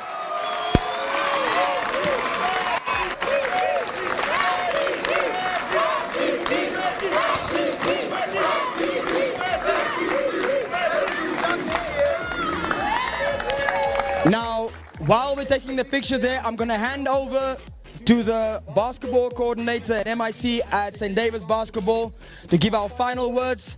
I'm signing out. Thank you very much. You guys have been a wonderful crowd.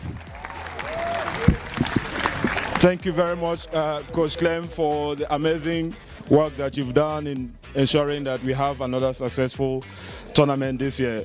On behalf of St. David's Basketball and St. David's Sports in general, I would like to thank you guys all for coming and supporting this event. Travel safely and God bless you.